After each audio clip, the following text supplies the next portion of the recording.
Yeah.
enjoy the silence in the rain.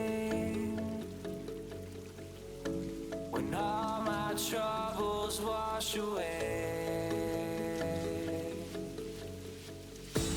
and bring me peace and still my pain, and have me live to another day.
Hello and welcome back to EGX 2015. It's the Gfinity StarCraft 2 Summer Masters 2 Day 2.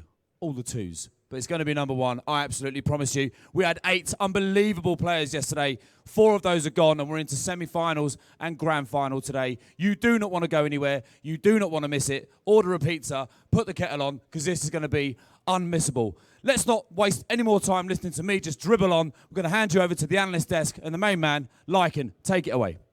Thank you, Martin. Again, welcome to Summer Masters 2 here at Gfinity EGX 2015. With me, I have, as always, Bling and TLO. Good morning, guys. How you doing? I'm good. I slept better than last night, so the night before, actually. So, yeah, I'm feeling better today. Good, good. How about you, TLO? Yeah, I'm doing great. Feeling amazing. Good, good. Yeah, All right, it's cool. all good. It's a wonderful day in England. Always love coming here, actually. It's a beautiful country. There was the sun today, actually. I didn't think that happened Colder today. in England. Colder today. It was much cold. colder. Oh, my God. Yeah. And I forgot my coat, and it was horrible. Yeah, it was a bit chilly, but things are about to heat up here at Gfinity Summer Masters 2. We're about to see some excellent StarCraft 2. We have had a great first day, actually. 8 players came in. We had a lot of action, a lot of excitement, a little bit of upset. You know, Lobo not making it through. Really wasn't expecting that, but overall, I think we're going to see some great games. Is there anything in particular you're looking forward to, Bling? I'm looking forward to getting my prediction right. That's what I'm looking forward to. Young Six still going strong, so excited about that one. Yeah, what about you, Dario? I mean, I still got a shot on Psionic. Maybe it's not quite as likely as yours, but it would be also much more rewarding because he was my dark horse and not the favorite. Yeah? Yeah, well, that would be a nice victory, but it's not going to happen, bud. Well, I still have some faith. All right. A little bit of faith, a little bit of TLO magic might come through. Yeah. Yeah. Awesome, awesome. What'd you have for breakfast? I had a typical good, strong English breakfast. I went all out. Yeah? Yeah. A full fry-up, as they say? Yeah, a fry-up, just with no fries. With no fries. No fries. Chips, No mate. chips. We're in England. They're Yeah. chips. I was accommodating to you. What about you, Dario? Pretty standard. Eggs, bacon, green tea. Yeah? Green tea? Yeah. That's pretty standard. Yeah. No. You're in England, man. I mean, standard You're going to for get me. a green tea? So is... Come on, you guys are all about the tea. I mean, Yeah. it's more about the black tea for you guys. No, More about it's little normal nice tea. Earl Grey. A little bit of milk. Yeah. Earl Grey. I personally don't drink tea, so I'm just speaking on behalf of And fellow you're Brits. calling me out for not being Like, surely drinking yeah, but any I kind know- of tea is more British than not drinking any tea. Yeah, but I'm just saying the standard British thing is Yeah. not necessarily a green tea. Although I do like a green tea, I must say. Green tea is good. Let's turn it now from tea to StarCraft. Let's talk about the prize pool. There's a little bit of money on the line today, right? So if you see down at the bottom, anyone who won yesterday, they now have at least guaranteed $1,200, right?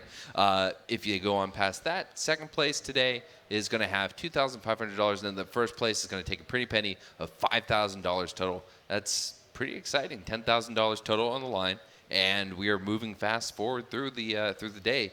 Yeah, well, a lot of money. So let's go ahead and take a look at what we saw yesterday, the games we saw, the players who made it, the players who didn't, right? So moving on from the quarterfinals, it's Psionic and Marinelord. That'll be our first match for the day. And then the second semifinal, Myungsik and Keen move forward. Keen, of course, upsetting the favorite for almost everyone, the WCS champion Lobo, and then Myungsik, winning pretty handily over Thermal. Marinelord's game versus Rhett. It was a pretty definitive win as well. But the Patience Psionic game, a little bit of a surprise for a lot of people. Psionic just coming out extremely strong over the Korean Patience. So it was a pretty exciting game, a pretty exciting series, pretty exciting day, I'd say. Yeah, it was a little bit disappointing for Patience, in my opinion. I like him a lot, actually. Every event that he goes to, I'm always friendly with him. He's one of the friendlier Koreans, in my opinion. But yeah, it's sad to see Lilbo go as well. I think that was, well, I don't think anyone predicted that except myself. Yeah. Any disappointments for you, Dario? Well, I mean, obviously I'm sad that my teammate didn't quite make it, but, well, clean slate soon with Legacy of the Void coming up, and it's cool to see another French semifinal and once again another French finalist. That's becoming quite common these days. Yep, foreigner finals in general actually is pretty exciting. Well, mostly Yep. French. Yeah. It's kind of Yeah. localized. They need to spread that talent throughout Europe. Where I get some other people in there. Maybe Germans coming in Legacy of the Void will have TLO rise again. That creativity you're known for. Put those new units to good use. So the Legacy of the Void, it is right on the horizon. They're going to release that November 10th of this year. So this really is one of the last events of Heart of the Swarm. We have DreamHack also going on. But yeah, Heart of the Swarm coming to an end. So this is kind of like the final, I guess would we say swan song of the game? Would you say that? Swan song? I'm lost. All If you right. would say that, that's great, but I don't know what that means. Before a swan dies, it sings. So It does? yeah, Is that Yeah. really what happens? yeah, and it's supposedly really pretty. Yeah, Nah. yeah. I think it's more of an expression. Is it an expression or is that what actually happens? I don't know. We'll have to go kill a swan and find out. Well, let's go ahead and take a look at our predictions from the beginning of the tournament. As we can see, Bling is the only one who stands correct. Everyone else chose Lobo, and Lobo, again, lost to Keen. So you are still handily with Myungsik. How do you think that's gonna continue through? You know, after seeing Keen play yesterday against Lilbo, he didn't start off too strongly, but he did get better as the series progressed. So coming into today, I'm sure he's going to feel a lot more confident. But Myungsik, he's always been a really solid player, in my opinion. He has been a bit wacky and a bit crazy here or there, but I think he's probably in better conditions right now. So I'm feeling confident in my prediction. I think he will take the series, but I think it'll be a closer series. All right. Well, let's go then look at the dark horses, the people we didn't necessarily expect. The dark horses, for a lot of people, Thermal was chosen. He didn't make it through. I see that Psionic is a dark horse for a couple other people, for UTLO. So you pretty confident that he'll beat Marinelord, or you think that Marinelord is going to take that? That'll be a tough one, I think. Marinelord definitely favored. He's very established nowadays in the European scene as probably top 2 best Terran, between him and Bunny in Europe, I'd say. And Psionic still has to prove quite a lot for himself. Right. So we have the Myungsik and Keen series. That's going to be our second game of the day. Do you see, Dario, Myungsik or Keen advancing into the finals? I'd probably go with Myungsik. Yeah. Yeah. Okay. I'm going to have to join my mate next to me here with his predictions and All right. support him fully. So I mean, Keen didn't play bad, but at the same time, it felt more like Lilbo made a lot of mistakes that allowed Keen to take this serious, and I don't think we're gonna have the same story with a Korean Protoss. Yeah, I agree with that as well. Lilbo, I think that's why he was so down after the series. Usually he's kind of like a cheerful guy, and after I spoke to him a little bit, or tried to at least, he didn't really speak back to me. So yeah, he was definitely annoyed with the fact that he kind of should have won the series. Yeah. You know, he said he didn't care, but I think, you know, at the end of the day, when you step onto a stage, you get ready to play. You always care. Like Yeah. as much as you say you don't, you always care. Even if it's not a lot or it is a lot, you always care. So I mean, if you didn't, you wouldn't be playing, right? Yeah. Yeah. Exactly. So. And I think the other thing is a lot of people were looking towards this. There were going to be Koreans here. There are Koreans here. We knew that. And so it was kind of like a pre-BlizzCon thing. Like, you know, what's it going to be like for him to play against the Koreans that aren't just sitting in, you know, Europe and in North America and playing WCS. And we got a little experience of that. But I think that we didn't necessarily see Lobo on his best form. So we really can't use this and say, obviously BlizzCon's going to be a bust. You know what it is as well? I think maybe he got a little bit complacent. Obviously, he did just come off a really big win, the biggest that he probably could have got until BlizzCon. But in that second map, I don't know if everyone remembers, but in that second map that he played against Keen yesterday, where he was 47 workers to the 22 of Keen, 2 bases fully saturated against 1 CC of Keen. Yeah, he really did throw the game. So maybe he just got a little bit too complacent. He was a little bit too confident. And yeah, it's sad to see. Yeah, yeah. So before we go into game 1, which is going to be Psionic versus Marinelord, it's going to be a really exciting series. We have a little piece about them. So let's go ahead and check that out. This match will be really interesting. Marinelord as a player is really strong, super solid. His weaker matchup, I think, is Protoss. It has never changed.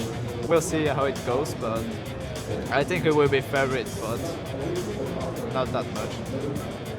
I think he is very bad, but Protoss is carrying him, to be honest. And I truly think that. Like, I think Protoss is very easy on Out of the Storm, thanks to Mothership Core. And I think he's one of those players that get carried by Protoss. So I think it could be like, I could lose one map, but I don't think I will lose the best of 3. So I would say like probably 2-1 for me or 2-0. Considering the bracket, I'm aiming for the final, so yeah, if I lose in semifinal, it will be very disappointing. I came here like kind of the underdogs. Like I think I'm by far the worst player in those 8. So I'm already happy with what I achieved right now. So I will play like with less pressure tomorrow, I think, but still focus to maybe try to win this. Some pretty harsh words from Marinelord there, not really respecting his opponent at all. Yeah, that was full on, man. Like I know the French banter a bit, but that was pretty harsh. He was taking the jabs at Protoss too. Protoss across the board, just like, you know, the only reason he's gotten this far is because he plays Protoss. That's pretty much it. Yeah, he's always been kind of vocal about it, but that was next level stuff. Well, right there. Marinelord is always calling it as it is. Yeah, Not well, putting any filter. And Psionic seems to be pretty aware of his situation. He is, you know, said that, you know, he's happy with his results. He said he felt that he was the worst player coming into here. So, you know, this is a good result for him so far. He's got to be happy, and I imagine that that's going to have an impact on his play. I wonder how we're going to see that play out. We've got Marinelord who's very cocky, very confident. Do you think he's going to play it safe, or do you think he's going to try to play with his opponent? No, we spoke about it a little bit earlier. What is cocky, and what is the difference between that and safe? And it's kind of the same thing. If he just plays standard and technically safe, that is a little bit confident at the same time. So I think he will take that route. But as Psionic said, coming into the tournament, he is the weaker player in his opinion as well. So when you come into a tournament with that mentality, you really do bring your A game and you play your best. And like we saw against Patience yesterday, he delivered and he won 2-0. So I'm not really too sure how good his PVT is. He said he hasn't been practicing too much except for the past week. And I actually saw him in the back room yesterday playing off races Terran. So I don't know how prepared he is for this matchup in particular. But yeah, he's definitely going to bring his A game, or his best game that he can bring. And I'm sure he's going to just be going into this with a laid-back attitude and just taking it as it comes. Yeah, let's take a look at the maps now that we have. Moonlight Madness, Coda, and Cactus Valley. Those are the maps we're going to be playing on. Marinelord vetoed Terraform and Bridgehead. Dario, we were talking about that earlier as well, and he actually ended up not vetoing Bridgehead being a two-player map. He actually got rid of that one. What do you think of the pool? We're actually going to start on Moonlight Madness.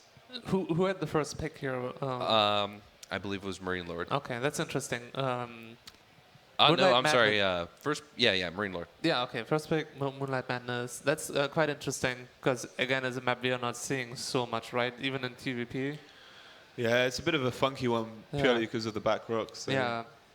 So theoretically, you can secure 3 bases pretty easily because you have a back base. But I feel it's pretty good for Terran because you can attack from a lot of sides to do a lot of dropping action, right? Yeah, as the game goes on this map in particular, in the early to mid game, it's a little bit tricky for Terran because of those back rocks. A lot of all-ins are very strong from Protoss. Void Ray all-ins on the back rocks and kind of warping over the ledge a little bit. But as the game progresses and you get to those 3 bases, it's really difficult as a Protoss to kind of defend and go up to the 4 bases, which is kind of what you need to do. You can't stay on 3 bases forever, right? So it's kind of difficult in that aspect, but it depends how Psionic wants to approach it, because I don't think he's going to play for that late game. So we've talked about that before, Psionic being a very aggressive, cheesy kind of player. I imagine that we might see some proxy Stargate tech, I assume, on this map. It's pretty good for it. You can get it relatively close. Yeah, it's definitely possible. It was actually one of the only builds that I used to play on this map for a long time against Terran, so it's definitely possible. I know that it fell out of fashion a little bit, but yeah, it's definitely up there. Yeah. If we look on the screen, we can actually see that we have recent results from these 2 players. Of course, there was the Gamers Assembly that they were talking about earlier that he actually beat Lobo, Marinelord, and Daishi as well. But as we can see recently, the other games, it's 2-0, 2-0, and 2-0. So I think there's a pretty handy favor for Marinelord in this series. Let's talk about predictions for how we're going to come out of this, right? Do you think it's going to be a 2-0, or do you think he might take a map? I'll go first then. I think it's going to be a 2-0, yeah. I don't think Marinelord's going to take any risks. I think he's feeling extremely confident going into this. Like he said in his pre-game interview, he might drop a single map, and that's probably down to just not scouting or maybe misplay or something. But Moonlight, Coda, and Cactus, I don't think he's going to really take any chances. Dario? Well, I think something can always happen, especially in TVP. There's a lot of builds that can get you ahead really a lot early on if you execute them correctly. So Psionic definitely is going to take a map, I think. Yeah. I think you can't discount the power of Protoss, and there's always the chance. Just say it. Just say it. Go on. I'm saying it right now. There's always the chance something. The book of Protoss bullshit exists for a reason, and there is always something that can be pulled out against any opponent. All right, so thank you guys. Really appreciate that. We're now going to go to Martin, who's going to bring our players on stage, get them in the booths, and get the action started for the day for Gfinity Summer Masters 2. Take it away, Martin. Thank you very much, mate. Right, as the boys have said, it's time. Semi-final number 1 is now playing for a place in the final. We've got 2 unbelievable players. It's an all-French affair. So let's get player number 1 out, playing as a Protoss for Against All Authority. It's Psionic.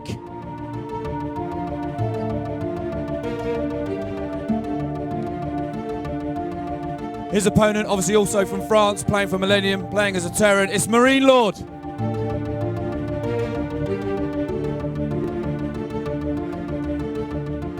Right, good luck, gentlemen. Shake hands for me. Or not, fair enough, no love lost. Why would you? It's early. All right, okay.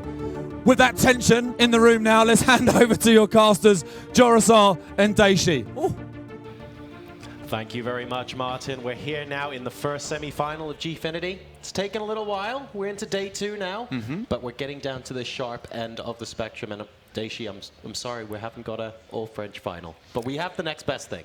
Yeah, we have at least 1 French player in the finals, and I like it. And Psionic, of course, yesterday defeating Patience. I mean, really, really strong victory for him. I think the guys at the analyst desk were talking earlier about how we don't really see him at too many offline events, and there isn't that much recent data to go on by. And, of course, PvP is Patience's worst matchup as well. But it's still not easy to defeat someone of that caliber, and Psionic did quite a good job, to be honest. Yeah. And now we have him here in a completely different matchup. It's PVT, and Marinelord, I mean, the past results kind of speak for themselves here. It's really difficult to see Marinelord not just coming out of the block strong. Yeah, but you know, in TVP it can always go very quickly. And Psionic, he's one of these Protoss players who knows how to trick his opponent. And we could see that they have a lot of matches played together, and very recent as well. And they know each other very well. They, I think, don't really like each other, maybe. I mean, there is a lot of rivalry in France, actually, on the scene between Lilbo, Psionic, DNS, Pchidrogo, and everyone else. Myself as well. So. Is that they definitely want to crush themselves. Does that mean we have the French resurgence in StarCraft 2, but secretly everyone is rivals with everyone else as well, and we get a situation where maybe they're not... I don't know. I get the feeling it's more of a friendly rivalry, I want to say. But in the preview video, to be honest, Marinelord was pretty critical. Oh, it's Protoss carrying Psionic and stuff like that. How true is that statement, really? I mean, Psionic has come out and he has beaten Patience in his first game. Like, there isn't much else he could have done to prove that he deserves a spot here. Yeah, obviously when we whine about Protoss being too OP or something, it's not because the player is not skilled or anything, because, for example, in PvP, they have the same race, so you cannot complain about balance. And the fact that Psionic won so convincingly, actually, outplaying his opponents time and time again. He's championing a new fashion trend here at Gfinity. With the hood, yeah. Someone needs to make a hoodie with built-in headphones. Oh, that would be an idea. I'm gonna be a millionaire. Give me 2 weeks. We'll 2 weeks, wow. Are those notes he's holding over there? Has he made some notes, or is he? No, it's just that he doesn't like to have sweaty hands on the mouse. That's just tissue on the mouse. Yeah. Right. Gumio does the same, actually. Yeah. Towel Terran. Yeah. All right. Well, this matchup, of course, TVP winner getting a spot in the final against Myungshik or Keen. And of course, unfortunately, Lilbo out of the tournament, but that is also going to be an absolutely amazing match. Keen against Myungshik, yeah. It's going to be, well, two Koreans facing each other. It's always the clash of the titans. I mean, it's... and we're not getting a ZVZ finals. And it's not a ZVZ finals. It's a really interesting matchup on both sides of the bracket. And it leaves, of course, the races open in the finals completely open as well. So it's not clear to the players that it's not like they're only practicing for one matchup from this point onwards as well. Yep. Now, Marinelord, especially based off of recent matches, I think most people agree he has the statistical advantage in this matchup. I think most people have him down as the favorite to win. He's also really in form. And like the guys on the analyst desk were mentioning earlier, is trying to vie for strongest Terran in Europe. I think most people would agree it's either him or Bunny. Yeah. And the jury's kind of out. And Marinelord's putting in some strong results. Are we likely, therefore, to see Psionic try and finish this early? Are we gonna see some of the French cheese? Well, we do know about cheese in France, obviously, so we're probably going to see some cheese, especially coming from him. I mean, yesterday, we saw that he was, first of all, loving Stalkers a lot. Yes. And he's very good with them. I mean, he takes the right decision.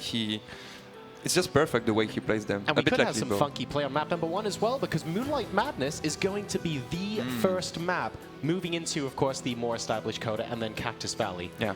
It'd be nice to see like Moonlight Madness, Bridgehead, and like go absolutely all out on the new maps. But if something funky is going to happen here, it's very hard to see it not coming out in game 1. I think everyone's seen everything on Coda. So if something happens that's going to be out of the ordinary, I feel like it could be this very moment. I mean, Moonlight Madness, everything is said in the, in the name of the map.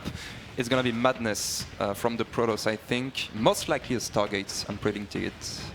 We're going to see Oracles very early on. Yeah, we could end up seeing very, very early aggression coming out of here from Psionic. And I feel like Marinelord as well is quite likely to maybe take this position in the game to go... I feel like Marinelord just wants to drag it out into a normal macro game. Marinelord had some very choice words yesterday for Psionic, right? Yeah. He knows that if we get into a regular game, we should be able to defeat our opponent here. So he's really in a position now where He doesn't want to go for any sort of cheese. He wants the scout his opponent know exactly what's going on and just patiently go into a normal macro game. I'm pretty certain that's what he's going for. Exactly. I would have thought that as well if I didn't know him so well, but Marinelord is this kind of players who, when he knows he's superior to his opponent, he tends to cheese them to just end it as quick as possible. That's the way he approached the game. Like against Zerg, he's not afraid. You saw against Red, he thinks he's better than Red. But Sure. he still goes for this proxy 11-11. You know, he's not afraid at all. Well, that's very true, actually. I mean, it feels like a lifetime ago when we watched that game, but that was a really aggressive... And then game 2 sort of evened out. He was like, I've got a one-game advantage now. Let's just sit pretty and make sure that we... It was actually some kind of all-in on game 2. I mean, he had to do damage with this push that he had yeah, for sure. with the bio, the 2 medivacs. Isn't quickly. that a bit of a risky strategy, though, especially in a single elimination tournament? I mean, a spot in the finals is on the line now, and because we're now in the semifinals as well, that's a lot of money to put your faith in cheese when you think that you'd be able to out-macro your opponent, right? I mean, if it was me, I would have played macro and defensive, like, insanely, but he's not thinking that way. He doesn't... Yeah, I mean... I guess the French thing not to care. Like when you see Lil Bob, Psionic, Marinelord, they just do their things. They're not scared about bringing up their own strategies and cheeses, even in TVP. So well, that's gonna end up being a little bit confusing then, because who are we then more likely to see cheese out of in game 1? I'm still kind of leaning towards, just making sure the players have their headsets on. Actually, we should be 100% confident on that. But I am still leaning towards the player we mentioned first. Yeah. But the second player on the other hand might go for one. He talked to me about special strategies that we might see. And I know that he likes this strat that you Thermal did against Munsik with the proxy barrack into the main base. Mate, there were so many strategies you Thermal did against Myung-Sik. Yeah, like, on Coda. Okay, yeah. Was it? It looked like about 8 different cheeses in one game. It was incredible. It's like this melting pot of, oh my god, what is going on in this series? It was Breachhead, the proxy barrack into the main base. He did that against Mana, actually. No, that wasn't a barracks, that was a factory. No, that was where the... Oh, wait, no, that wasn't Breachhead. That was, the barracks one. Sorry, There was so many cheeses. On the very first map on Coda, the one proxy barrack. That was insane. So Marinelord did that at WCS, but got scouted. Sure. And won the game anyways. And then he lost the best of 3, but he won that game. Yeah. If I remember correctly. Wasn't Breachhead as well? I mean, the kind of strategies we might be seeing... Oh, he lost, my bad, he lost, actually. I think regardless of whether he won or lost, the point is he's perfectly capable, even in a position where he might be able to win the macro game, to pull this kind of stuff out. And that just makes this series all the more unpredictable and all the more interesting as well. Again, like you said, if you were in Marinelord's position, you'd be macroing all day, every day. yeah, of course. I mean, especially playing against Psionic, he tends to be weak in the mid-game when there is a lot of multitasking coming from the Terran. I know that I've been in a lot of games against Psionic where he just takes a huge advantage early on because of his micro and his decision-making. He's very good at that. But then in the mid-game, you can really get back into the game by having a lot of multitask. Yeah, you got to hold out for you almost want to hold out for long enough in the game to get to that comfortable level where, okay, I have my tech path chosen, I have my units, everything looks fine, I should be able to go ahead and just get back into this game and just focus on the late game, have my storms out, potentially my colossi, and just kind of relax and do your Protoss thing. Yeah. But getting to that point is pretty difficult, of course, as we all know. So it looks like we're going to be heading back into the game now. Apologies for the short delay, folks. All is well. We're on to Moonlight Madness and spawning in the top right-hand position as the Red Terran player representing Millennium. We have Marinelord. And the first barracks is comfortably inside his base. And over here in the bottom left-hand position, representing Against All Authority, the last-minute draft into the tournament, made an absolutely impressive PvP yesterday. Now it's to do the same against the Terran. It's Psionic.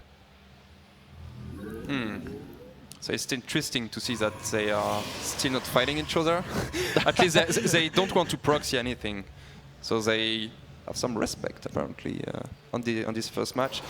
Of course, Moonlight's not a map you want to proxy on. It's really tough to hide a building very close to your opponent's base. Sure. But we might still see something. Is that why we have Coda second? It's like, oh, I'm going to bring up the cheese specifically on Coda. Oh, never mind. We spoke too soon. Well, I say we spoke too soon. I believe you were talking about a Stargate, and I'm quite sure it's going to be a Stargate, actually.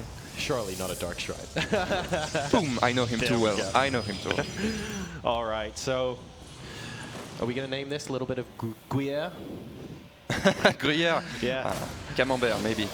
Oh, that's actually my favorite. I'm not even making that up. Really? Camembert and Brie. It's really absolutely strong. delicious. Right, the first Reaper actually causing the probes to get pulled off the line here. A little bit frustrated is Psionic at the moment, and ooh, getting a probe, oh, a second one as well. This is fantastic. There's still another probe on about 1/3 hit points over on the left-hand side of his mineral line. He's not targeting that just yet. And now we have the first Stalker out, but that was a very, very successful Reaper harass coming out from Marinelord to start things off here. Yeah, that was very greedy on the other hand from Psionic rushing that Stargate, Ooh, is not that building. a probe at the natural as well. We have a blinking command center, and it... Ooh. Did anything get killed? No, nothing got killed off. Oh, nice try. Opportunistic probe there, trying to avenge his brothers back home. Unfortunately, there's absolutely no... Whoa! Almost walked away, but there's nowhere for the probe to go now, and the Marines do mop that up. And here comes the Oracle. Is it gonna... Yeah, it's expected from Marinelord as we see that he's already building a turret as well as a Widow Mine. So I don't think this Oracle is gonna find much SCVs to kill. And lately as well, we've just had some really, really nice sort of Widow Mine placements behind like the satellite dish or behind the refineries, trying to catch Oracles off guard. Oh no, he flies straight over the barracks and loses almost all of his hit points for free. And now... Well, that was one hit away from death. I mean, that was good reactions on the turret there, but unfortunately flying over the barracks means that that Oracle is next to useless right now for Psionic. He's going to have to patiently wait until he has shields again. A second one coming out, though. If at first you don't succeed, Deishi, try again. I think he's gonna make a lot of them, 3, 4 maybe. Yeah. And, well, at least he's gonna have the map control, which is very nice in this matchup. He loses the Oracle, though. That's... Oh, no, yeah, you want to be able to pull them up, and maybe if you were going to take all the Marines on with some sort of all-in push or something later on, you'd be able to. Now, though, second Oracle popping in, trying his best to get a bit of a scout off, maybe see if he can do some damage. Prodding the engineering bay, that's not going to do very much at the moment, and the Marines are now out to push it back. So a frustrating start to the game for Psionic, first losing those probes to the Reaper, and now unable to be effective with those Oracles as well. Normally he's very good at harassing still with his Oracle. He's probably gonna find 5, 6 SCVs more this game with this single Oracle, slowly but surely. He might want to get this Reaper in the middle of the map. And it's gonna be Blink behind that, of course, with Psionic. Well, okay, so here's the thing. Like, it's gonna be fantastic. We see Blink can be very, very effective against all races, to be perfectly frank. But this is after you've invested in the Stargate. It's after you've invested in multiple Oracles that weren't able to do economic damage. This Blink is just gonna come out so much later than it could. You're gonna have so few Stalkers compared to like a potential really good insta-Blink timing. And now the Reaper is inside the base as well. Is he going to scout the Twilight? Okay, he just misses the Twilight, actually. He didn't go any nearer into the base. But still, it's going to be really late compared to normal. Yeah. So is Marinelord going to find any damage here? If Psionic loses too much prob, he's going to be very, very far behind. But this tech choice, I think it's great. Because Marinelord's team and Combat Shield are going to be so late that he's going to be able to go out on the map and find some damage. A lot of Marines on the second base. Photon Overcharge, of course, gonna push this that's away. Really good, because he's now dropped inside the main base with 2 Widow Mines as well, and there's no Photon Overcharge available here, so the Widow Mines are just going to be able to do excellent amounts of damage in terms of mining time lost. And even if he runs out with these... Oh, actually, managing to get there just in... No. I thought it was going to be just in time, but unfortunately it manages to get some damage off. Marinelord does get out with the medevac and still manages to pick up a Widow Mine, though, so that was good from him. Also, he's buying some time. That's the most important thing right now. He doesn't want Psionic to go out on the map and try to pressure his second base. He's keeping him in his base, which is something that he wants to do for the next 2-3 minutes, I would say. Yeah, and of course, during that drop, he gets to see full visibility of the Twilight Council as well, so he knows that there's going to be a blink follow-up here coming out from Psionic, so the more time he can keep in his base, the better. Saving the medevac, so important as a Terran to save those gas-heavy units to see what's going on. A Marine in the base to poke as well, and, well, he knows a push is coming out. Nice placement off that SCV, even if he does give his life. So Steam is 2 minutes away from finishing. That's a long time for a Terran to be waiting when you know that there are being stalkers on your doorstep. It's a pretty tense situation. I love the revelation. He's gonna be able to see this medivac going, sniping the bunker maybe. Yeah, the medivac as well. It's pretty nice. Oh, he was a couple hits away, and that actually allows Marinelord to repair the bunker here. And yeah, okay, just a couple of volleys from the Blinkstalkers will be able to kill that off again. But you didn't want to have to engage and lose those shields. The medivacs. Oh, this is sick. Oh, Excuse kills the first me. one, kills the second one. Oh my, that's just 20 supply gone. And now we know why it's completely fine to leave the bunker alive. Sonic saw that, he worked. I like that, because he only actually saw the 2 medevacs move left inside the main base. That was enough for him to know that you're coming via the bottom of the map, not via the top of the map to go and drop. And that was perfect positioning from Psionic.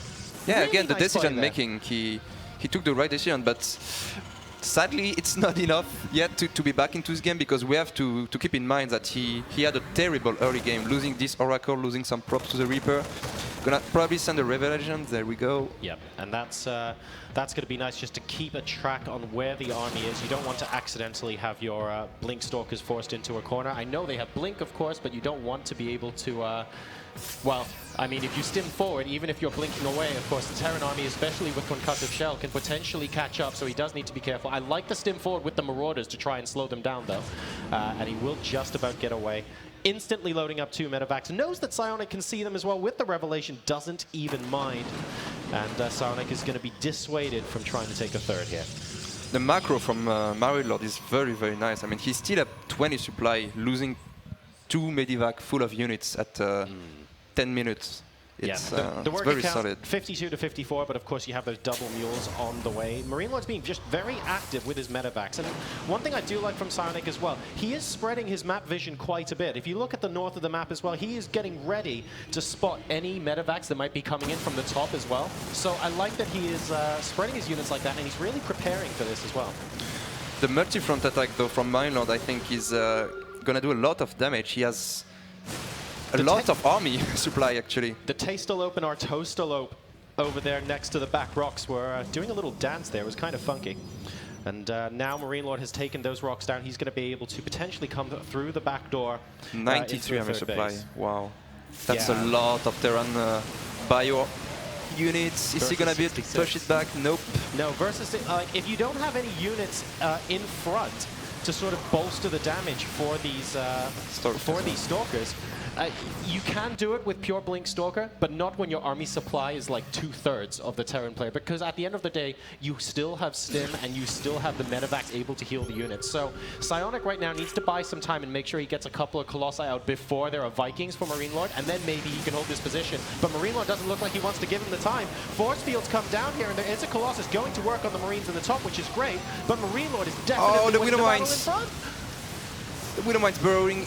No, it's and not that one gonna was have on time. cooldown, but that could have been really... It might not even matter here. Marinelord continuing to push in, not caring about the Colossi. He was taking out the sentries, then taking out a couple of Stalkers. Now he's focusing on the Colossi and continuing to bring in reinforcements. The army supply is 87 to 30 now, and I think just before Psionic is able to get any sort of critical mass here, Marinelord's coming in. This timing looks like it just wins the game for him. Yeah, I mean, he has so many bio. He just went through and destroyed the Protoss army without doing much, but this time he seems to be overextending a bit.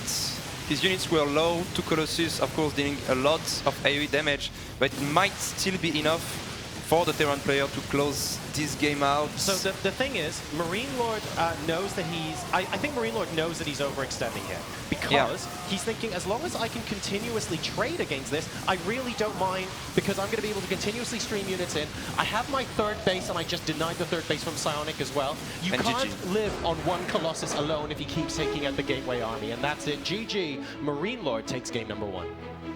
That was very convincing, to be honest. He had a good early game, and even though he lost those two medevacs, he just has so many units. That was so many. Although the moment he did lose the 2 medevacs, I really want to give credit to Psionic for that as well. Yeah. It was really sick that he pulled away the Stalkers. At first glance, you go, hang on a second, the bunker hasn't been killed. You're giving your opponent a chance to repair the bunker, and then you see where the Stalkers were going. You're thinking, good. You know the timing. You know how long it's going to take for medevacs to get out to that kind of position.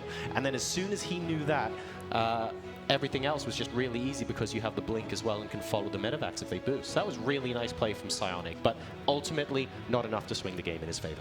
Yep.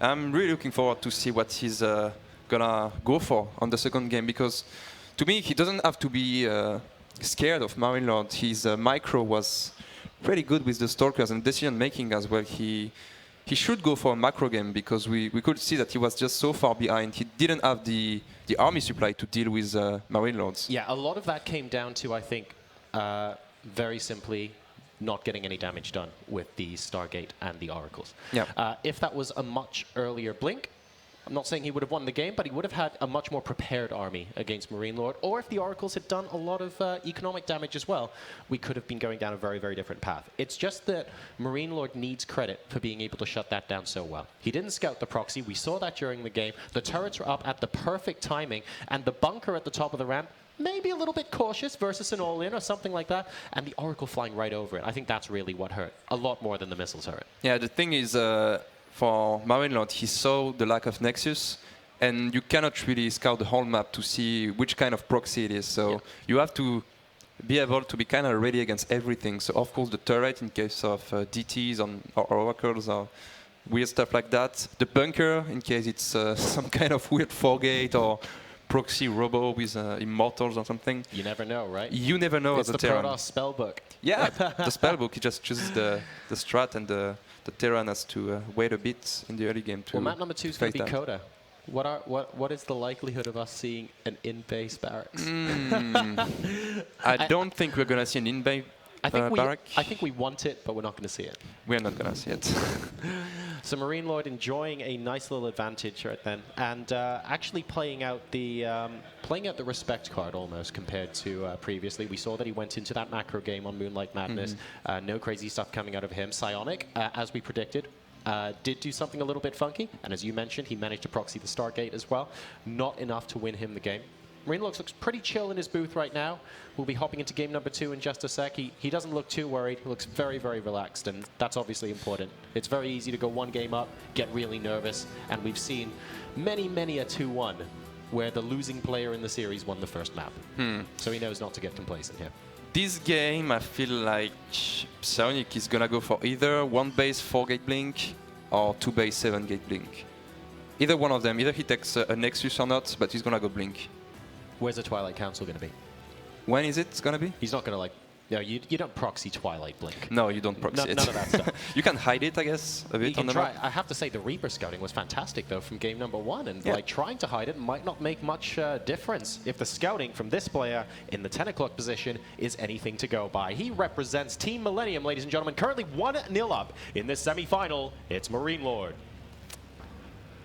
And his opponent spawning in the 4 o'clock position as the blue Protoss player representing Against All Authority.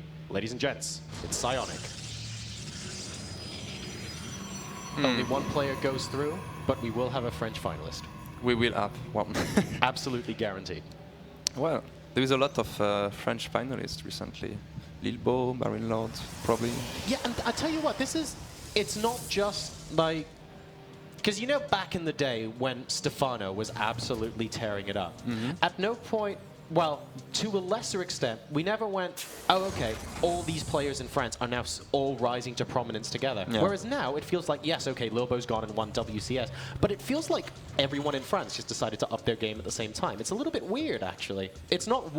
Lilbo has been the most successful, but we've seen multiple players really rise to the occasion, and that's what's really cool. Of course, StarCraft 2 being very famous in France, due to Stefano, in a way, we all want to follow the same path and have the same success as he did. So Yeah, a lot of good players in France, definitely. And we're all looking forward to Legacy in 2016.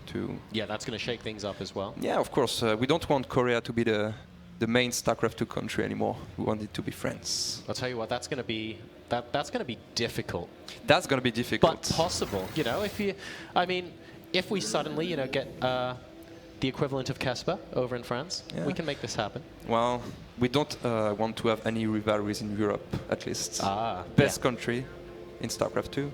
I think once upon a time, Sweden very firmly held on to that. And now France emerging as the bit of a StarCraft superpower, really. Yep. Germany as well was... yes, Germany very, very... and has always been solidly strong as well. Even when Germany isn't at top, they're always there or thereabouts. Yeah.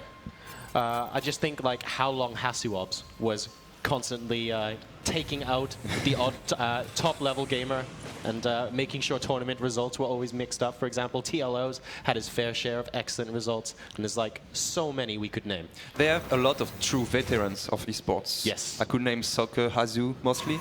Yep. Now recently switched to Heroes, but of course they've had so many years of esport in whether it's Warcraft 3 before that, StarCraft Boudoir, and of course StarCraft 2 for many years. More recently, Hero Marine. Hero Marine as well. Yep. Not quite a veteran though. not quite the veteran. I mean, he's not old enough to be a veteran yet, but we can get there. So another Reaper opening, guys, coming out for Marinelord in this game. And once again, things looking very, very chilled. We don't have any buildings across Marinelord's half the map, as far as Psionic is concerned as well. He's gone for the Nexus, double-checking with his Mothership Core that there is no Reaper about to pop into his base, now doing a bit of scouting of his own. A little bit more of a chilled-out game this time. Yeah, but... so far. So far. And I think that... even if Psionic took that Nexus, as I predicted, he's gonna add a lot of gates and a Twilight. I feel like it is scouting with his Mothership Core, of course, never a bad thing when you know that your opponent open Reaper and the Twilight Council. God damn it! Well, hang on. The 7-gate blink is still alive. Yeah. Yeah. So. Of course.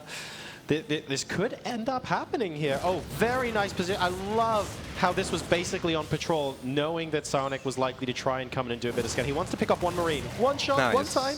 Managed to do it. He does sacrifice a little bit of health on the Mothership Core, but of course he'll get all the shields back. That looks vaguely okay. Stalker coming in, attempting to kill off the Reaper. Unable to kill off the... Is that Reaper actually just going to go straight around? No, Will he get the last shot? He's going to die. Okay, there we go. I like how he was looking off the edge of the cliff, like, should I jump or should I get... That's a terrible decision to have to make. And jumps. I'd love to see the option to have the Reaper jump off the cliff. Suicide your Reaper? He was looking out into the distance. I felt so sad for him. You could see what was going through the Reaper's mind. He was like, nope, not going to do... Oh, wait, I'm about to get shot. It's a difficult decision to make. So, Psionic adding 2 gates right now. Come on, I want to see 4 more. 2 gates? What is this? Macro? Come on, guys. Let's see this all in happen. No, we've got the Robo to follow it up as well. That's Psionic is being a little bit more sensible. Really kind of chilling out, waiting, I guess, for that army composition. And more importantly, I think he's acknowledged that, okay, Marinelord's not doing something crazy in game 1. He's likely to go in for the macro games. Maybe I'll have enough time this game to actually go into the kind of tech and the kind of army composition I want. And there isn't a failed proxy Stargate off the back of it, so I'm going to be able to get my tech faster as well. This build is just the basic for the Protoss player. This is the build that Lilbo loves to use. Build that he used yesterday very well. Even though it did not end up very well. And Marinelord as well doing some very classic build as well. Of course, going 3 barracks, gonna start the upgrades, the +1. Gonna be making Medivacs soon as well, probably. Very nice and chilled out as well, though. You notice Marinelord's keeping his army very close to his natural expansion. He's getting the turrets up as well, basically waiting to see, right, Psionic, what are you going to throw at me this game? And I like that Psionic is using the opportunity to try and go into a straight-up game. Also, you're 1 game down in a best-of-3 series. The best possible motivation you can have to go into game number 3 and say, yes, I can definitely take this series, is, more often than not, when game number 2 is a completely straight-up normal macro game, and you're like, wow, I can just beat this guy straight up. Yeah. So if Psionic's able to beat Marinelord like this, in this game, on the most straight-up map, Coda, he's going to be great. This push, by the way, very, very scary for the Protoss player, because Marinelord made sure to produce 2 Marauders at a time, and look at this army, it's just so scary. He's going to steam up there. Is the force field going to be enough to force field the photon charge? He wanted a third force field, really, to be able to ramp that up. He didn't have enough energy, and all of a sudden, this is looking ridiculous. But the Nexus, though, is going to kill this army, probably. I mean, the Stalkers have Oh, the Proms are getting pulled. I don't like this move. You don't have to do that. You Go just back. needed the 2 Zealots, I think. Go back. Okay. Well, at least that's cleaned up. And Marinelord did delay his tech a lot to do that. Yeah, but a lot of Stalkers went down just, and the Mothership Core did go down as well, but not before dropping both the Photon Overcharge and Time Warp, which was really important. And now Psionic's able to scout out across the map, because he did have those observers in production. He was trying to play this super safe. Marinelord seeing if he can find an opening to end the game early there. Psionic wanted the... You know what? If Psionic dropped the third force field, actually, Marinelord would just kind of sit back, wait out. Yeah. Or maybe even go home and wait for medevacs. I'm not sure. But Psionic just about held on there, because he did lose a lot as well. Well, actually, like... Not as much, though. I like Psionic position because Marinelord did delay his medevac so much to do this kind of aggression that... I mean, Psionic is not going to be in any trouble for the next 1 or 2 minutes, and he's going to be able to start his double upgrade, poking a bit with these Stalkers. Killing 1 Marine doesn't cost a thing. The other thing to mention as well, of course, is when you've delayed your medevacs, Psionic is going to be happier about getting into Colossi sooner, because you obviously want to get the first 2 or 4 medevacs out before you start Viking production, That too, even yeah. if you know your opponent's going Colossus. So that's going to be reasonable. Sonic now, wow, sneaky pylon right inside the third base as the base is being dropped as well. He might be able to get this cancelled, and that would be very nice and would buy him a lot of time as well to get his army. Yeah, Psionic is trying to find a way to poke Marinelord a bit, maybe blinking into the main. Definitely gonna try to do something here. Hitting a Marauder, going back. Needs to be careful. He needs to be slightly faster on the initial blink, I feel. At both times, including in the initial attack, Psionic lost a single Stalker before starting to blink back with the rest of the army. He's done that a little bit better that time around, but with Concussive Shell, he still has to be very careful. Marinelord is looking to be really aggressive with this army, and Psionic straight up just needs a little bit more as backup. You can't poke in with 4 Stalkers against Concussive Shell like that. Yeah, it's a bit complicated to do that, but he mostly want to buy time, I feel, for his 1-1 to come. He wants to have more and more Colossi to be able to have this big AoE damage that the Protoss are looking for in the mid and late game. Oh, the pylon just got shut down in the third base as well. Of course, the base up and mining, but unfortunately, Psionic not able to get any damage done to Marinelord just there. Wait. Like you said, he is still buying time, though. And, oh, well, Marine going to try and deny the third base. The Nexus does go down, and actually, if he can just... Oh, he doesn't even have to move the Colossus back. I mean, they know by this point. What's the medevac count at? That's going to be interesting. He's still producing medevacs, no Vikings in production yet, and Marinelord is still pushing out here. He just has 2 right now, I think. Yeah, he's getting the third and 4. Oh, 6 medevac, my bad. He does have 6 medevac. Nice spot on the Observer as well. Oh, he's an expert for that. He's always zooming in and out to spot the Observer. Much, much easier to spot, of course, when your mouse scrolls zooming in and out rather than being static. And the Observers are so hard to see when they're not moving as well. Yeah. So using your mouse wheel zoom to do that is fantastic. He's now breaking apart the... I feel like this is preparation for Marinelord, so that if he comes in with the drop, he's then able to multi-prong against the third base. I think he wants to, like you mentioned earlier about multitasking, he wants to be testing the multitasking of Psionic here and saying, well, if you don't handle this supremely well, I can just constantly deny your third. It seems like he doesn't want to multitask this time. He's just going ham on this third base, trying to snipe this Nexus. Oh, and he'll get the cancel if he wants it. Yeah. The cancel's done. He's trying to drop some Widowmine on the army, not quite working. There is no Observer though on this army, so it's just gonna... Back, no third base for you, and look, Psionic. Psionic was thinking exactly the same thing. The Blinkstalkers weren't with that army. They were back in the main base because he thought Marinelord was going to split it up and attack the third. Yeah. And Marinelord instead decided to go straight on. He's now at 183 supply versus the 146 for Psionic. Well, his macro's been sick behind this as well. He might just go for a counter-attack there, but this blink was a bit scary for him. He's taking this engagement. Is he going to do it? I don't know. Manages to kill off the Widow Mines at least, and the force fields on the left-hand side were actually... Oh, never mind. I spoke too soon. A third one there, catching Sonic a little bit off guard.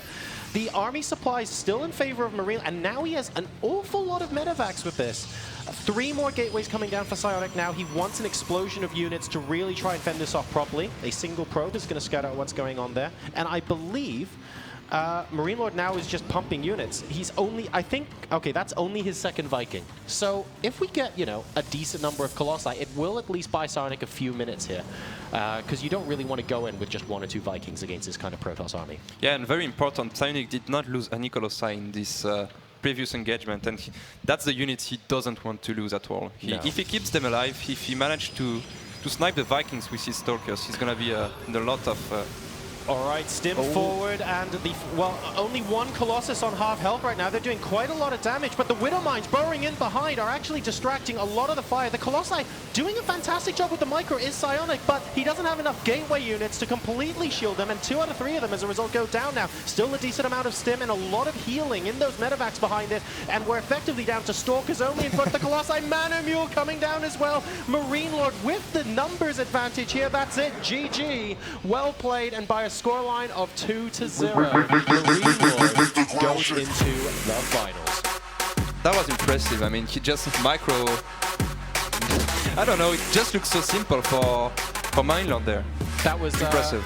That was very straightforward in the end, but it takes a brave decision to go, actually, I think I'm going to have a timing with 6 or 8 medevacs here, so I'm not going into Viking production. I'm not waiting for this kind of decent composition to fight off the Colossi. I'm going to pump my barracks units as much as physically possible and really just try and squeeze Psionic out of the game before he gets to like 5 or 6 Colossi. Because 3 Colossi on their own, if you have a couple of force fields and a decent amount of gateway in front of it, they're still really scary if you don't have Vikings. They are really scary, yeah. So Marinelord made that decision and executed it really well. Very brave. Also, I want to highlight the fact that he's microing and taking this fight very properly, always making sure to have a proper concave, always making sure to do this little move that make the difference, like dropping the Widow Mines on top of the army. It might really not look super great, but hey, if you do that, the Protoss is going to move his whole army. Maybe you're going to have 1 or 2 very lucky shots. And don't forget as well, when you're dropping those Widow Mines behind the army as well, I think there was something like 2 or 3 Colossus swipes, because at the end of the day, if you see Widow Mines there as the Protoss, you're like, right, I need to get rid of these now.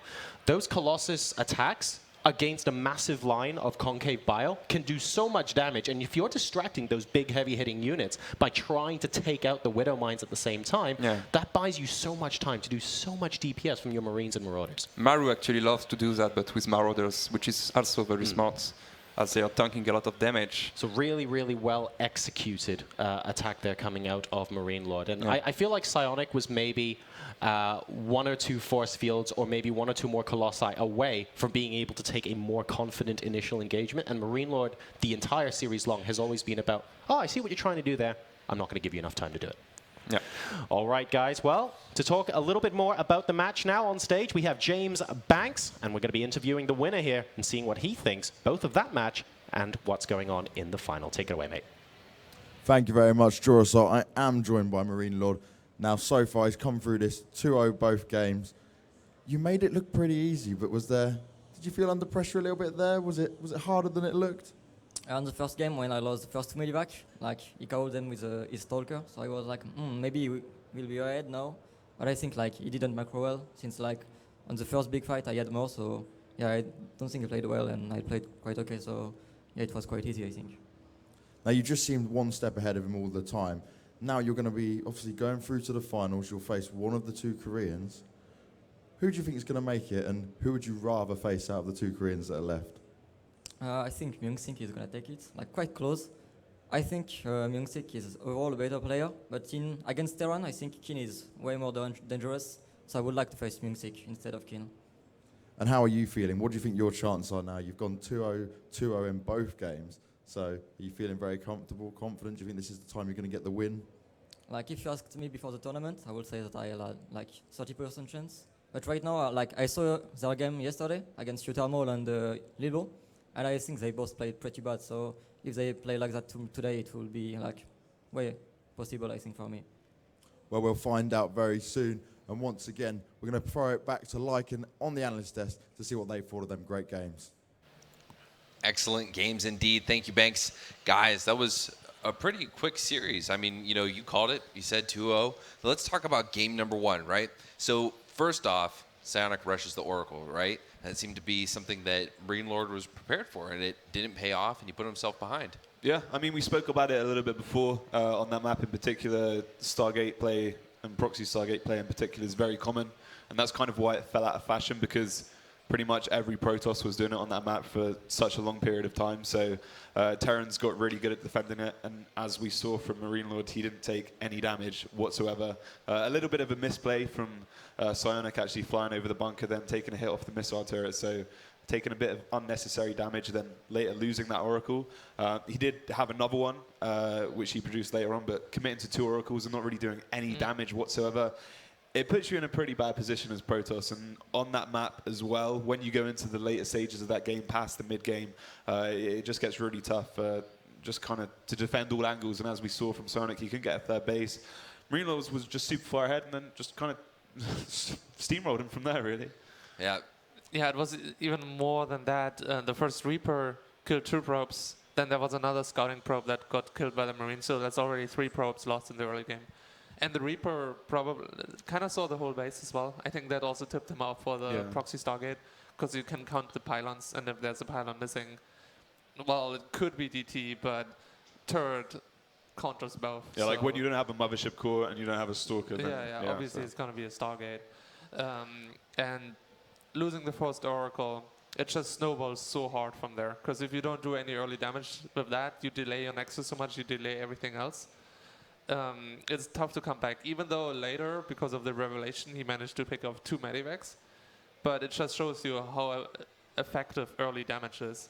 The early damage basically Protoss took by not doing any damage was so much greater than the damage Marinelord took by losing those 2 Medivacs later on. Even though that's a huge deal in a standard game, if you lose 2 Medivacs like that, usually it's almost over. But he was just too far ahead. Yeah, Psionic took a risk, it didn't pay off, and we move into game 2. Coda, right? I think that Marinelord could have played the push that he did into the Protoss base. I think he could have done it a little different. He pushes in and he snipes the mothership core, but he still continues to tank the photon overcharge in the natural. Do you think that he could have succeeded better if he had gone to the main as soon as he sniped the mothership core?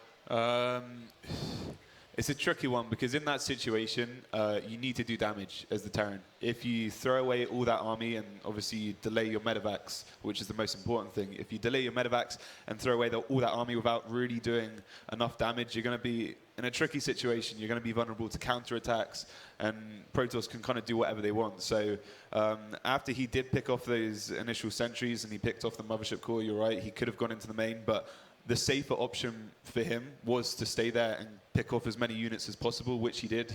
Psionic actually pulled a few probes, which he didn't actually need to do. But yeah, the main thing for Marinelord there was just to make sure he killed enough units just so he wasn't vulnerable to a counterattack. Because like we saw, his follow-up was to take his 3rd CC, which was good. It allowed him to kind of push, I guess not even push his advantage, because it wasn't even really an advantage. It was kind of neutral at that point, but he managed to gain an advantage from that. So it worked out well for him. Yeah, Dario, is there anything that Psionic could have done after that push to kind of do some counter damage or to play the game out a little different than he did?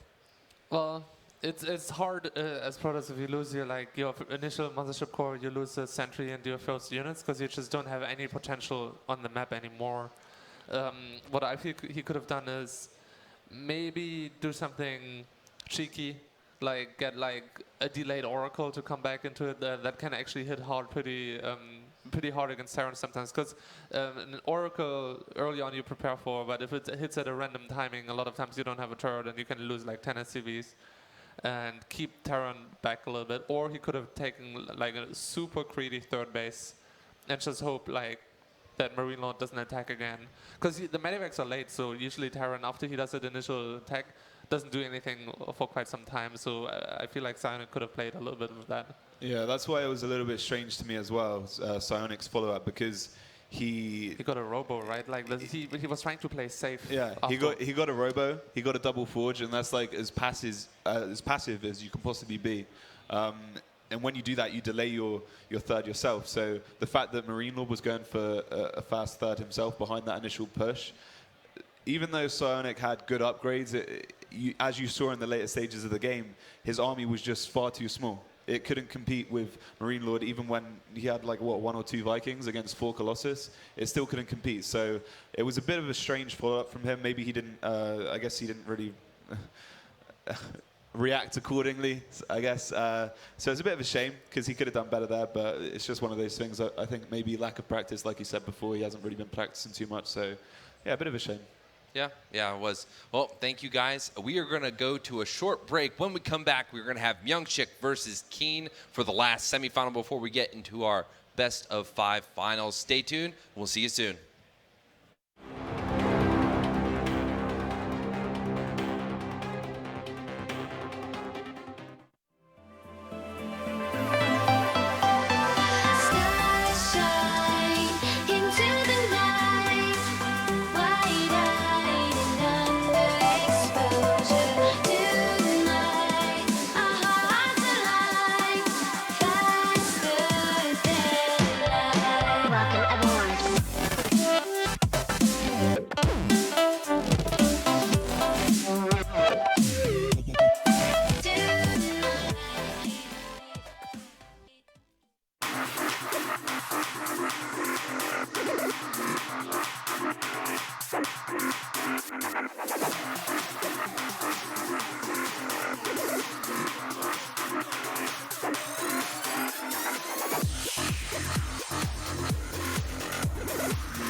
Playing Sideman Go-Go Football. Are you ready for this? Because I know I am. So let's go.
Jack, I want you to draw me like one of your French girls.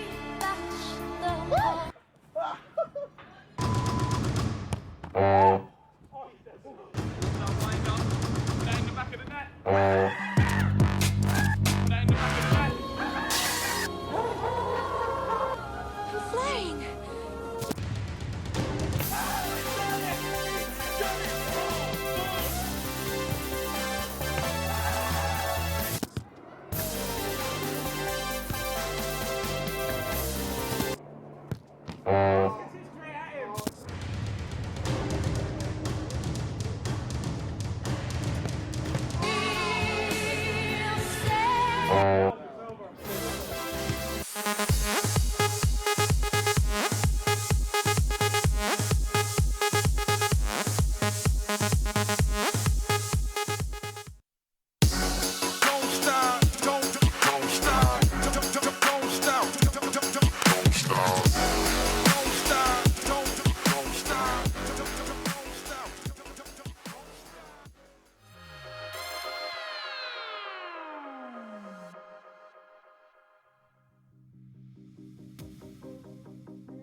a new way where the sun's shining down on my face.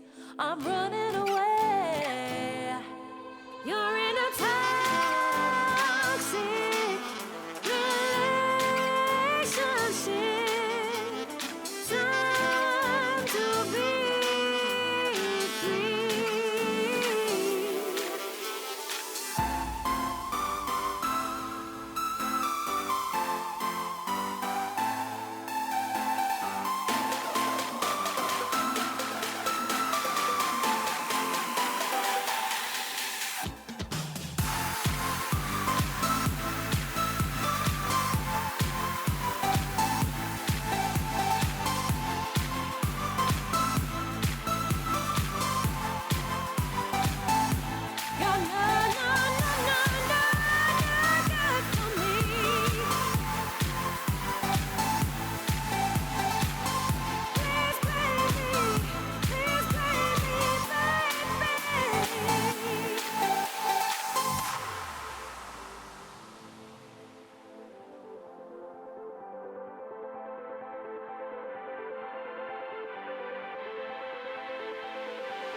I'm running away from this pain.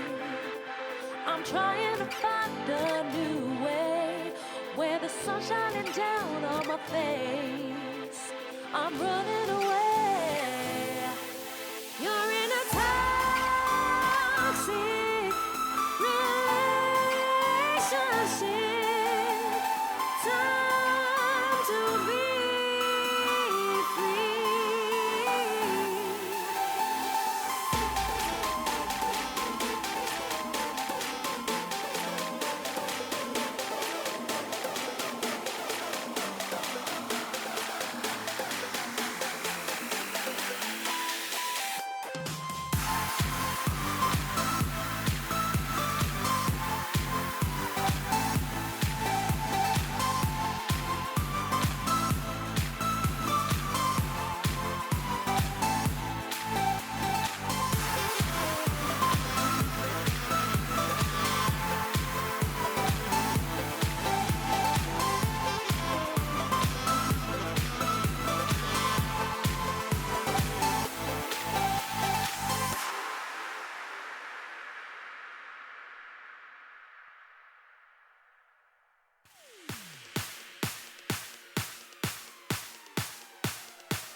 Welcome back to the Gfinity Summer Masters 2. My name is Lycan. With me, I have Bling, and once again joining us is Daishi, fresh off the caster desk. How you doing, Daishi? I'm doing great. It was a funny game to cast to me. Yeah, very happy to see your teammate make it through. Yeah, of course, and I do have a lot of respect for him, so it's always good to see him perform in any events offline. Yeah. You got to give us a bit of history, actually.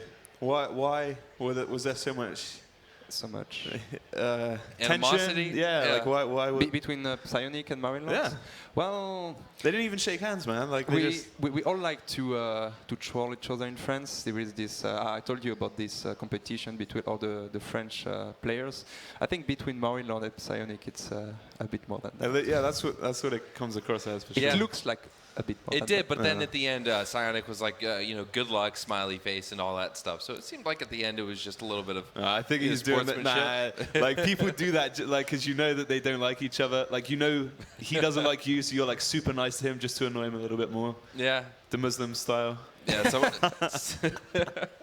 All right. Well, we have coming up next Myungshik versus Keen, and I think this is going to be a really exciting one. It's the two Koreans going head to head, and I think it's going to be great. It's a PvT, TVP, which can be extremely exciting. What do you think we're going to see out of the Protoss player? I think we're going to see him win. I think my prediction is going to go on for sure. I know that he favored Phoenix Colossus kind of style for a long time. I'm not sure if he's too keen on that anymore. It's kind of fell out of fashion a little bit, but he's always been a crazy, wacky player anyway. So maybe he's going to throw it out there. I'm not sure, but I feel like after Keen's performance yesterday, after his kind of cheesy, crazy-ish play didn't work so well for him, I think he's going to take more of a standard approach. And if anyone was to deviate away from that, it would be Myungsik. So, yeah, we're going to have to see. What do you think? Well, I'm really looking forward for this match because I think that both of them had really tough run of 8s. Both of them winning 2-1. Of course, Keen was a big surprise. Lilbo, we all agree that he should have won 2-0, but Keen is there, so yeah.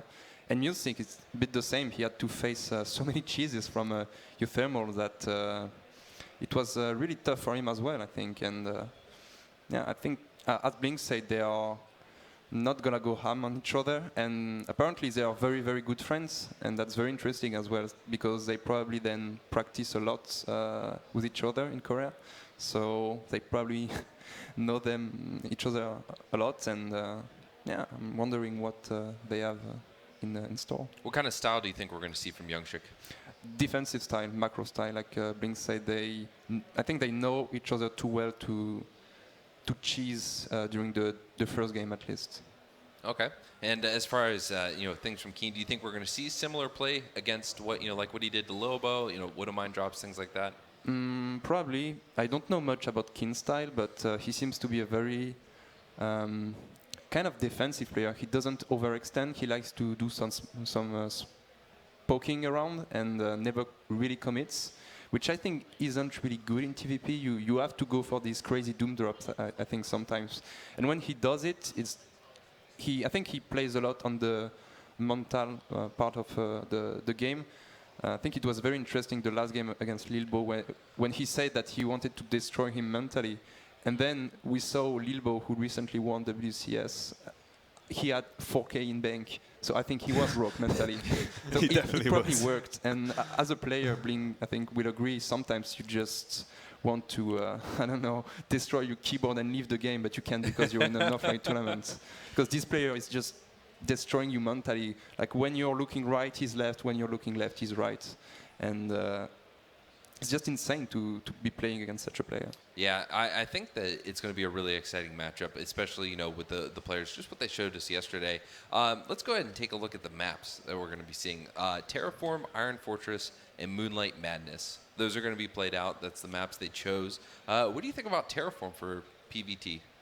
I think it's a pretty straightforward map, actually. It can be a little bit scary with the doom drops like Keen tried to do against Lilbo yesterday, but it's a pretty straightforward map out of the three. It's going to get crazier as the series goes on, which is funny to say because usually it kind of starts off crazy and then it's settled down a bit. But I don't think maps are really going to play a factor. I think the series would play out exactly the same regardless of what the maps were.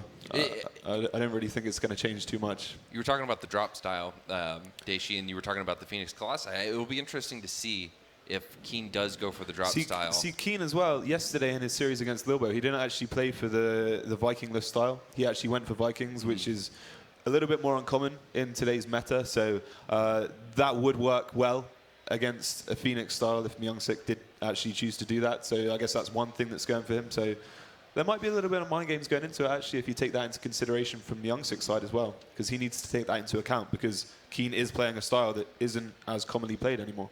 Yeah, yeah. So what are your predictions as far as what we're going to come out with? I know you want Myungsik to win. What do you think the map variance is going to be? 2-0, man. 2-0? Yeah. I'm backing my boy. I'm the only one that's been backing him from day one. I'm going to continue that. And giving him your energy. 2-0, yeah. All right. What do you think, Daishi? I'm going to go for 2-1 for Keen, actually. 2-1 for Keen. I think Myungsik is definitely going to take a map.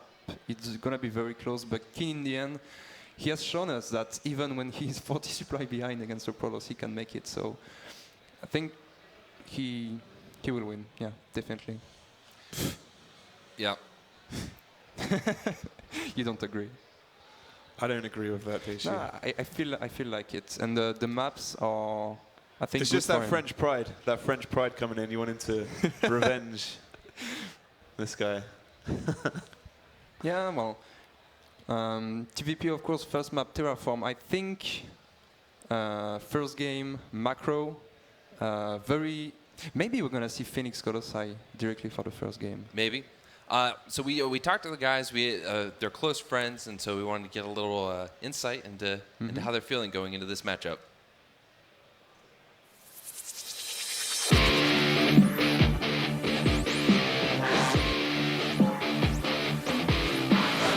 프라임 팀스크에도 같이 지내고 있어갖고 서로 연습을 많이 하고 왔는데 서로 스타일을 잘 알고 있기 때문에 컨디션 싸움이 될 것 같아요. 일단은 만족스러워요, 이렇게 만나게 된 게. 황규석 선수가 저랑 개인적으로도 많이 친해서 스타일도 서로 잘 알고 조금 누가 이길지 모르겠고 심리전이 되게 많은 경기가 될 것 같아요. 서로를 너무 잘 알고 있어서 그냥 재밌는 게임 할 수 있을 것 같아요. 거의 내일 명식이만 이기게 된다면 그냥 둘 중에 한 명이 이긴 선수가 무조건 우승하지 않을까라고 확신하고 있어요. That was a much more pleasant little vignette than the one beforehand with the Marinelord Psionic. A little more friendly. It's still a bit strange though. Like if you're saying, I'm really looking forward to playing my. They were saying how good friends they were. They lived together, but they're really looking forward to playing each other.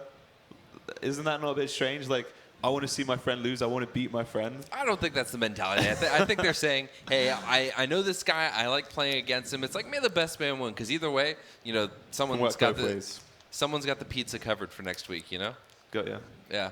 So it was pretty awesome. We've got some historic results. We're going to take a look at that and see how these two have compared against one another in the past. Actually, we're not going to do that quite just yet. No, we're not. No, we're not. But no, I imagine, what is it like? You know, you've been a pro player for a while. What's it like when you go up against someone that you know and you actually like and enjoy? Well, it depends because you can't be angry afterwards. You got to kind of be humble about it, and if you win or lose. So, but it's a lot different if you're actually living with someone.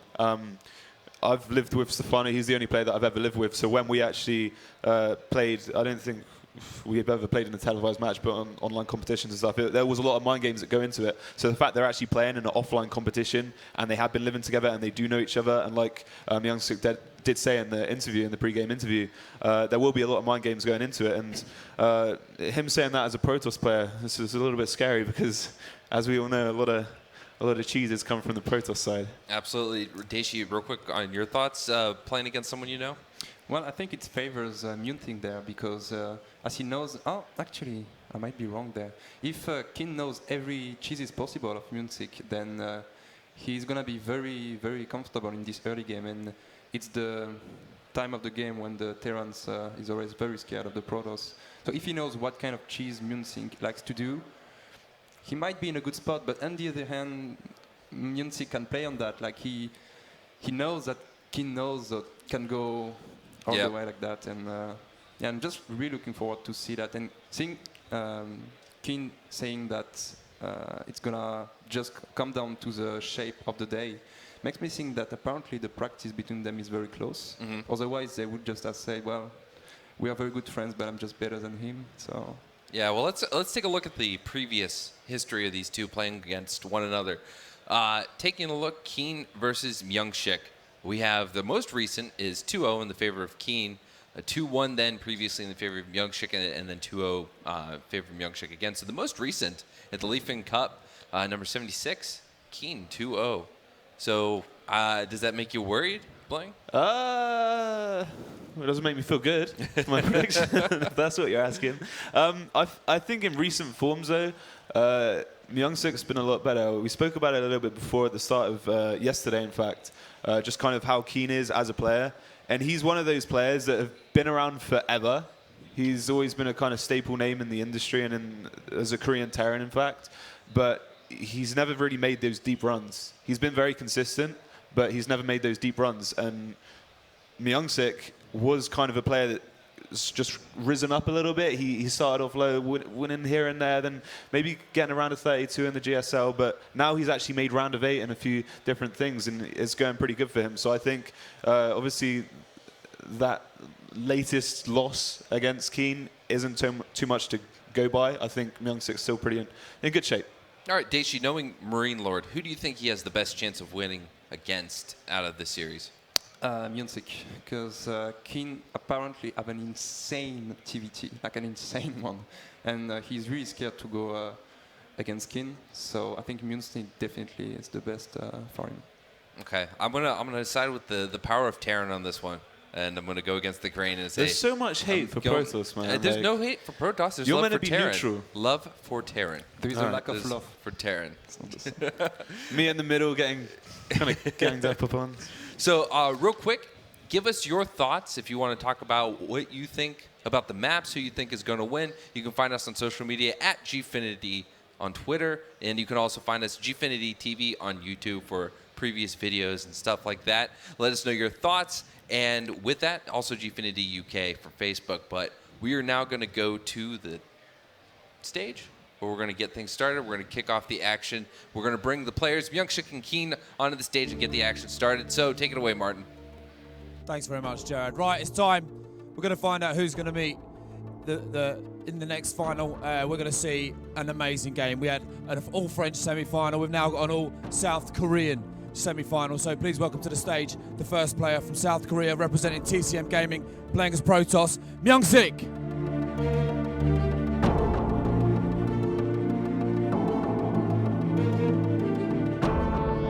They're good friends, but there's going to be no love lost here. They're going to put their friendship to one side. So the second player, also from South Korea, a Terran representing Prime, it's Keen.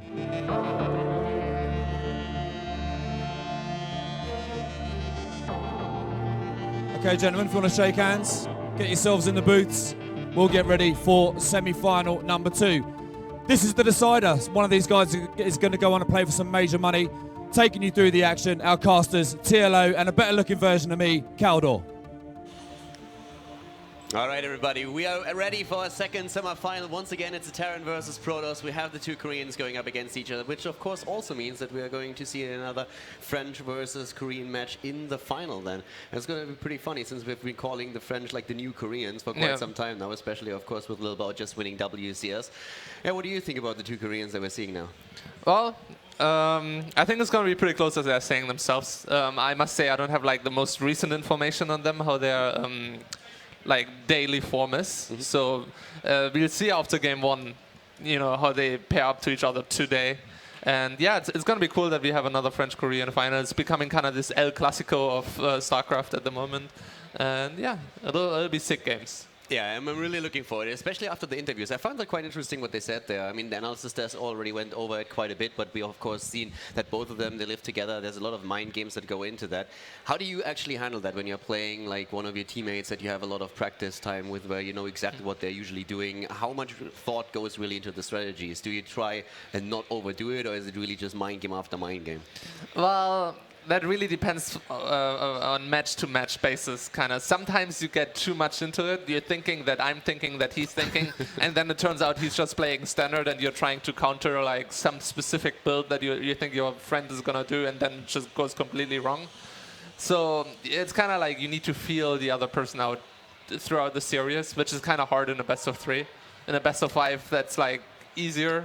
Like to adapt to each other, but we'll just have to see what they're gonna do. What would you in that case prefer for game number 1? I mean, there's like basically 2 approaches to it. Either you try to cheese your opponent when you know that he expects you to play like standard, because as you already said, like if you overdo it with the mind games, then you might end up in a really bad spot there. So a lot of players try to approach the first game at least a little bit more cautious, try to really play it safe there. Do you think that's the best approach, to try and just like test the waters a little bit, or do you really feel that one of these players is going to go all out in game number 1 right away to get a surprise start? Well, what I think happens a lot is that you a lot of times you use your secondary standard build. So you don't play your best standard build, but like a standard build you still can play, but you don't use all the time.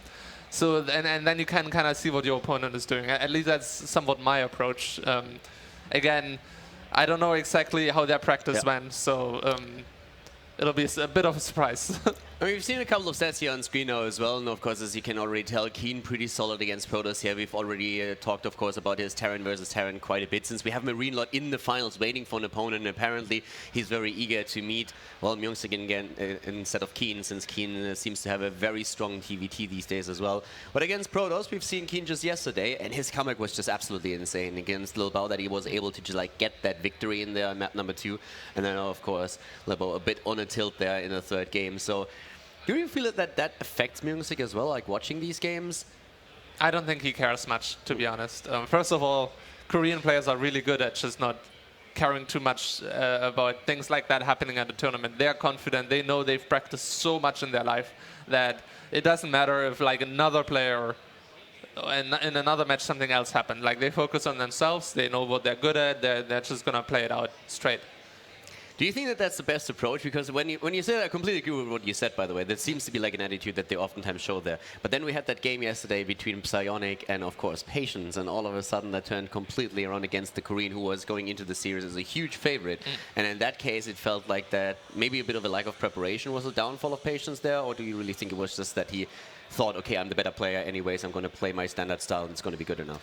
Well, you know, we kind of speculate a lot. There's many factors. Sometimes, for example, a Korean player comes to Europe and turns out the jet lag hits him a little bit harder than usually. And then in PvP, of course, we have a lot of, you know, PvP is like this matchup where it's easier to be the underdog, actually. Because if you're the favored, you're overthinking things a little bit, while the other, the underdog a lot of times in Protoss versus Protoss just goes full YOLO, which is like what you want to do in PvP, because you want to take steep risks and just go with it. While as a favorite, you're like I don't really want to just lose to a build order that my build order just loses to, so I'm gonna go the middle path.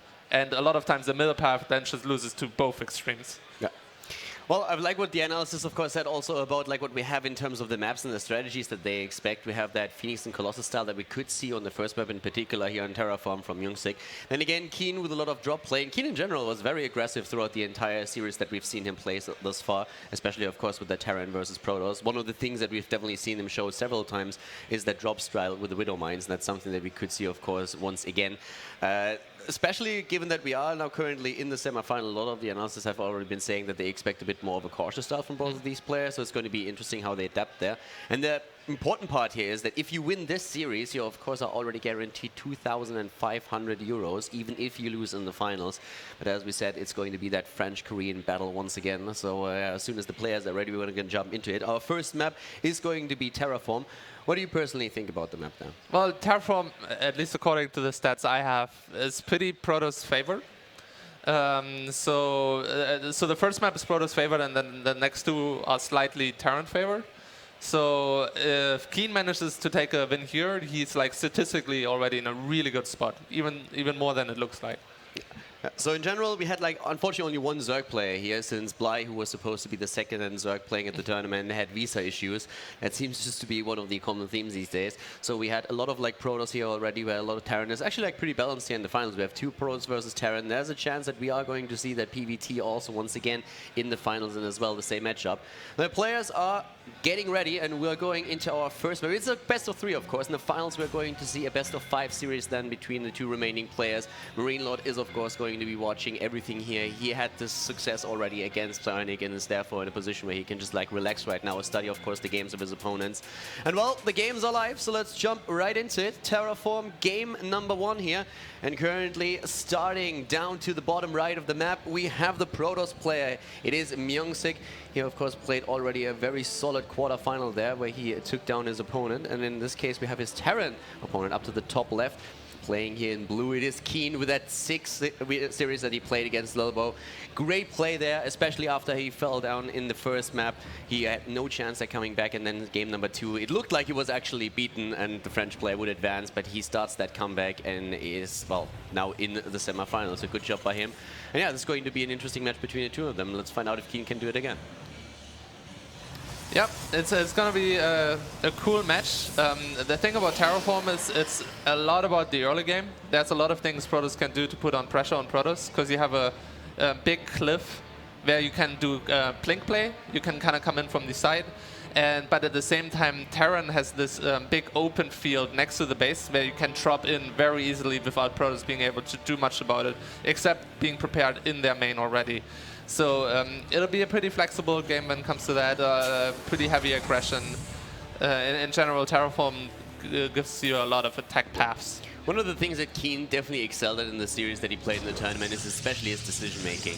That was one of the things that, of course, especially Daishi talked about a lot. I mean, Daishi himself being, of course, a great Terran player, and he thought that it was absolutely incredible how Keen adapted to the situations that he faced in all of the games that he played against Lilbo. So that was something that we might even be able to expect here now as well. Keen actually the first one to scout in the series now. And when it comes to Myungsik, as already the analysis said, we expect a bit of a more passive stance from him. Keen, on the other hand, we could really see that aggression again. I mean, at this point, do you think we're going to see maybe him with another Widowmine drop, or...? Yeah, I think it's going to be transitional pressure. So he doesn't want to go all in and just attack, and if the attack fails, he loses, and if the attack succeeds, he wins. He's going to do some light pressure of 2 base. And there's already the engineering bay trying to block the nexus of Myungsik. So that's basically... yeah, exactly that. He's going to try to delay the Protoss while not investing too much himself. And that's actually something that we've seen yesterday as well, and it worked quite well here. So for now, we have Keen once again trying to block the opponent's expansion spot. He has the Reaper coming in pretty standard thus far. Wants, of course, to scout out the main base to see exactly what's happening there. Myungsik has already taken his double gas, and he will go down to that tech path. When in this case, like, he has quite a bit of options there, and of course for Keen it's going to be the most important part. What exactly is going to be the tech choice of Myungsik? So he's going to try and get a look at that. We have a Zealot opening here for Myungsik, which is going to help him, of course, quite a bit with that engineering bay. Yeah, that's basically the right start for him. If you skip the Zealot and go straight into a Stalker, you have a real problem. It's going to be delayed so much. But now it's not really a big deal. It kind of ends up pretty much even in this situation, maybe slightly better for Protoss. Well, with that Mothership Core, of course, also dedicated to that. We had that Reaper trying to sneak into the main base, but the Stalker is out, and therefore no additional scouting information for Keen, who, by the way, started his own expansion now back at home. So instead of like heading into any kind of early drop play that we've seen him use a couple of times, he's playing it right now with an early expansion there, and then transitions over into that reactor in the factory. Yeah, Keen in the meantime, he's scouting around, unless he wants to put a starport in the corner to proxy, but I think it's mostly just to see the Oracle. Even though it's kind of hiding out there and waiting for the factory to finish, so maybe we're gonna see some cheeky play here. We've seen him actually with a few things like this in the first game that he played yesterday, when he was trying to just like proxy a bit on the map. So far he's not really committing to anything here. We have him with the starport in the main base, just out for the scout here, wants to see if maybe an Oracle is going to head down that path. And we see also, of course, like Myungsik right now trying to just protect the space for now, even going into that sentry, having with the Robo already. So pretty safe play from both of them, covering their bases. Yeah. This is nothing crazy from either of them. It's just going to depend a little bit on the timing of the drop. If the drop hits when the observer is out of the base, so if he hits at a little bit delayed timing, it could do a little bit of damage, but most likely he's gonna drop the Widow Mine, maybe kill 2 workers, the mine gets cleaned up, and then it stabilizes from there. Yeah, and we've seen some incredible actually defense against like Widow Mine drops in general throughout the tournament now. But Keen has been really constant about it, and against Little Bow, one of the Widow Mines that he placed down in game number 3 basically won him the game, denying mining to Little Bow for a long, long time. So Keen really loves to use those to just like shut down a few of those bases. I think we have a, yeah, that's a very interesting third base by Keen, so that SCV actually was there for a reason, not just to scout. He's gonna hide a third CC there. So that's definitely, that's a mind game. Like, that's something you don't usually do. That's something he tries to put off Myungsik a little bit, so he gets a little bit confused there. I actually like that quite a bit. So he's going into one of those ninja expands. What is your personal stance on that? Because there's always this argument that has been around for quite some time. What do you want to do if you have that base up? Do you just drop your mules on that base to try, because you think my opponent is going to find it eventually? Let's try and mine as fast as I can so that I get a lot of value out of it. Then again, if your opponent scouts your main base and realizes there are no mules over there anywhere, he might realize that there has to be something hidden on the map. Oh, nice attack against the Stalker, takes it out.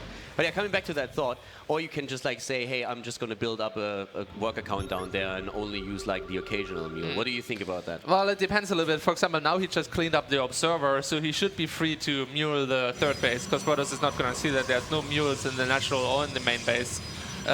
So now I'd be surprised if he doesn't mule the third base, because obviously you want to be able to mine as long as you can from your natural and from your main. And if you can mine out another base faster, that's great for you. We have scouting going on the map again, but in this case not to the bottom left, so Myungsik is not going to scout that out. Already the Widow Mine in place and takes 1 kill, but that's it. Oh, didn't even get the kill, right? Yeah, he got 1 probe, but I'm a little bit surprised about that photon overcharge, because he could have just cleaned that up with his normal units. Yeah, it looked like overkill a little bit. A little bit, yeah, but then again, the energy is going to build up again, and maybe he doesn't think he's going to have to use it until he has 200 energy again anyway. That's quite a lot of gates coming here from Myungsik. Yeah. 7 gates, Robo, 3 Immortals out, so this is very aggressive play. He's going to try to go for a bust in the natural. And Keen, he has that third base already, so he has to buy some time. We see also the mules that he dropped, so with him taking down that observer, he just commits fully to the expansion down to the bottom left. He also has some scouting information about what's going on thanks to the units that he just saw on the map, so he will see that there is an aggressive move by Myungsik, and he has to react to that, of course. He's already going into upgrades, he's waiting for Stim and for Combat Shield, and we have him right now with a pretty decent production, but Myungsik is going to go all out with this.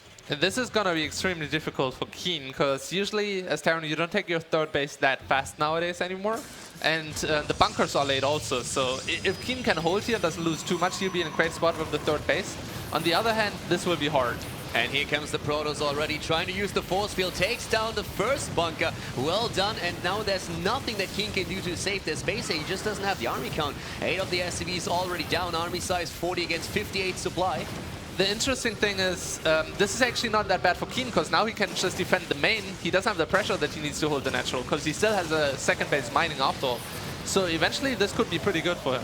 Well, at this point he's losing even more harvesters, but of course Myungsik is now in a position where he's trying to contain Keen a bit. He doesn't really want to commit to walking up that ramp with all those Widow Mines around and also the bunker in place. There's not really too much that he can do about it. As long as that base down here to the bottom left of Keen is not scouted though, Keen has a solid position there, but we still have a supply lead overall for Myungsik. He has the edge in the game at this point, but he of course needs to realize at some point that something else is going on. Right, he should, it's very hard to know that, but he should know there's something missing, that Keen basically had too little of everything. He can't just assume Keen is a bad player, so there must be a base or something, but it's kind of hard to realize that as a Protoss. He wants to go for it. He's actually trying to go up that ramp once again, splitting those SCVs of the bunker. No repair there. Takes down the first one. He has 2 more to go through, and of course he's also using those sentries for the shield, but once again from the low ground sniping another one. Keen is holding on to it. He's just defending as much as he can, and in the meantime mining from the bottom left. So if Keen actually gets enough units to be confident enough to hold the high ground anyway, and then gets a drop out, that could work out really well for him. He'll force a recall, then he can take his natural again. It's on 3 base versus 2. On the other hand, Bio just becomes much better against that kind of army. It scales better, so he'll be in a good spot anyway. Keen is once again going for the upgrades already, and the Protoss player with the force fields just like sectioning off a couple of units and taking them down. One bunker still in position for Keen. He's at 100 supply against 115, and the worker count is actually not too bad for the Terran player. He's slightly behind, but he has that triple mule available. Yeah, I'm liking this more and more for Keen, because Myungsik is kind of stuck in this scenario. He just wants to keep pressing and pressing, but I don't think it's going to work out in the end. He's actually losing a lot of sentries. He just lost 4 sentries to that attack, and he's moving up the ramp right now with the Zealots, but all of them are going to be taken apart. The Terran player just moving back a bit, and he still has all of those Widow Mines on the high ground, and Myungsik is losing a ton of his army. He way overcommitted at this point. He doesn't realize that there's another base on the map, and he just feels that all that he has to do is take Keen down here. He must realize at some point that there's just too many units being built. I really don't like the decision making by Myungsik, because there's 2 scenarios. Either I have Terran contained on 1 base, and then there's no reason for me to go up there because I'm on 2 base, or there's another base out there, and then he should check for it. So it's a little bit tough for him right now. And he completely gets destroyed here by his opponent. Keen taking him down. Another round of warplanes. The GG, and Keen takes game number 1. Nice and easy. 3rd base, unorthodox, very effective. But as you already said, like, that was a little bit surprising, I want to say. I mean, you force your opponent to give up his natural. He flies into the main base. You have that contain. You are on the lower ground of the ramp. So there's basically nothing that at this point Keen can do to really escape. He won't have that medivac count so that he can't suddenly flank you. So all that you have to do to play it safe is really scout out what's happening on the map and just like play a safe game from there. It's a little bit surprising to me that he didn't do that. At some point he must have realized, I can't go up that ramp. I can't keep poking there. Right. Why do you think that happened? A little bit overconfidence. He thought his opponent is just mining on 1 base, and then if he keeps force fielding units and kills them, eventually it should snowball that he just has enough units to go up there. But because there was a 2nd base mining, that didn't happen. But I still think going up there is a mistake anyway, because it's like overconfident, right? If your 2 base versus 1 base, you're happy anyway. Then you just tag up after that. You could get Colossus tag, you could get Plink tag. Just keep pumping out Immortals, you'll have a very strong army. But yeah, I think he thought he has a game won and just wanted to end it. It's basically just like a big gamble that he takes there when he tries to go up that ramp. There's no real need for him to do that. He would be in a great position either way. I mean, at this point, Keen with the 1-0 lead, and it actually didn't look too bad for Myungsik. I mean, he had really the perfect strategy there. We had Keen committing to those bases early on in the game, therefore his army count was low. He gives up that natural.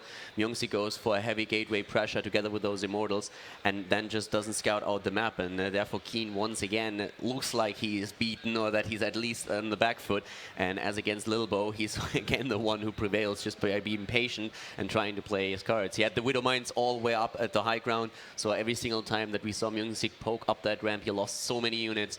And yeah, Myungsik just lacking that patience a little bit. Yeah, definitely. All he needed to do is send a single stalker around the map, find the base, he wins the game. But sometimes it's all it takes is 1 scouting unit to lose or win a game. That's the game of StarCraft. Well, the next map... Excuse me, it's going to be Iron Fortress, so it's going to be map number 2, as you can see here. We had Keen win the first one, so he is in the lead of the best of 3 series. 1 map is all that Keen needs to advance to the finals, where he would then, in a best of 5, meet Marinelord. We have currently Iron Fortress as our 2nd map, as already mentioned, and if need be, Moonlight Madness is going to be the decider here at the tournament semifinal. But yeah, very well played by Keen, and Myungsik, of course, he's the one that's... Well, he's the one that is being pressured right now. He needs to come up with something.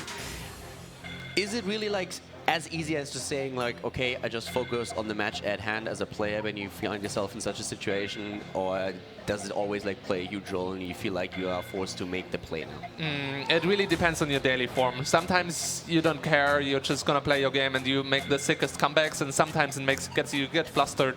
I'm not sure myself yet when scenario A, when scenario B happens, but every player is a little bit different there as well. So we'll see in the play, it'll reflect there. Yeah, we're gonna find out right now as we have to the top right of Iron Fortress, our Protoss player down 1 game in the best of 3 series. It's Myungsik. Protoss here, of course, he needs to win 2 in a row now if he really wants to go to the grand final of the Gfinity Summer Masters. He goes up against the Terran player, Keen to the top left, as we can see here. Keen with incredible performance throughout the tournament. Bit of a comeback king here, the commander playing well, taking down Lilbo, the WCS champion, and now also in the lead against Myungsik, who was also Blink's favorites who take the entire tournament. Yeah, well, we'll see if he's right or wrong now. one more chance for Myungsik, and then he needs to do it again. I think I'm liking the position for Protoss here, because I think it's better to have the drop path in the natural to be vulnerable than Terran being able to drop right into your main where they can take out critical structures like robos and stuff. If you lose a few probes here and there to drops, it's not quite as bad as when you lose your Colossus tech and you just don't have the army anymore. It's actually exactly what we saw yesterday when Keen played against Lilbao, that he was able to get into the main base and only snipe one of those next side that could have been replaced, but at the same time the Colossus tech was taken down too, and then there was just like absolutely nothing that Lilbao could do in that scenario. So as you already said, those tech structures extremely vulnerable if you get the direct drop path, and in this case you can take on the economy, but you will have a much harder time to really go into those tech structures in the main itself. So Myungsik now, as we said, he's down in the series, so he needs to win 2 in a row, and he might feel a bit pressure to make some aggressive plays here. Keen, on the other hand, with a bit of a gamble in game number 1 as well, going for that hidden expansion that worked out quite well for him, and might do something like this again. The players, they have been practicing together for a lot. They've been actually like also living together, so a lot of mind games will go into that series as they already predicted and as we've seen in game number 1. And I'm a little bit curious if Keen is going to try and pull something like that in game number 2 now again. A big question now is, did Myungsik actually realize when he left the game that there must be another base? Because if he didn't, Iron Fortress is quite a good map to also do a CC like that. You can just put it in another corner and Protoss is never going to know about it. It's not like you just scout there. I guess you would assume that he would have looked at the stats and like looked at mining and everything and like all the numbers. So but sometimes you don't when you lose. Like it's really stupid. Oh, and look, well, I mean, that's the scout. But yeah, sometimes you just don't think about it. You just leave the game, don't look at the stats because, well, I lost, I attacked up the ramp. That was stupid. And you don't realize the implications behind it. It's actually a really good point, because King just decided to do this exact same thing again. And if Myungsik didn't look at the stats afterwards and didn't realize what was happening there, then he could be falling into the same trap once more. And that must be like the worst feeling, right? I mean, if you make the mistake not only once but twice in the same game, and then later on you just like leave the booth and you talk to a couple of players and everybody is telling you, didn't you see those faces? Especially, I mean, they're friends, so Keen is gonna rub it in his face. It's like, dude, like, didn't you realize? But this game is gonna be a little bit different. Looks like Widow Mine drop by Keen and Stargate for Myungsik. So both players are going into a little bit of a different direction. No fast expand from either of them. Yeah, Keen really liked his aggression against Lilbo. He started different against Myungsik, but right now he's back to what he showed yesterday. We have the scouting going on for him as well, of course. As usually happens, he finds his opponent in the last position possible. The Protoss player is a bit more lucky, sends it exactly counterclockwise and is going to find Keen right away. So we see their commitment to a Stargate here. Once again, also with the Oracle first, of course, and the Marines are going to try and deny the probe, but can only chase it away and not take it down. This is pretty heavy pressure, or maybe even an all-in by Protoss. 3 gates plus Stargate, and there's going to be a lot of units very early, and the Terran player doesn't really have a lot of production himself. He has a lot of harassment potential, but he doesn't have he's not going to have a lot straight-up fighting units. So this could go either way. If Terran does a lot of economy damage with this drop, he'll be in a great shape, but at the same time there's an Oracle on the way to Terran, and I don't think Keen has really any defense against that. Yeah, he doesn't have anything, and that could be absolutely devastating. There's also a Parliament position already, and that Medivac didn't see the Oracle either. So the drop is headed towards the base of Myungsik now, but still, there comes the Oracle, and there's nothing over here that could defend against the Oracle. He's gonna lose a ton. Oracle could even start focusing down the few Marines that are still available there. On the other hand of the map, though, we're having now those 2 Hellions and the Marines starting to move up that ramp. Myungsik should be able to defend here, though. He has another round of warp-ins, and this is looking pretty good for him at this point. Yeah, this would work out for Keen if this would be Oracle fast expand, but Oracle 3-gate, no problem to hold this. Yeah, and he's already moving in, taking down the Widow Mine, and he's trying to snipe that Medivac. Doesn't get that kill, but 9 kills against the SCV line, and Myungsik finds himself in a great position here. He's 7 workers ahead already, 22 against 15. The Oracle still lingering around, and there's the warp-in that we're seeing for Myungsik. Army size, of course, also in favor of the Protoss player, 24 against 16, and he is going to start to apply even more pressure to Keen. Yeah, this is a classic scenario. It's like 1 base Protoss is usually better than 1 base Terran. The 1 base Terran is really good against 2 base Protoss, but this is not the case, and I think Keen is just gonna get defeated here basically right now. Yeah, I mean, there we have already the, there's the Oracle moving in again, taking down the Marines over here. There's absolutely no defense. 10 army supply against 26. GG and Music with a pretty solid victory on the second map. And so basically at this point already the predictions of Daishi coming through. We are going to see that third game between the two of them. Yeah, definitely not a 2-0. And now we're going to have Moonlight Madness, which is again, it's kind of the dog horse of the maps because it's vetoed so heavily in lots of tournaments. And in the Korean scene, they're mostly still playing the older map pools, so also there it was not really popular. So obviously they practice it on ladder. But even on ladder, a lot of people veto it, so even if you don't have it vetoed yourself, you might not get a lot of games on it because everybody else has it vetoed. So it could be that we're going to see something very risky and kind of aggressive again, because usually the more you have figured a matchup or a map out, the easier it is to macro, the easier it is to know the defensive timings and get ahead like that. But if you're not quite comfortable on a map, it's very hard to have those crisp, perfect timings, because if you're used to an all-in hitting 10 seconds later, and then suddenly your bunker is also 10 seconds later, and then the attack hits before that, you can lose the game right away. I mean, with the decision-making that we've seen from Keen in the series before, that might actually even favor him in such a scenario when you have to make those decisions on the fly. He seems to be really strong with this. But in this case, of course, now the openings that we saw from the two players worked against Keen. He unfortunately for him didn't also... Like, if he, for example, sees with the Medivac that there's an Oracle headed his way, he can always abort his own attack, just like fly back with the Medivac and try and defend and then take it from there. But as it happened, he just lost way too much economy already, and his own drop didn't really do anything. So it all comes down to the last map, which is going to be Moonlight Madness. I'm pretty excited for this one. This should be real fun. I mean, we've seen actually like two completely different games here. And the first one, it was like that, a bit of a gamble that Keen took with that third base. It worked out perfectly well since Myungsik overcommitted a bit to his own attack. And then the second one, just that Oracle doing so much damage. So I want to see a long macro game between the two of them, to be honest with you. Yeah, I don't think if you're going to get your wish, that is a lot of times that is the case. If two players know each other so well, you just want to abuse like them with a build you've had very good success with. Yeah, and here we have once again the graphic, of course. We have a 1-1 in the series here in the semi-final at the Gfinity Summer Masters. And Moonlight Madness, the last map, Terraform won by Keen. And then on game number 2, we had Myungsik prevail. Very well played here. Moonlight Madness is going to be an interesting one. And as Dario already pointed out, of course, if you have two players that know each other this well, there is always just like a lot of curveballs throwing around. But now we're going into game number 3 of the series. Moonlight Madness, our final map in this best of 3. And then we're going to see either Keen or Myungsik advance to the final. And in this case now, starting down to the bottom left of the map, we have the Protoss player victorious on the last map, Myungsik, with that victory here. Great opening for him going into not only the Stargate, but then also the additional gateways. And up to the top right cross position, we have Keen, the Terran player in blue. And yeah, after the original good start into the best of 3 series, he finds himself now on the third and last map, and Moonlight Madness is a map where decision-making is going to become important. We could once again see one of those players try to go for a bit of a mind game. Yeah, absolutely. It'll come down to a lot to the first Reaper of Keen. On Moonlight Madness, you have a little bit of an easier time to scout with the Reaper than on some other maps. So if Keen can identify what Myungsik is doing, he can adapt to that and have a really strong defense. But, I mean, who knows? Maybe both players are just going to play macro this time, and then there's not going to be any crazy early action here anyway. It would be really nice if you could see a macro game there. I mean, it's a little bit less likely, as you already pointed out before, but in this case, we've seen two very short games between the two of them. And Myungsik, he's of course one of the players who, especially like Bling said, he can see him win the tournament.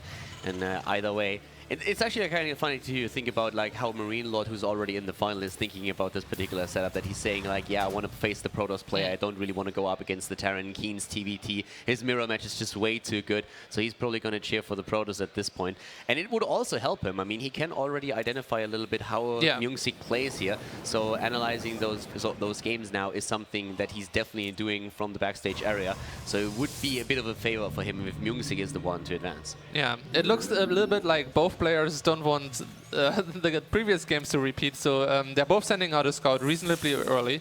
And they're gonna, you know, first 2 games were a little bit crazy now, so now they feel like they need to scout to figure out what is the other guy is doing. If he's also playing one base again, can I counter it with a superior one base, or well, can I just do an engineering bay block again? Yeah.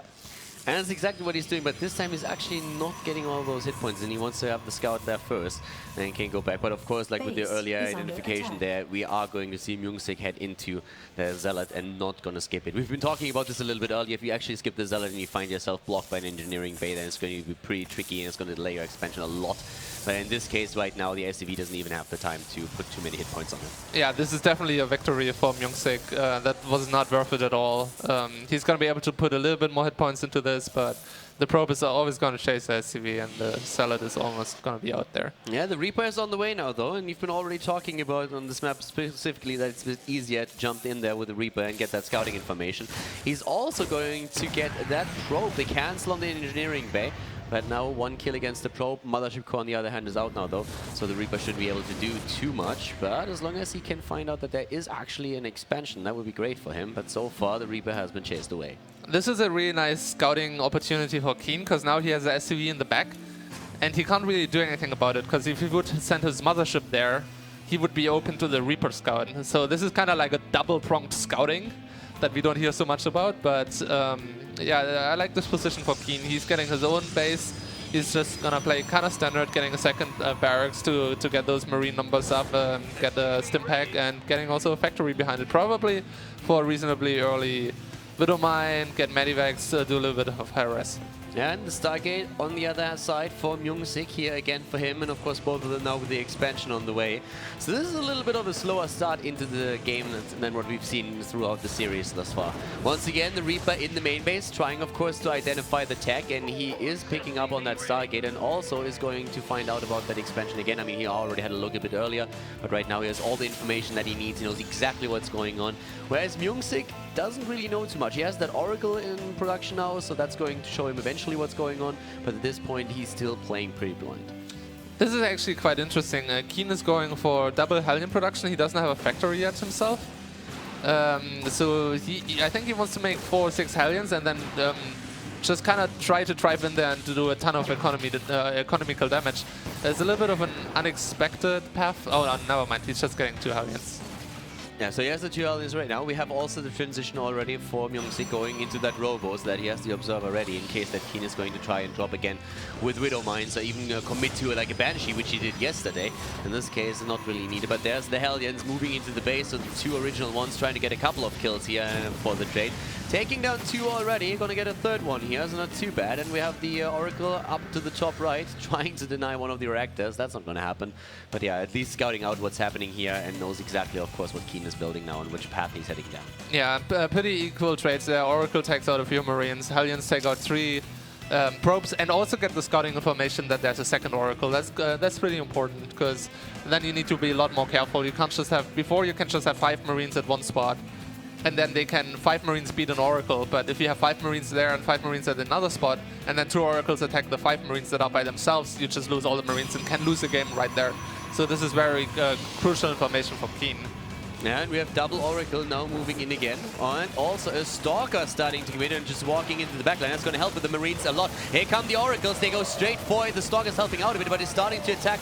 Yeah, 1 more Marine, but it is actually not working out the way that Myungsik was hoping for. He's losing not only his Stalker, but he's also losing one of his Oracles. Yeah, Keen making the right decision there, putting his Marines into the natural. I think he didn't really leave anything in the main. So if Myungsik attacks into the main, he could have definitely killed a lot of workers there. Maybe there was a bit Widow Mine, but you can always evade that. So yeah, kind of scouting that 2nd Oracle. Great information for him, because he knew there was going to be something like that happening. Yeah, and at that point, Keen immediately is saying like, okay, I just like took down that Oracle and the Stalker, and he goes into an expand now. So he starts to expand. He starts with the upgrades. The engineering bay is ready. He starts with the +1. Stim is on the way now too. Adds additional gas as well. So he's just like macroing up at this point. And Myungsik is trying to apply a bit more pressure with that Oracle that he already has. When we're looking at the harvest account, we have Keen still slightly behind, which is pretty usual for a Terran versus Protoss. But of course, all of those mules that you have will put the Terran player a bit ahead when it comes to the mineral income, especially with that 3rd base now coming up, which has, by the way, been scouted by the Observer.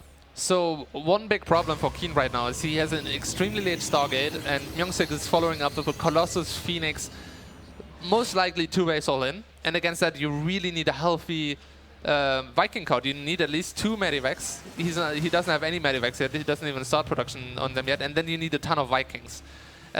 So he's either going to have a few Medivacs or Vikings, but he can't have both in this case now, and you kind of need both to defend.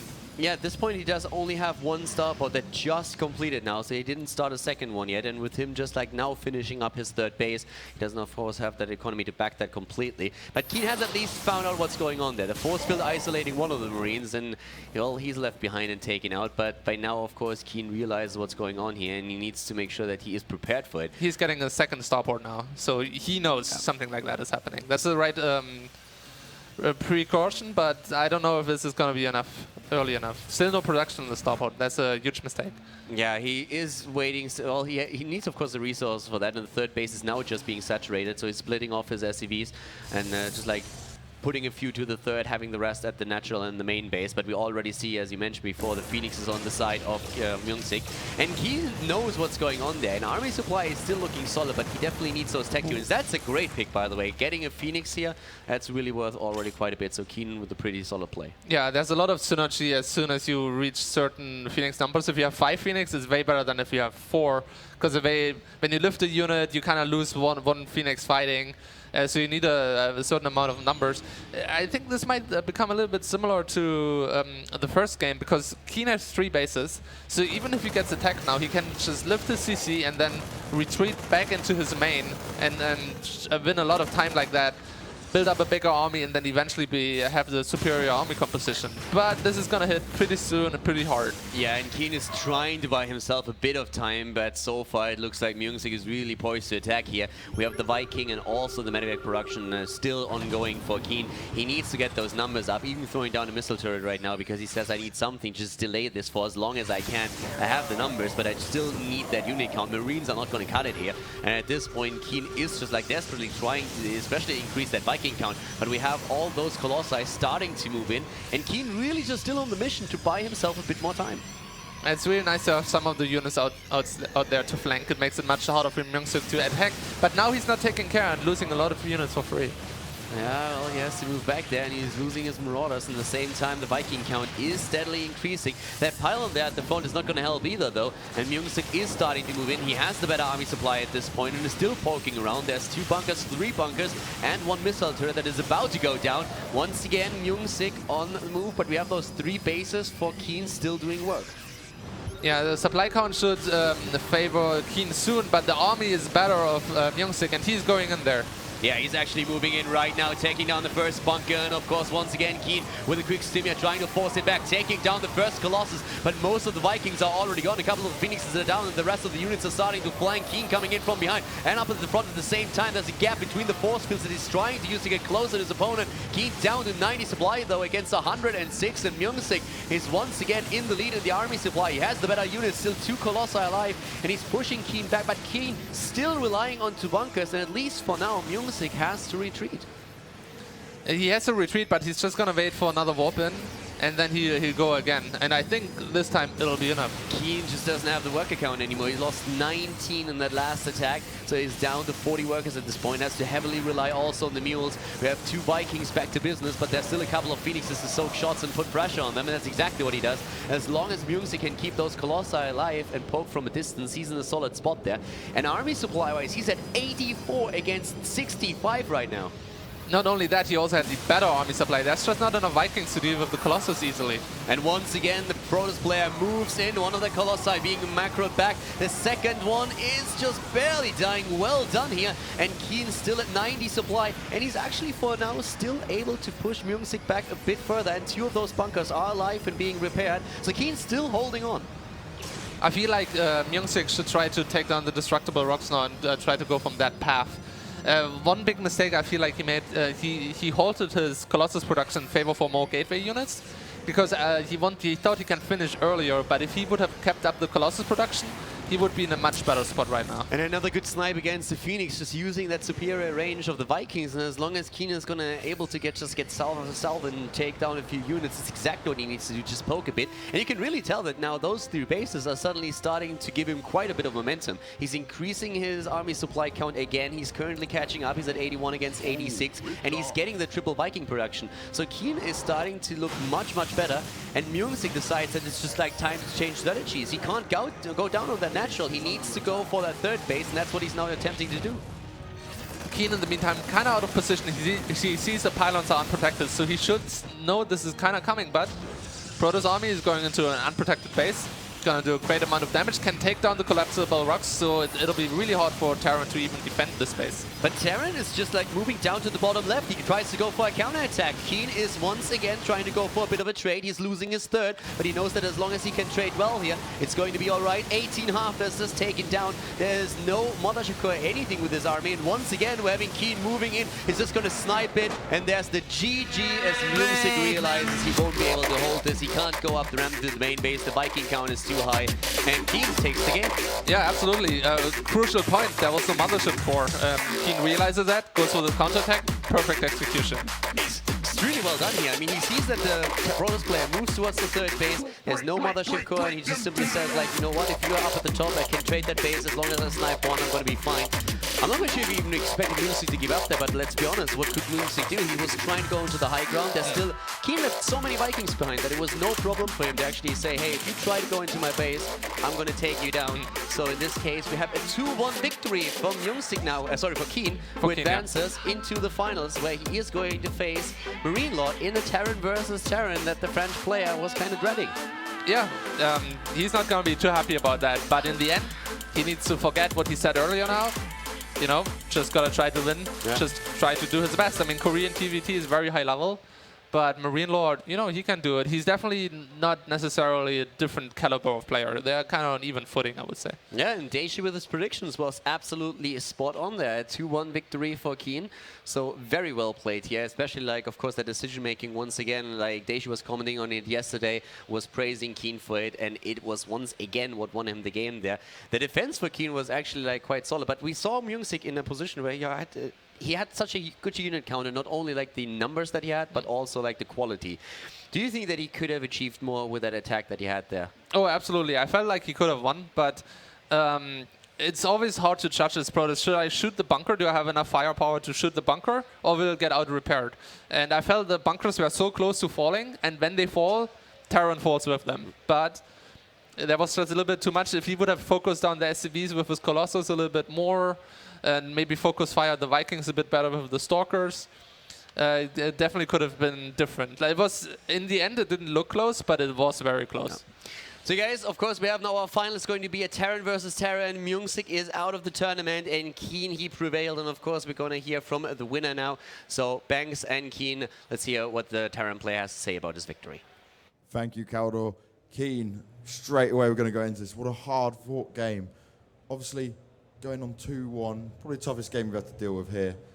Did you expect it going into it? Were you feeling very confident to take on Music? Because I think a lot of people would have favoured him over you in this matchup. 전체적으로 이제 잘 아는 선수와 함께 게임을 했었는데 이렇게 결과가 나올 줄 알았었나요?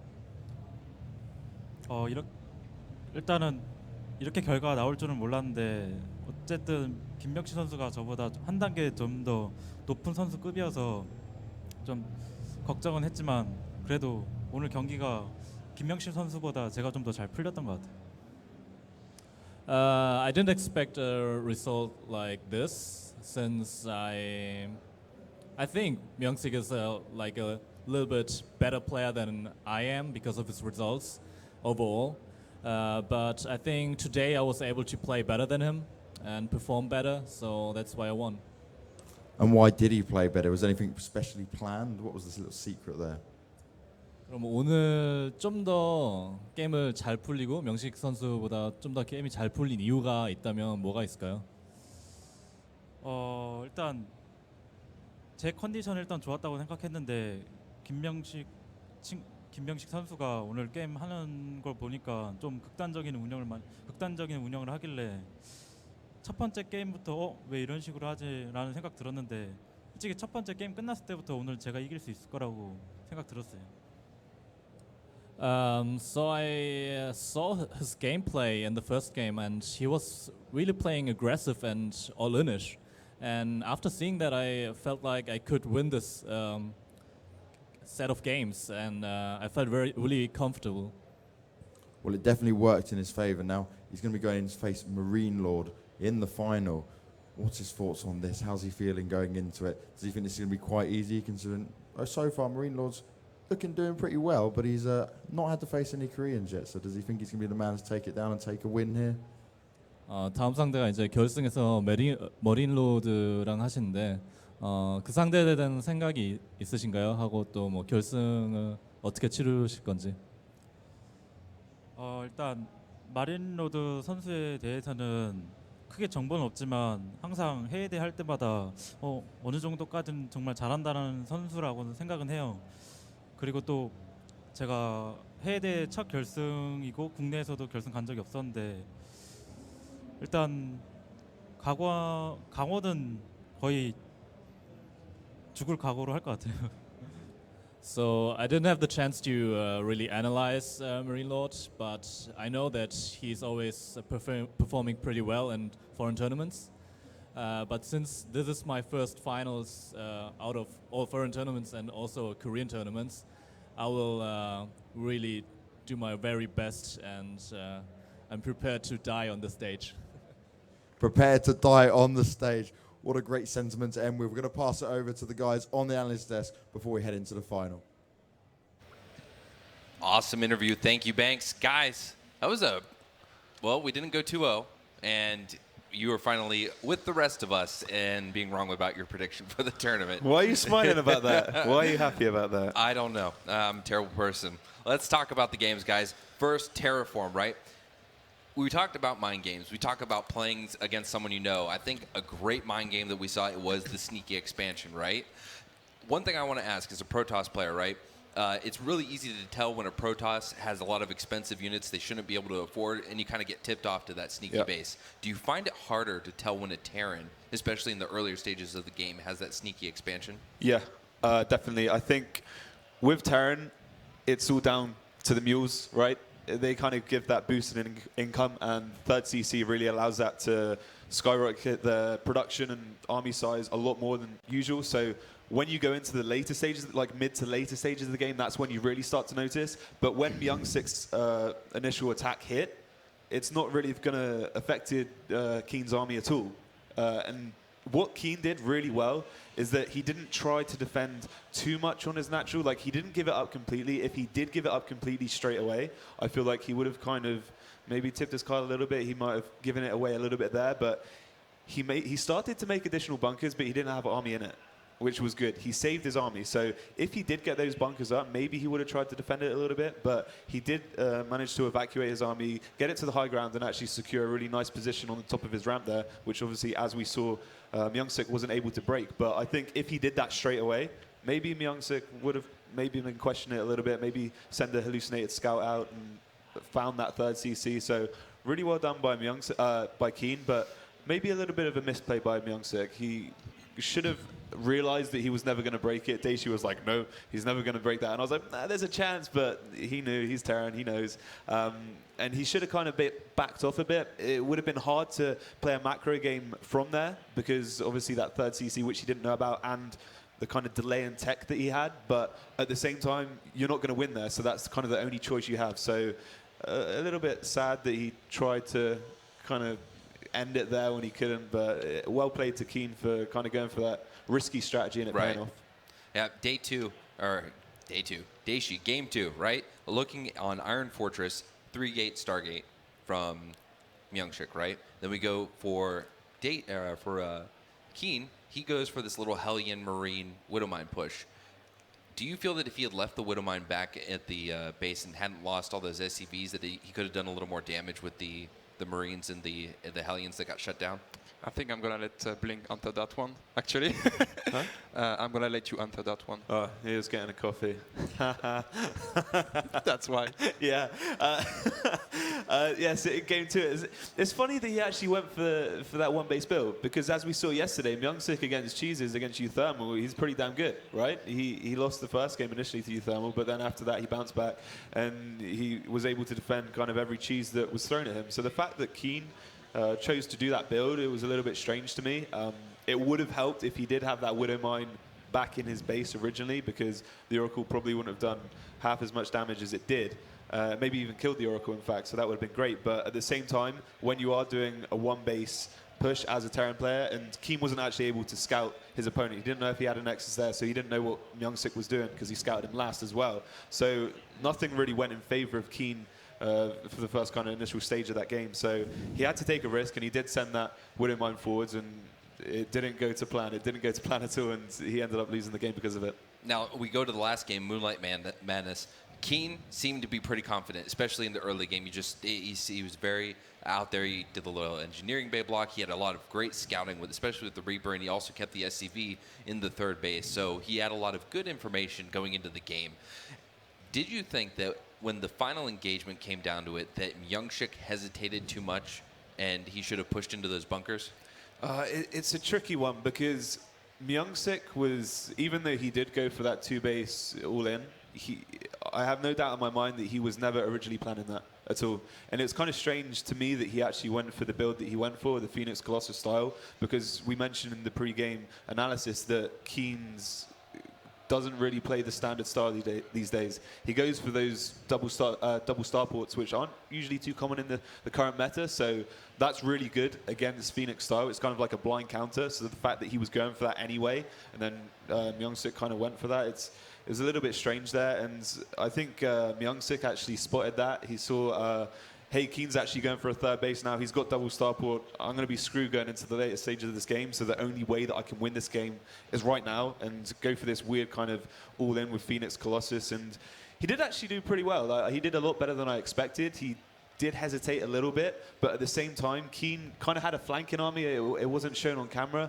I don't think, but he had a flanking army which he left behind a little bit, and it made a little bit of a struggle for him as well. So there was a few hesitations from Myung-Sik and a little bit of a misplay from Keen as well. But overall, Keen's strategy choice was better than Myung-Sik's, and he kind of deserved to win there. Yeah, agreed. Let's go ahead and take a look at the bracket. We'll see where we've gone and where we're going to with the finals just on the horizon. Again, starting off yesterday, Psionic, Marinelord, Myung-Sik, Keen, they all won their matches. They moved into the semifinals today. Now we are finally at the finals, competing for $5,000 in first place. It will be Marinelord versus Keen. It's going to be a pretty exciting game, but let's talk about something else. Bling, you get a little upset, with the Protoss hate on the panel and everywhere else, but yet, he goes and gets coffee and makes you do all the legwork for this segment. You gonna stand for that? Yeah. What is this, man? And you as well, though. To be fair, me, the only Protoss in the middle, and then look at that finals right there. 2 Terrans. 2 Terrans, yeah. Of the course. power of Protoss, right? The power of Protoss. Yeah, we can see that. Yeah. I think we need to settle this once and for all, guys. In production, can we get a best of 3 between these two guys? Me and Daishi? Yeah. Yes, they said you can. So we're gonna have it awesome, and it's gonna start at destroy. Really? It's gonna start at 1. That's 30 We're minutes gonna from play? now. Yeah. Yeah. We are. All right. Easy. Easy. I'm retired, I'm a retired player. Yeah. Are you retired? I'm not. You're not? All right, so if you lose, that's pretty bad, man.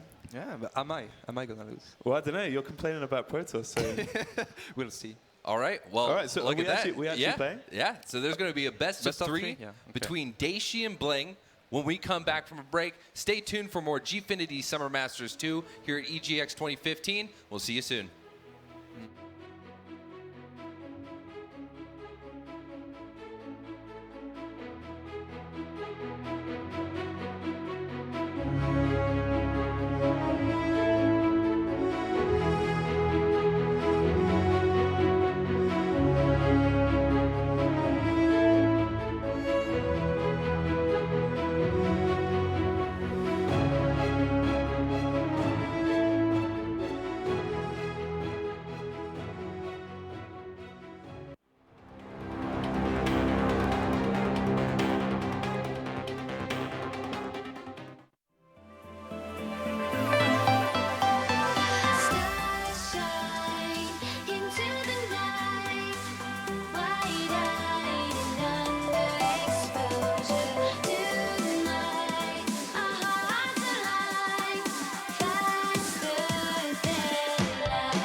camera. They can see. See that? Good pace, lads, good pace.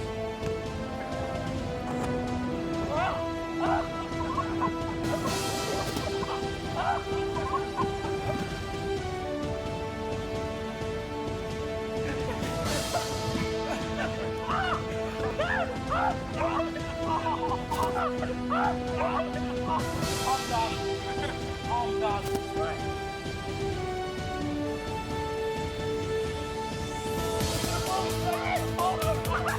Money shot.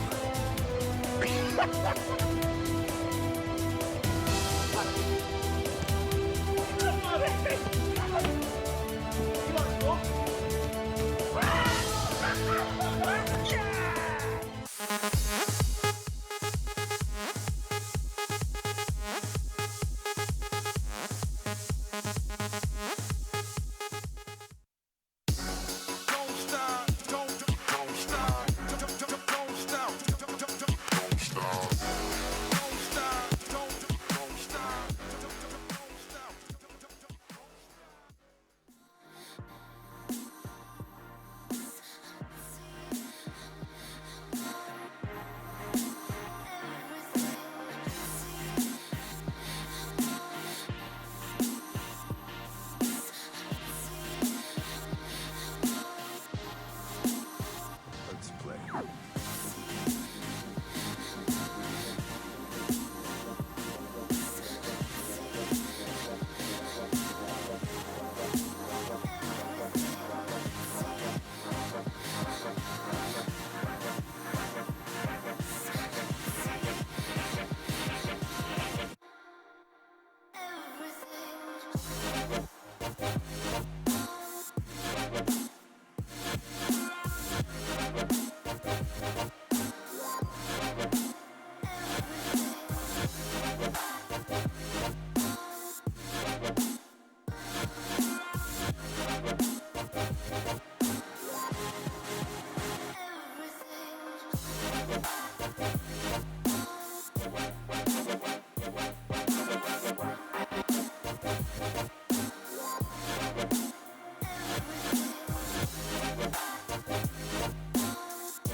go.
Invincible.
In the stories that we see,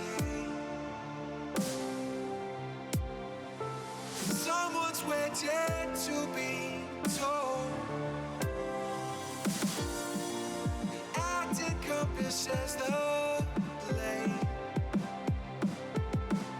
We watch the scenes we live unfold.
It's in the stories that we say. Like someone's waiting to be told. The act encompasses the lane. We watch the scenes we live unfold.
Give me reasons to doubt, try to keep me down, but I'll put the flame out, you can't get to me. Throw your sticks and your stones, go break all of my bones. You won't ache my soul, you can't get to me. And there is no barricade that I can tear away. Shoot me down, the fire away, away. But I'm a heavyweight. I'm a heavyweight. I'm a heavyweight. I'm a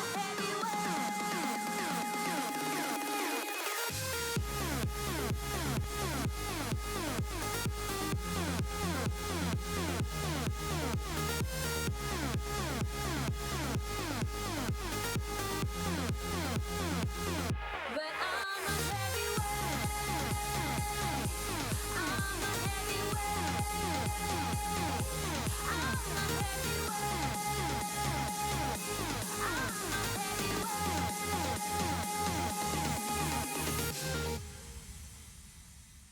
Push me down to the ground. What goes around comes around. You won't put the flame out, you can't get to me. Say what you wanna say, go take it all away. But I'm here to stay, no, you can't get to me. And there is no barricade that I can tear away. Shoot me down, go fire away, away. But I'm a heavyweight. I'm a heavyweight. I'm a heavyweight. I'm a heavyweight.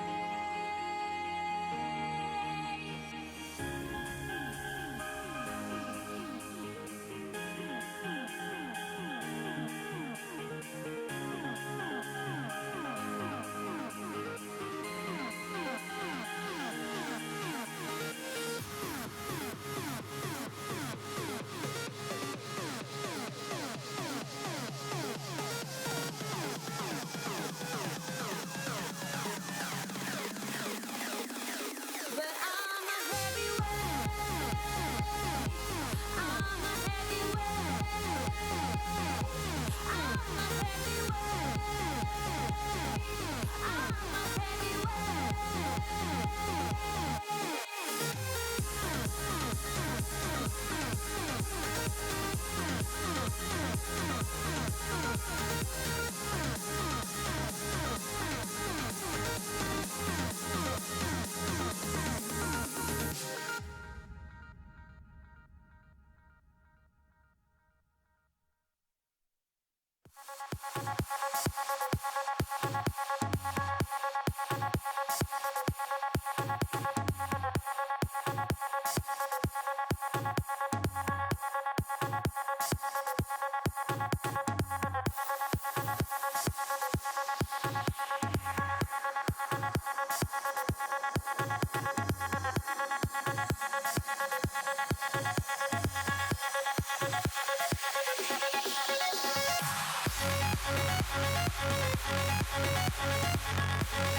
Waste the line, you can take your time.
Welcome back, ladies and gentlemen, to the StarCraft 2 event here at Gfinity Summer Masters 2 at EGX 2015. My name is Lycan, and I am very happy to introduce something special before we get into the finals. The grudge match to end all grudge matches. A grudge match bigger than Hong Kong and Godzilla. King Kong and Godzilla. A grudge match bigger than Donald Trump's hair and a strong breeze. A grudge match bigger than any kind of grudge match you could think of. Ladies and gentlemen, it is going to be France versus Great Britain. Bling versus Daishi. Bling, maybe the only thing we will ever get close to an esports sex symbol. And then, of course, Daishi, the hard, stiff outer crust of Team Baguette. Who will emerge victorious? Will Bling successfully defend the honor of Protoss? Honor of Protoss. Or will Team Baguette, Daishi, will he come forward and will he show that coffee is far more important than sitting at the analyst desk during a match? We'll find out today, but first, let's pass it over to Martin, who's going to show you our players, bring them to the booth, and get the action started. Martin, take it away. Thank you, Jared. And just for the record, Team Baguette is definitely the highlight of the last 2 days. Well done. Gotta love Jared, he's amazing. Right, you heard it, it's a grudge match. Let's waste no time, let's get the players out here. Your first player representing Team Terran, Team Millennium, and the country of France, Daishi!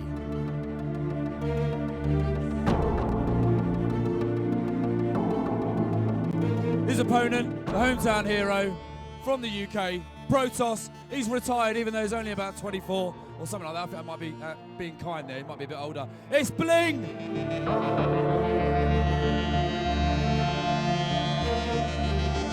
Right, I know your mates. You work very closely with each other. It's a grudge match. Try and shake hands. Let's be gentlemanly about this. Let's be gentlemanly. Right, get yourselves in the boots. Let's get ready. All right, I'm going to hand you over to your casters while these guys get ready. I don't know which way it's going to go. Let's see. Over to you, boys. Thank you very much, Martin. And, well, ahead of the finals, we have a very, very interesting grudge match here. I think there was a lot of smack talk going on the analyst desk earlier. Yeah. Dar, you were there for a little bit of that, I'm guessing? Oh, no. I was actually... It was all hearsay. Yeah. Well, I'm not sure. Like, I wasn't there. I want to know how bad the smack talk has to get when it's like, right, we actually just need to get this out on stage now. This is going to be really entertaining. Well, I mean, it's a historic enemy. It's France. GB, yep. Yeah. There's a lot of animosity centuries of, grudge going on there. Yeah, exactly. And, I mean, these guys, admittedly a while ago now, especially because Bling technically is recently retired, do have some historic results against each other. And we're going to be bringing those up for you in just a moment as well. I actually want to know how far back this ends up going to. Yeah, I mean, it must be quite a while ago. I mean, to be fair, Bling hasn't been competing that much anymore.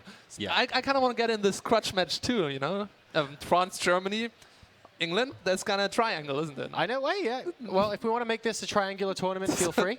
Right, so here are the historic results on screen now. It looks like, Daishi managed a victory at the Team Story Cup and 2 more victories at both DreamHack and WCS. So, fantastic set of results for him, but those are from 2013. I don't know how relevant that will be, but historically it looks quite one-sided. That's like, guys, France won the World Cup. Don't forget. Yeah, it can happen. You can always dream. Yeah, they can come back, guys. It's possible. It does mean, though, that we don't have that many recent results to look at, so this could go either way. Yeah. I mean, I would say I actually don't know who's the favorite, because I know Daishi also hasn't been playing that much lately. I expect some pretty cheesy games from either player. Yeah, I want to see some... There'll be fast counter-attacking. I want to see proxies. I want to see proxies from both players, if possible. From both players, and then both players think the other guy is not where they think they are. That would be amazing. We need to get some big 4-player maps up for this kind of thing. And yeah. I wonder what the stakes are and precisely what they're playing for. Is this the quote-unquote, like, honor of Protoss that Lycan was talking about? If this ended up being an argument where it was like, oh, Protoss is too easy to play. No, they're not. Right, we're settling this with a grudge match. How does that get settled if the Protoss wins? Well, I don't think it gets settled. Like, either Protoss wins, Protoss is too easy, or Protoss doesn't win, and clearly the Protoss wasn't playing right. Yeah, it's like not able to box all the units and hit the force field button. I mean, yeah, honestly. This is going to be very entertaining. Daishi actually in the booth there looks like he's pretty pumped up about it. You can see he was looking quite serious. Yeah, Daishi. Is he even chatting to the admins? And like, he looks like he's getting in the zone. Yeah, he's ready. Daishi, I mean, this is also, I must say, a very handsome show match. Yes. Daishi and playing that's pretty high level on the attractiveness scale. Yeah, the level of handsome, steady there, TLO. Yeah. The level of handsome here is pretty dangerous. And Bling, of course, notorious for coming in, swooping up everyone who's ever laid eyes on him, and then disappearing. Yeah. He's like the wind. You know, you can't stop the wind. The wind it just has to keep going. Oh man, the superhero of esports. Or what was it they said? The closest thing StarCraft's going to get to a sex symbol. Yeah. Well, come on, we have many sex symbols. I know. It's like, actually, it's not the closest thing, guys. He's there. He's not almost there. He's there and has gone comfortably beyond. This is, this is possibly the most handsome show match I've seen in a very long time. Well, we just need to get Cest in here as well, and then we have a dangerous ménage à trois. Yeah. Oh. I'm sure we can organize this online. We'll get like a free-for-all based purely on like a public vote on how handsome the players are, and you just get the top 8 players. That'd be amazing. So it's not just, of course, willy-nilly. We've actually done a set of vetoes, and we're going to be seeing the maps that the players have chosen as well. So let's go ahead and bring those up on screen for you. It's, oh, well, actually, for the first time in a little while, because we've seen a little bit funky sort of map choices recently, this looks relatively straightforward, I have to say. Yeah, this looks much more normal. The 4 maps that are vetoed are basically the maps you usually veto. Where's my Moonlight Bridgehead dash sort of best of 3, right? Right. Well, that's never going to happen. But Iron Fortress, yeah, very standard. Terraform Coda. Terraform Coda, probably the 2 most standard maps we do have in the pool currently. Yeah, so there's no surprise here. Iron Fortress is kind of like, out of the 3 is the odd one out, and we're going to get that one as the first one, which is nice because we're going to definitely see it. So if we have a double proxy where the players are where they're not expecting, the only real chance for that to happen is basically on Iron Fortress. Yeah.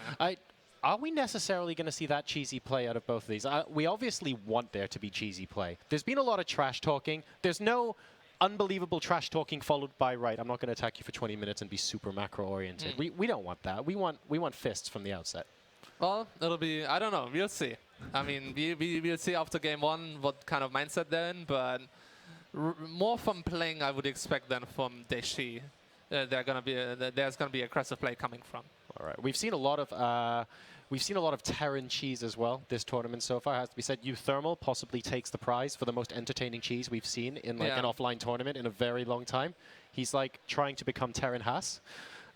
He did an amazing job against Myungshik, and Marinelord was talking about it a lot. I know Daishi was talking about it a lot as well. So I wonder if we're going to be pulling one of those kind of cheeses out of him. I'd love to see another Proxy Widowmine factory in the base. Well, I mean, they don't have much to lose in this show match, but they're pride. So, mate, that's the most important thing of all. I don't think you can put a price on that. We've all lost our pride when we all get smacked by Koreans constantly. So there are no amount of WCS points will make up for having your pride completely crushed. No. The best thing is if you don't have any pride anymore at all, that's when you live life the freest. That's dangerous. That's when you genuinely have nothing to lose. Yeah, that's great. It's the truly YOLO approach. That makes you the most dangerous opponent. Well, let's see what these guys can bring up here. The first map, of course, is going to be Iron Fortress. So 4-player map, a little bit more uncertainty with scouting. If we see anything out in the middle of the map, this will be the place to do it. The players are in their boots. They're getting ready. And I think this is just going to be a best of 3, so they really need to focus. They can't afford to give games away here. Ladies and gents, we're now into game number 1. We're on Iron Fortress. Bling is going up against Daishi. It looks like the observers are in as well, so let's hop into the game. Spawning in a top right position as the blue Terran player representing Millennium. No, it's not Marinelord, it's Daishi. Oh, wow.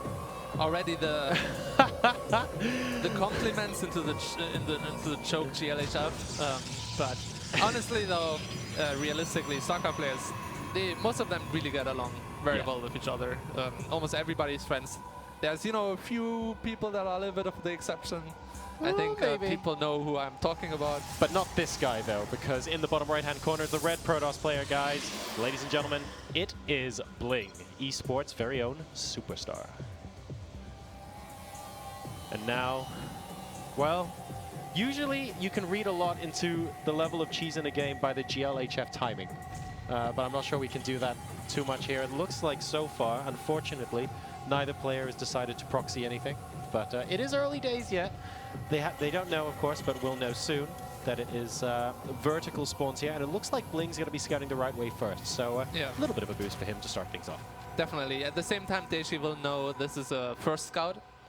So he can probably deduce that it's not going to be that Bling is not diagonally. So he'll probably scout either vertically or horizontally himself.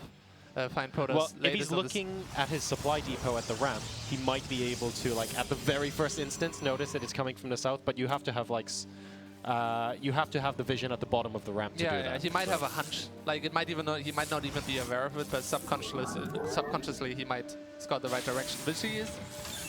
Daishi is going to get a repo after this, very standard, gives you scouting ability, gives you a little bit light harass. Everything pretty much straightforward so far. Already doing something he won't necessarily expect, pulling a couple of SCVs there to try and deny the probe. Not able to do so on this occasion, and Daishi will now scout where Bling is as well, and we'll see that it was just a gateway opening. So just gateway at the moment, combined with Reaper at the end of the map. Definitely less, well, I was about to say definitely quite normal, but Bling's intending on changing that up very soon. Yeah, that looks like definitely candidate for proxy Stargate. Daishi blocking the natural with an engineering bay, but if Bling wants to be aggressive himself, that actually plays into his favor because he doesn't want to place down a Nexus anyway. Yeah, that's really good. I mean, normally you place down the engineering bay like that, and you go, okay, I'm going to force my opponent here. Oops, never mind. I'm going to force my opponent here to just be as aggressive as possible. But Bling is playing this at the moment. I think this is going to, sorry to interrupt you, but I think this is going to be 4 gates because he doesn't really, he only has 1 gas. And he doesn't have the gas to make a Stargate, but maybe he's just going to make a lot of gateways. Did the Reaper see the second gas just now when he was inside the base? No, it did not. For Daishi, no. So not quite. So SCV ready. I think he wants to confirm that that gas isn't there, because right now it could still be a Stargate, I think, from Daishi's point of view, and that's why the Reaper is just running across everything and trying to, well, he needs to get to the left-hand side of the base to see that. So we'll see if Bling denies that. Oh, actually he's getting a Nexus, but that might be cancelled. All right, so the Reaper managing to get it. Oh, is he even going to get a probe here? It looks like it. That's going to be a nice little win there for Daishi at the moment. And now we have a little bit of harassment back in his main base as well. Our SCVs are under attack. It's quite nice. The Mothership Core taking out the SCV, making the barracks, delaying the further units for Daishi. And actually the Stalker and the Mothership Cores and the Cellars are in the main. And Dude, there's nothing to defend. This is huge, actually, at the moment. Taking out 2 SCVs that were building the barracks. The production is slowed so much. And look at how many units are going down here for Daishi. Bling right now. Dear, oh dear, he is absolutely owning this harassment. The bunker can't go down. The second barracks, I mean, does go down now. And soon he'll have to risk losing his Mothership Core. Oh, can he get away after the time warp? Wow, he gets that as well. I mean, this is so much early game damage here from Bling. Yeah, this is basically game-ending damage that Daishi took there. I don't quite know what happened there because this shouldn't play out like that. 11 workers now. Yeah, Daishi definitely not feeling good from this. On Grandmaster level, this shouldn't happen. Well, maybe obviously these guys aren't exactly as match fit as some of the guys that we've seen in the tournament here, Dario. But right now, this is looking relatively terminal. If the Nexus was going to be cancelled before, he certainly doesn't have to cancel it now. Basically, Daishi is not going to be pulling any sort of attack here for quite a long time. And oh man, trying to micro to kill off the Mothership Core, still unable to do it. This is ridiculous. Oh, the Mana Nexus. Doesn't even cancel the natural, and the third Nexus has gone down for Bling, but perhaps not in the position you would expect. This is disastrous for Daishi right now. And you know what you're saying earlier about how the Pride is the biggest thing the players can lose right now? Well, the Matter Nexus, I think, says a lot here. Well, I'm not sure if this is a good choice by playing, because Daishi in the next game is going to try a little bit harder just because of that. You want to manage the motivation of your opponent here. More Stalkers being warped in now. Supply Debug going, oh no, and I think Daishi now realizes, yeah, he's not even going to get the cancel on the Mana Nexus. This game, unfortunately, is going to start snowballing. The Marauder gets taken out first. All these SCVs that are trying to surround the Stalkers, well, they're getting one-shotted at the moment. And the Marines will have a consolation kill on a Stalker or two, but right now, Daishi, I mean, he's losing mining as well in addition to this. There's not really any way back at all. No, there's not. There's even Blink on the way, and I mean, the Nexus is even going to finish up. Not that that's relevant, but... So the moral of this story is to respect the power of Protoss. Yeah, Maybe. I think That's what Blink says. The moral of the story is to finish your bunker at the ramp and don't let Protoss get in your base. GG, and Bling, ladies and gentlemen, is going to take game number 1. And I'm just going to come out and say it, that's a little bit embarrassing for Daishi there. Yeah. With the bunker at the top of the ramp. Well, I think it's quite accurate when he says, I feel bad. Like, he probably feels bad about this. He's probably not quite used to the gear. He might not have brought his own keyboard and mouse. Not that I want to make excuses for him, but... But that's true, though. He's here to cast. Yeah. So he didn't come here prepared to play, but just having a little bit of fun. All right. Hey, he looks pretty determined, though, in the booth. Bling looking happy at the moment, sitting comfy, enjoying the fact that he's still got it. He'll be pleased that he managed to get up there. And Daishi now refocusing his efforts as we move over to him. The Mana Nexus is going to make him play harder, man.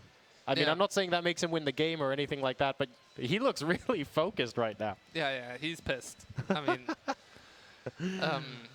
you can't do that to me and get away with it. We're talking about pride a lot, and Daishi is definitely a person that does have a lot of pride. The very minimum French now. pride. There's a lot of French pride. That's like an on. extra potent, garlicky version of pride. Yeah, with a note of red wine and cheese. Yep. Maybe we're going to see some cheese. You're making me hungry. Well, I'm always getting hungry when I have to think about the French cuisine. They're in the map for game 2. It is, of course, going to be on Terraform, so scouting and where your opponent is going to be less of an issue this time around. Are we going to see Daishi cheese, or are we going to see Bling mix it up again? I think Daishi is going to play a bit more standard.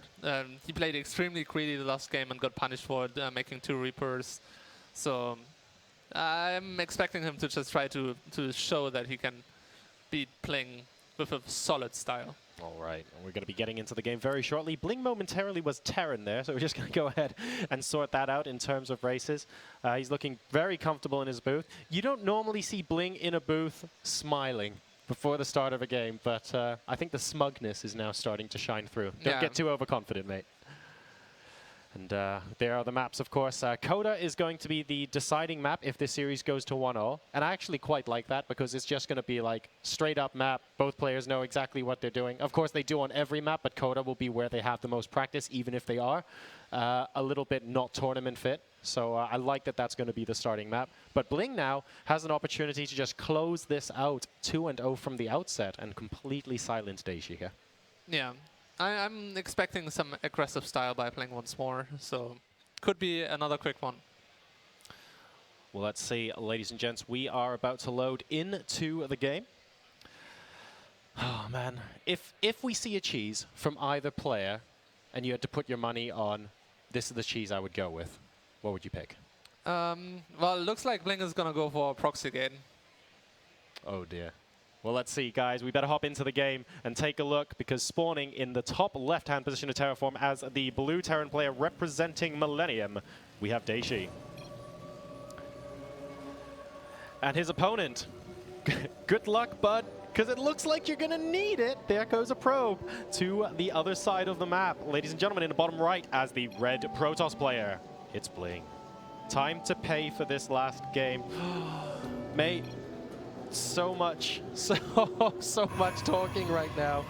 He's going to have to... I think if Daishi scouts this early, he can be fine. But I'm really worried that they're going to get a little bit too involved in the smack talk and he's never going to scout anything. Yeah. So usually if you know that this is happening, you just win as a Terran player. But if you're a little bit distracted, it could be bad. The barracks is not in the wall-in. And that's a little bit of a double-edged sword. In one way, you want to have the barracks in the wall and to complete it, but if you just defend back in your mineral line, it's not that bad either. He's going to go straight for a Reaper, which means he's going to have no units for a very long time, and the first Zealot should be able to do quite a bit of damage. He'll make 1 or 2 salads, then get a cyborg core, and probably follow up with stalkers. And then being able to, of course, get that cyber core out and try and get that mothership core defending at home is going to be very useful for Bling there, especially when you're being just this aggressive. Now, Daishi at the moment, well, I mean, you're not going to leave the Reaper at home, right? So it's really like, how far across the map is the Reaper going to be when the Zealot actually walks into the base? Well, the big question is Bling gonna run into the base with the first unit right away? Or save up. Or save up 2 salads and then go in. But he doesn't know about the wall in the end, so... but it looks like he's gonna save up maybe. All right, so he's pulling up for the second Zealot as well, trying to get that out ASAP with the Chrono Boost. The Reaper, I think we might have a scout though, and hang on a second, the SCV has spotted that this is happening, so now we have, oh, there we go. Well, if the moral of the story was complete the bunker in the, in the wall off. Unfortunately, Daishi might be learning that lesson, potentially 2 games in a row, but the Reaper is now out. It is not halfway across the map. There are SCVs to block, and of course the Reaper can kite these Zealots technically forever. But with 2 of them, that becomes a lot more tricky. Looks like Daishi is trying to complete the wall, but mostly he just needs to keep as many SCVs and Reapers alive as possible. As soon as that bunker is up, Daishi shouldn't be really too afraid anymore, but Bling can definitely transition out of this. It's not completely all in. Yeah, the Stalker, I mean, if the Stalker could potentially apply a little bit more pressure, but really it just has to be worried about the Reaper. So if Daishi can stop the Stalker from trying to kill the SCV, making the bunker, and instead focusing on the Reapers instead, then that buys him enough time for the bunker to complete, and it looks like he will just about do that. Look, the Stalker's going to hit the Reaper just in time for him to get up on the top of the ramp. So Bling now, he's not going to be able to win the game off of this push. He'll have to go back now to some sort of plan B. And we've got extra barracks coming in for Daishi as well. Well, I like the position Bling is in. He's getting his second base. Daishi doesn't have any tech. He's getting 3 barracks because he's afraid this is going to be followed up by some even more aggressive follow-up play. But as it stands now, it's looking pretty good for Bling. If he gets a second base up, he can have the superior economy and then just transition nicely into the mid game. Yeah, Daishi can't know for sure that this is happening until he basically scouts the Nexus down at the natural expansion. So the Reaper is most of the way across the map now, though, so he will see that soon, and at that point he's going to be like, right, I actually need to try and get myself back into this game. He has started his natural as well. He sees the units at the top of the right. He sees the Nexus most of the way complete already, and I think Daishi now will be focusing his efforts on trying to do some counter-attacking damage, possibly with drops a little bit later on. A couple of Marines moving out across the map, though, but the Stalk is actually kiting them really well so far. Yeah, this is difficult for Daishi now, because his Stimpack is really far away still. So by the time Stimpack is done, Bling will have more than enough units to just hold the second base. He'll get ahead. He's getting a Robo already.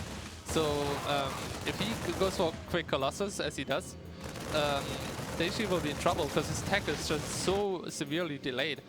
Daishi is also getting an engineering bay because he's afraid of oracles and DTs, but that's not what is happening at all. There's just so much, I wouldn't say worried, but I think Daishi's like expecting Bling to follow it up with some like extra aggression or just trying to end the game so quickly that he's trying to cover himself against all options here. But by doing that, of course, you're building like the engineering bay and the potentially turrets going down, for example. That's going to delay his unit production and his tech even more. And you know, the game will go on, but I feel like Bling is going to be more comfortable off of that rather than if Daishi was going for something ultra aggressive right now. Yeah, absolutely. I mean, it's still going to be ultra aggressive, but just with a little bit more delay behind it. Daishi already is working on saturating the second base. This Stalker is pretty crucial. If he gets scouting on the... nice. Yeah, okay, he sees the Colossus tag. And now he at least knows what's happening, but I'm not sure if he's going to be able to prepare quickly enough for it anyway. Yeah, the tech is so delayed here. You have Stim, it will be complete before anything happens, but the starport has only just gone down for Daishi. So the first medevacs for this Stimpack army are quite far away at the moment, and you need to get a couple of medevacs on the field before you even start thinking about Vikings to counter the Colossus. I feel like this might open a very nice timing for Bling, where Daishi very simply isn't ready, and there's so many things he can do wrong. He can overextend. He can, even while defending, overstim in this meantime as well. It's just such a tricky position to be in for a Terran player here. Yeah, this is a little bit dicey right now. Daishi thinks maybe he can do some damage because Bling was pretty greedy in his attacking, but he doesn't realize that Bling actually has more than enough to defend here. And putting down the Photon Overcharge as well, just to be sure, and trying to snipe off the Colossus, but they won't even get all the shields on that as well. Daishi losing a couple of units there, and I mean, he did a non-zero amount of damage, but really Bling is just looking so comfortable right now. The army supplies are equal, he's 3 workers ahead, and his natural expansion, of course, has been mining sooner as well. Yeah, Daishi really needs to be careful to retain as many units as he can. A good option for him would be to move out with his army, but just be in a counter-attack position because then Bling can't move out himself at least and would save him a little bit of time. But yeah. And that does buy him some time to get on par economy. Right. I know he mines out sooner with his mules as well, but he wants to be able to get his supply up right now and sort of build up to the point where actually I'm comfortable with the level of healing from my army. I'm going to be able to get some Vikings out as well. But I think Bling doesn't want to afford him the time to do that. Extra gateways going down in the natural expansion, and this could just be the precursor to a massive attack here with probes out on the map as well. Oh yeah, definitely. Bling is gonna stay on 2 base. He doesn't even have his 4th gas. So this is very all in. The nice thing for Daishi, and this Medivac doesn't get scouted, was just right out of the edge of the scouting. The nice thing for Daishi is that he already has +1 weapons. So his bio is actually quite a bit effective. However, if that's going to be enough against 3 Colossus, I'm not sure. Yeah, this is a really scary strike force moving out across the map. Now, Daishi, of course, does have a Medivac sneaking in over in the bottom, so he'll be able to do some damage inside the main base. But if for any reason that gets cleared up, what does he have back at home to combat this? Bling is going to be starting his attack very, very soon indeed. The Medivac looks like we'll just about get into the main base first, so Bling is going to have to deal with this defensively, but he's moving in at the same time. Here comes the Guardian Shield. Force Field's going down behind the bunker. Wow, that went down quickly. 2 Widow Mines have to hope for great hits, but they both go off on the same Zealot. This force here from Bling looks nigh unstoppable.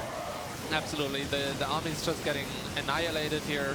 And I'm afraid for Daishi, this is going to be the 2-0 for Bling. However, there's a counter-attack. He's going to try to take out the pylons for those gateways to stop reinforcements, but...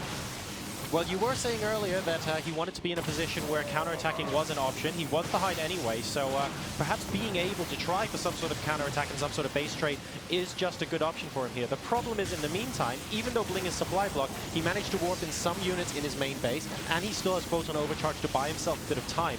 So I'm not sure that actually buys Daishi enough time to be able to kill this off. I mean, he'll be able to get a lot of these units, but it's still only, like, that's just over 1 Medevac's worth of units then? Yeah, just about a little bit more, but there's also a Photon Overcharge, so Bling has more than enough times for another round of warp-ins. 3 more Stalkers, he's gonna have 5, and I mean, Daishi is floating his CCs, but I just don't think he has the firepower to actually make a meaningful counter-attack here. Yeah, he'll be able to get the natural expansion. Yes, the Mothership Core is back at home rather than with the army, so no recall is available. But to be honest, the main and the natural have been decimated for Daishi, and the orbital's floating away, whereas the main for Bling hasn't been taken down. So Daishi has to basically kill off everything in the main base with this handful of units to even stand a chance of trying to secure a draw here, and it doesn't look like that's going to happen at all. Yeah, he basically, now he has 1 Medivac worth of units against still fully saturated main base. And now Bling, after successfully almost completely destroying the base of Daishi, he can return and easily defend with his main army. If Daishi wins this match, then I think it might be counterproductive to the Terran race, because we can argue that mules are definitely OP. If with 2 mules and workers he ends up winning this. Well, I don't think you have to be afraid of that. No, definitely not. Oh, manages to pick up the 3rd Marauder. That's nice, but 3 Marauders will not mean this game is a victory. The orbital is about to go down here as well. There is another one, though, on the other side.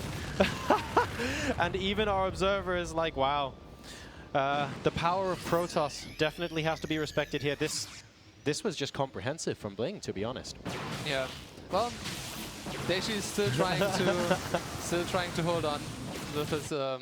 Finally, some Void Rays that you don't have to respect. Yeah. Well, we found them, guys. They're here. Even those are helpful to get vision, but yeah. All right, this might end up. Oh, he's trying to bait him into Widow Mine. That's going to be cute. I mean, if these.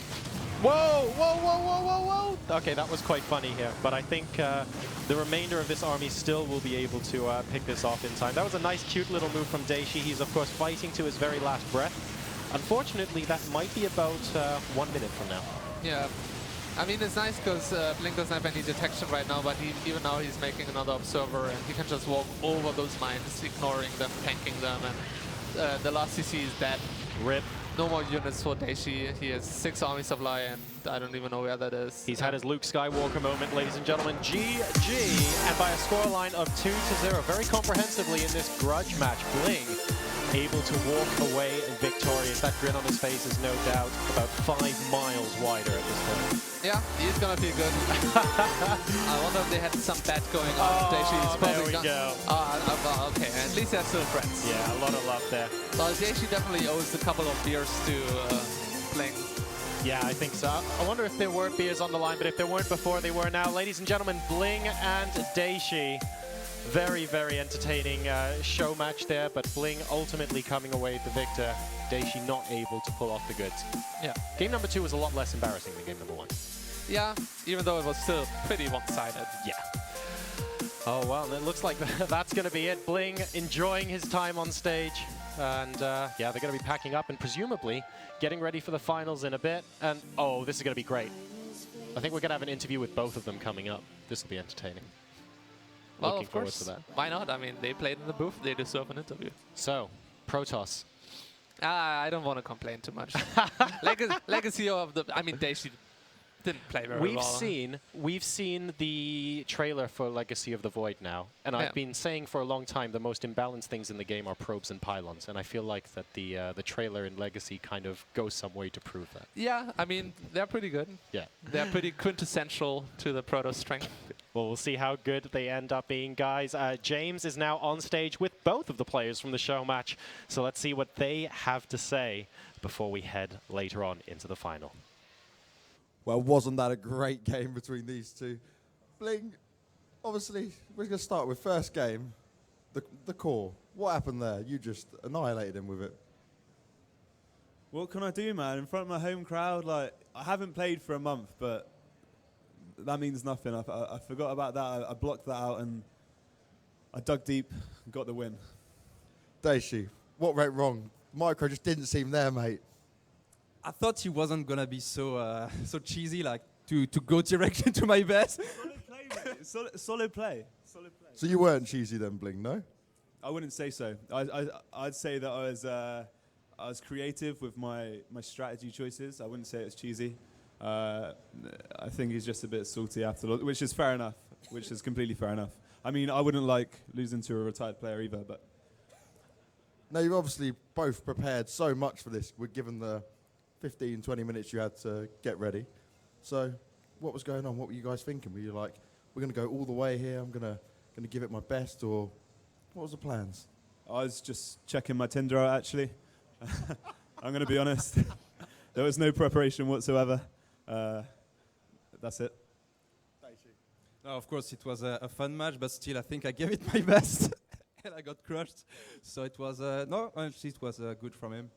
And yeah, it was nice. So Bling, are you going to say Tinder's the reason for success? I want to say I probably did have a little bit of an advantage because the gear that they supplied us with is Mad Cat's gear. Shout out to Mad Cats, by the way. And I've been using their gear for a long time now. They've been sponsoring me personally, so I probably had a little bit of an edge there. No wonder his micro was so bad. So the reason it was so bad for Daishi is because of the gear he was using. But it was a great bit of fun, and don't go anywhere because we're going to have the finals very, very soon, guys. Excellent. Thank you, Banks. To provide my expert analysis, it was Protoss. It was all Protoss. Protoss is the reason that just happened. I'm surprised that little hug in the booth also didn't involve a knife in Bling's back. Bling making croutons out of the baguette. Absolutely insane. Crazy play. Well done on both parts, so it was really fun to watch. Glad we have that settled. When we come back, we are going to have the finals for Gfinity Summer Masters 2. Let us know what you're thinking. You can follow us on Twitter at Gfinity, and we will be back soon after this quick break.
this is Emma speaking. How can I help? Oh, good afternoon. I'd like to book a table for Saturday night. Do you have a table for 2 at 8 p.m.? I've got 5:30 and I've got 9:15. Oh, it was 8, really. The table is for the Liverpool footballer James Milner. I work for the management company that represents him. I know he'd be really grateful if you could possibly squeeze him in. Is there any chance? We've actually got loads of Liverpool players in on Saturday nights. Have you? Yeah, he should go with his mate. Well, it's him and his wife, really. Right, So just give me a second. Okay. And I'll see what I can do. smashing. And as if by magic. Obviously, he's an elite athlete, and there's a couple of requests food-wise because he likes his food plain. We're sort of bordering on the dull, so he doesn't go in for any sort of fancy stuff like salt and pepper. Nutmeg's okay. I mean, James, he's had nutmeg served on him before. Nutmeg, there's nothing. It's just pure meat. Oh, that's great. And I mean, he's really into his plain food. I mean, can the chef do something like a baked potato? Is that an option? We don't do baked potatoes, but at the salad bar, we've got new potatoes. Oh, well, if he could have that in a jacket, he'd like that because that's. But we don't do jacket potatoes, unfortunately. We're a very high-end restaurant. Okay, that's great. He does like his desserts as well. Could the chef do something like a spotted dick? I mean, We don't do spotted dick. We're a Brazilian restaurant. Oh, but I mean, even something plain like spotted dick without the spots or the dick. You know what he's like. He's just I like. don't know what it's like, unfortunately. Okay, well, look, thanks for that. Thank you very much. Thanks, you've been very helpful. Cheers. Bye-bye. Bye.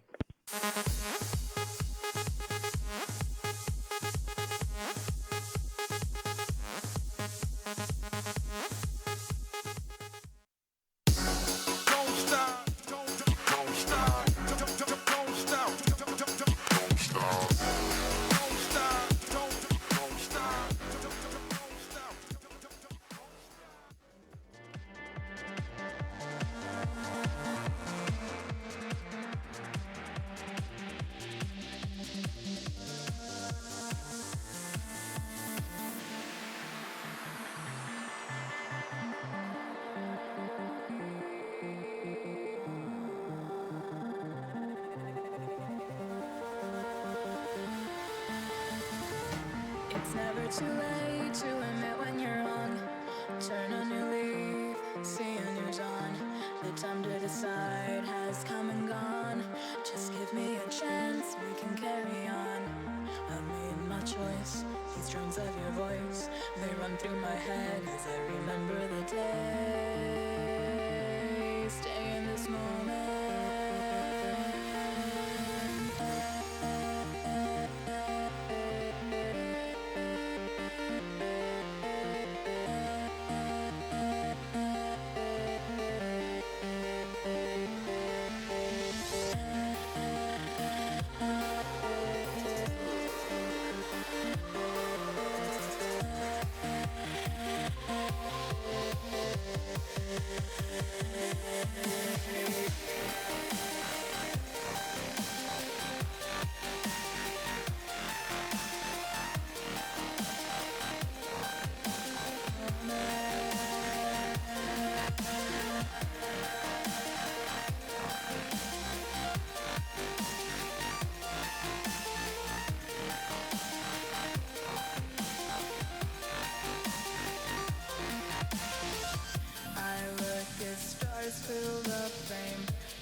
never too late to admit when you're on. Turn a new leaf, see a new dawn. The time to decide has come and gone. Just give me a chance, we can carry on. I've made my choice, these drums of your voice, they run through my head as I remember the day. Stay in this moment.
Welcome back to Gfinity Summer Masters 2. My name is Lyke, and with me I have once again Bling and TLO here on the analyst desk. Today we have a very special, awesome finals for you guys. It's going to be Keen versus Marinelord. Bling, how excited are you? I'm pretty excited. I'm not too happy about getting my prediction wrong, but being a TVT final, I don't think anyone actually expected it. If you took a look at the players that were here today, I'm pretty sure everyone probably expected Lilbo and Myungsik to be in the finals if that could have happened. So the fact this is TVT, it's pretty cool. I'm not too sure how in-depth our analysis is going to be for this TVT, day one. TVT We is can try. It's a very volatile matchup, very exciting, especially in the early game. Things that can happen with Banshees, Reapers, all kinds of stuff, tank pushes. Dario, what do you expect to see out of this? I think it'll be a pretty good mix of builds. That's one of the beauties of TVT, that there are so many different things you can do in the early game that are all viable. And depending, it's not just like builds clashing and one build beats build, one build A beats build B. It's all about the skill of the player, how you micro the build, how you read the build of the opponent and then react with your build. So it'll be a nice match. Yeah, I think one of the great things about TVT is it's, in a lot of ways, kind of the most like chess, especially with the tanks. You know, you take positions, you try to find the good angle. It's kind of a back and forth, always making moves and counter moves. So it's really a very exciting matchup all throughout, especially in the early game. Let's go ahead and take one more look at how we got here this weekend. So taking a look at the bracket. First off, once again, we started with 8 players. We are now down to 2. Today, we kicked off with Scion and Marinelord, and then Myungsik and Keen. And as we can see, the victors of that, Marinelord, Keen, they're getting ready to face off in a best of 5, the first best of 5 for the week. And that's competing for $5,000. That's going to be the grand prize today. So again, it's a pretty penny. It's exciting. These people, they haven't played each other, actually. I don't believe there's any public match where they have played. And Aligulak has Marinelord favored 70% over. Yeah, but that's, Aligulak is kind of inaccurate in the sense that Marinelord has mostly been playing against Europeans and Americans, and Keen has almost only been playing against Korean. So European players can sometimes be a little bit inflated because of that, because the mixing of the scene doesn't always, you know, make up for the statistic. Like you could probably boost a couple 100 points on every Korean player and then still have an accurate statistic. So what do you think we're going to see as far as, if you had to give your best estimate, it's best of 5, how are the rounds going to look? Well, I don't want to, you know, play Oracle too much because we haven't seen any TVT from either player yet. So it'll be easier to talk more about it afterwards. Yeah, I know that Marinelord said he hasn't really played too much TVT in competition play as of late. It's kind of been just all about his TVP and TVZ. So I did speak to him backstage a little bit, and he did say that it wasn't his best matchup, and he doesn't particularly like going up against Terrans and Korean Terrans at that. So I'm not sure how confident he is. I know that he would have preferred to play Myungsik, but he's still a really strong player. There's no doubt about it. He is one of the best players, or one of the best Terrans in Europe, in fact, probably just behind Bunny, in my opinion. So he's definitely a force to be reckoned with, but will he be able to go toe-to-toe with Keen? I'm not sure. I hope he can. I definitely hope he can, but it's hard to say. I think it's a lot of it's going to come down to what Marinelord can do as far as the defensive. I know a lot of Korean Terrans like to play TVT very aggressively. They go for those early Banshee before expansion kind of builds. They go for. We really haven't seen the Raven in a while. The Raven tank pushes that used to happen, or the tank drops in the main.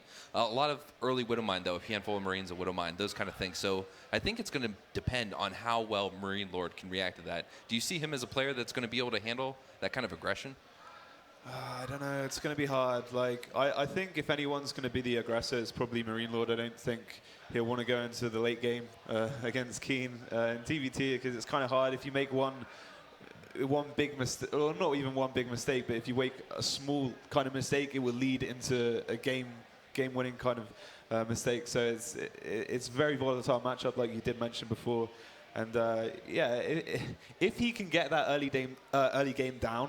If he can kind of go into the mid game with a little bit of advantage, that will really help him go, obviously, into that late game. Because if he's toe-to-toe with a Korean Terran, man, like, no one ever wants to be in that situation. No one. Dario, you've talked in the past about mirror matchup being the easiest to learn from because you just copy what your opponent has done, you learn, you adapt, and you move forward. In the short term, though, literally in a best-of-5 series, how can you apply that same kind of mentality instead of over the long term of training? Not really. That's more really of a long-term thing in the sense I lose a game, I watch the game, I play the build order that I lost again to get a better feel for it. Then if I lose with that build order, I can figure out how to beat that build order. So in TVT, it's tricky because it is a very build order rich matchup. So you can't just watch game 1 and then, okay, now I know how to beat him. Because really, there's all kinds of tricks you can bring out on the battlefield there. I think both players are going to be pretty active.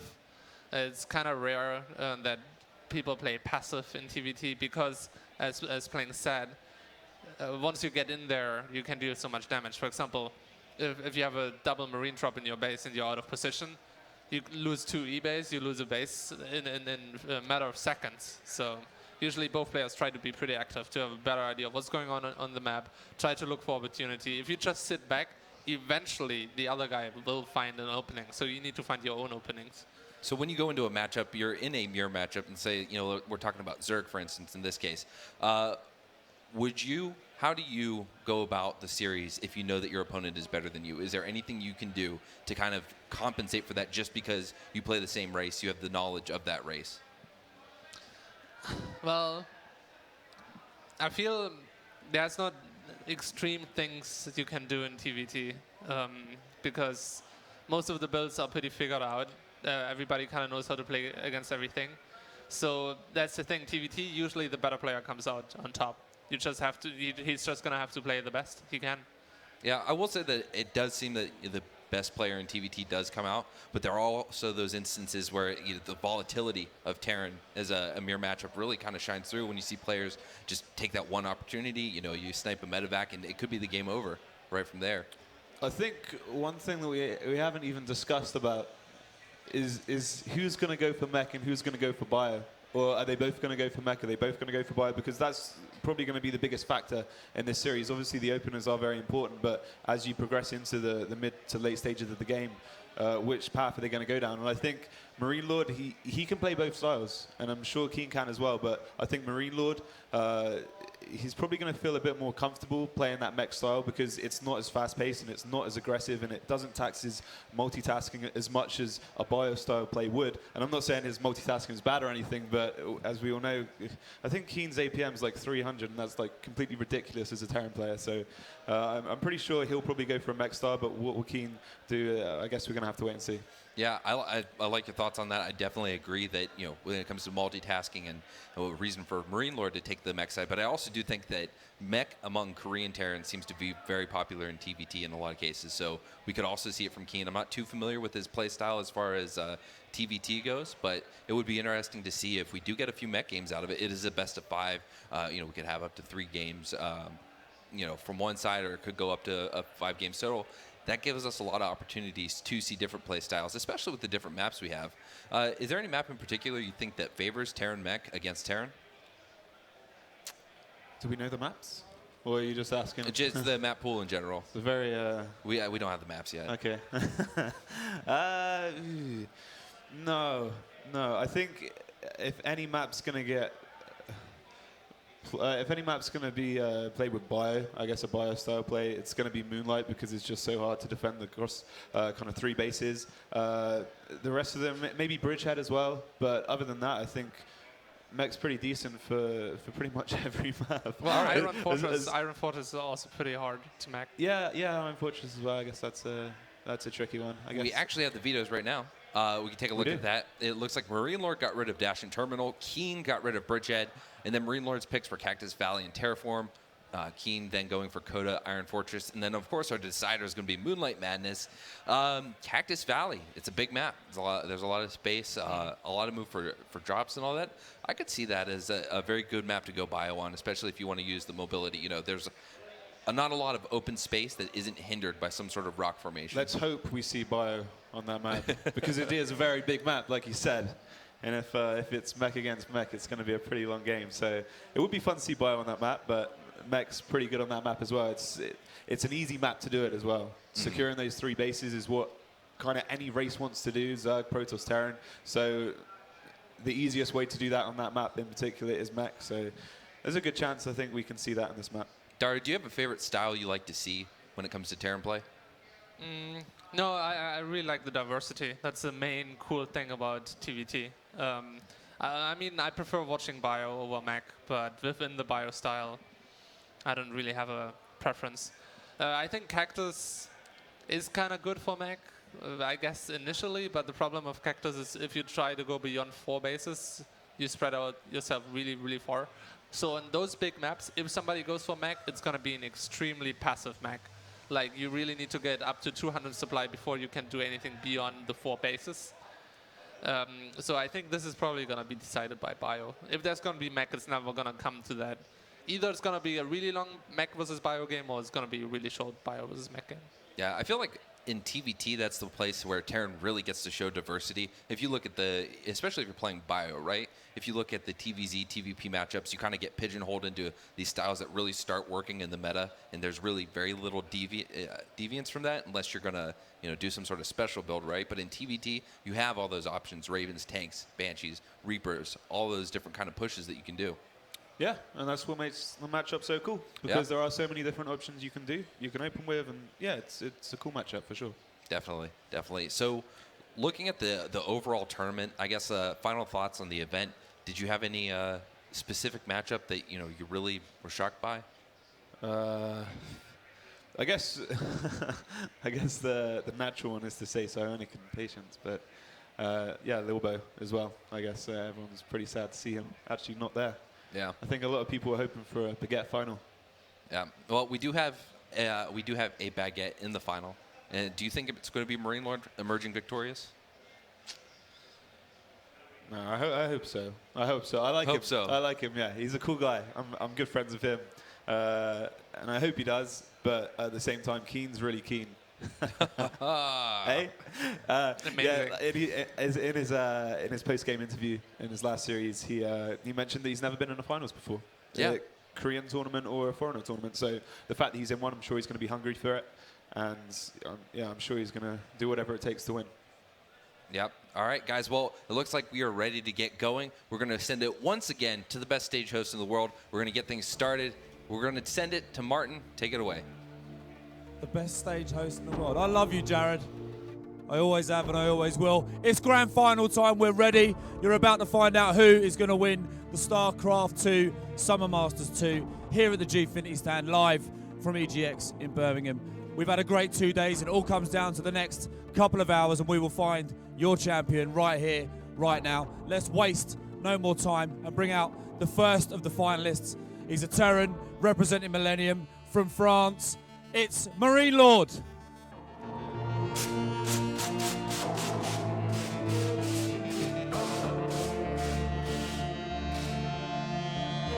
There you are. Your second finalist, also a Terran, representing Prime from South Korea, Keen.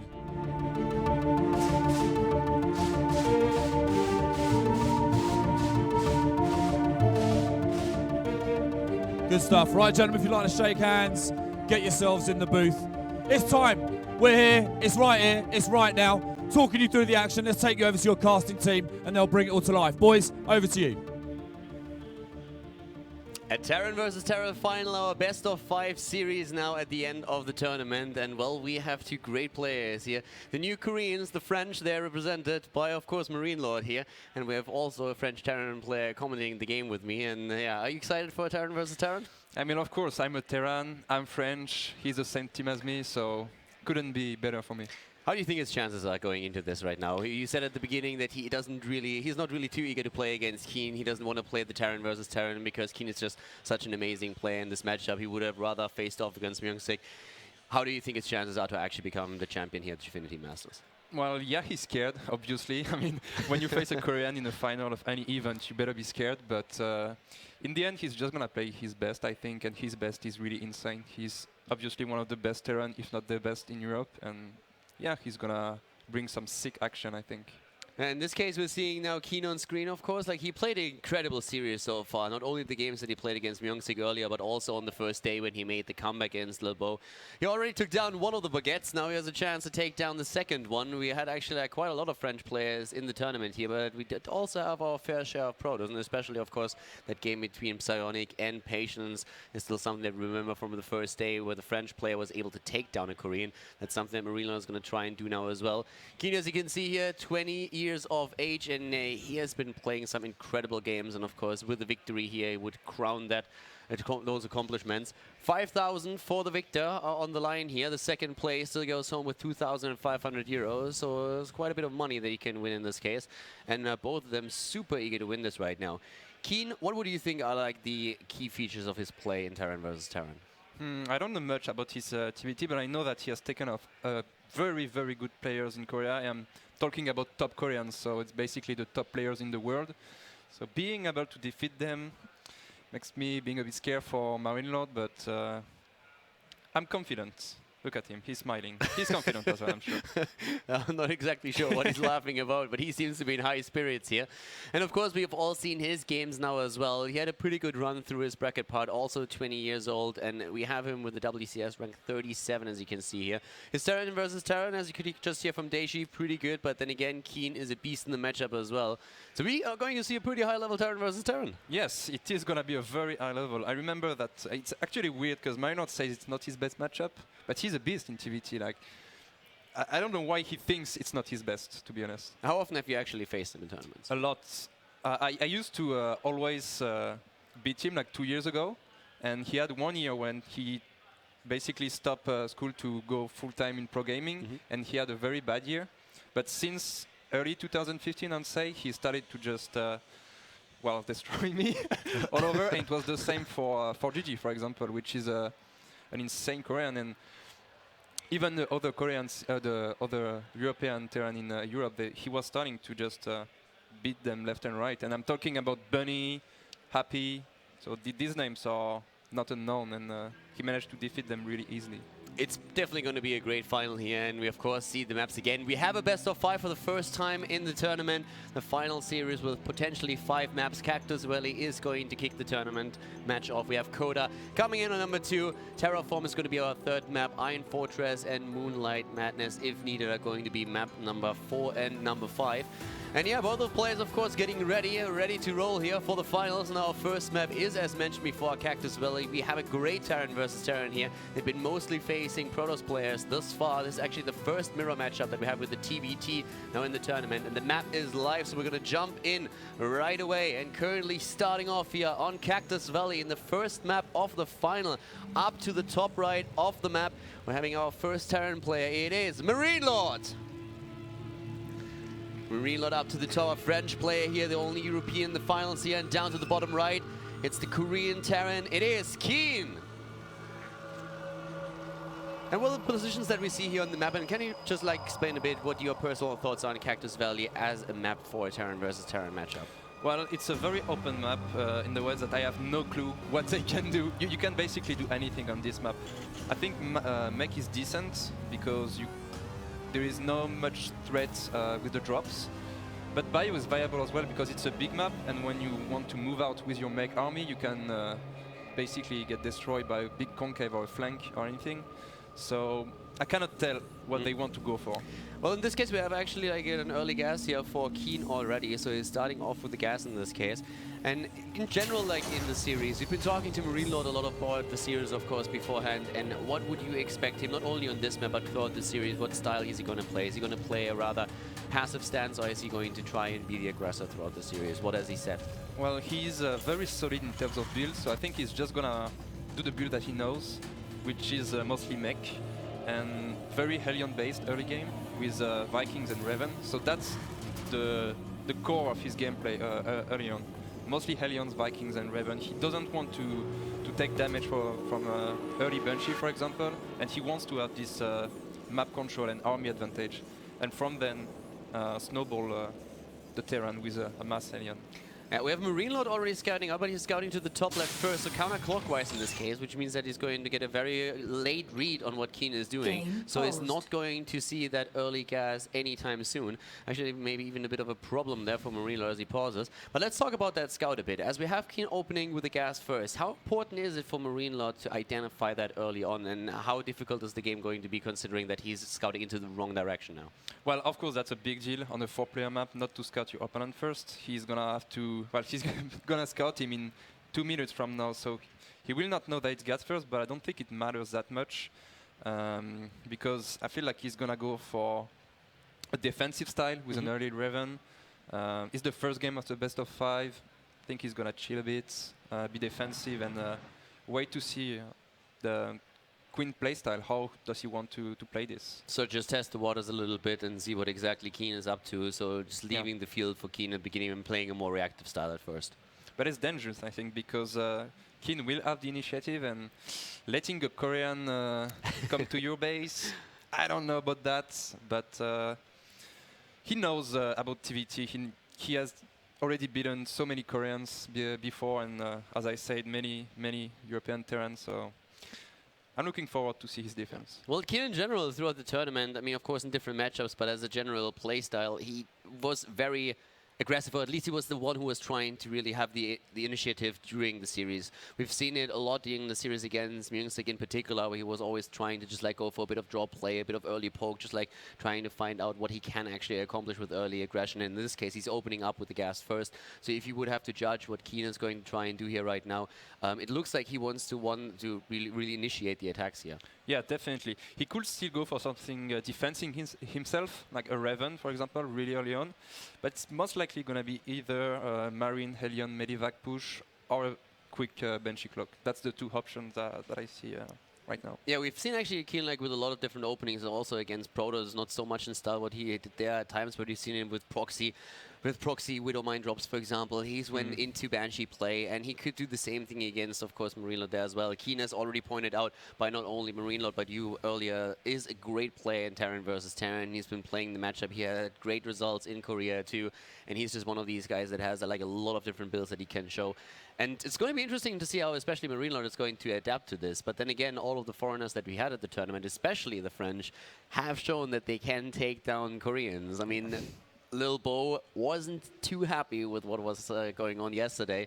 And how angry was he, actually? I mean, talking about this series again, in case that you haven't tuned in, yesterday we had a match between the WCS winner in Europe, Lil Bo, and he played against Keen. He won the first map, had the game basically won on map number 2, and with a few mistakes and an insane comeback from Keen, he then started off to lose 2 in a row and is now out of the tournament. And that must have really annoyed him, right? Especially with you French players always like nagging each other a little bit about that. Yeah, he was. Actually, I've never seen him that mad after a loss, because obviously he just won WCS. He played better than Queen during these two first map, and I don't know what happened to him. And I wish it's not gonna affect him during BlizzCon, because it could be scary for him to have these kind of games before such an event. So yeah, he didn't take it that well. Is he the type that is actually getting motivated even more after such a loss? I mean, you're saying like about him maybe being affected regarding BlizzCon, but like a lot of players when they lose in such a case, and this is early in the tournament, that they have the exact opposite reaction, you know, that they say, well, now I'm going to go to BlizzCon, I'm going to show everybody that that was just a mistake that I made, it was a fluke, it's not really representative. Is he the guy who's taking more that approach, or do you think it's going to affect it in a negative way? I don't think it's going to affect him in a negative way. He either doesn't care, I think, or it's going to push him harder. Yeah, well, for now we have actually Marinelord also like lagging out of the game right now. I think they are just like trying to fix something that's over there. I hope that everything is going to be all right. We have our first map, of course, still being Coda. In this case, we haven't really seen too much here. Keen opening a bit more aggressive with that gas first, in case that you just tuned in, and at the same time, Marinelord, unfortunately, scouting into the wrong direction, which is going to give him a very late read on what exactly is going on there.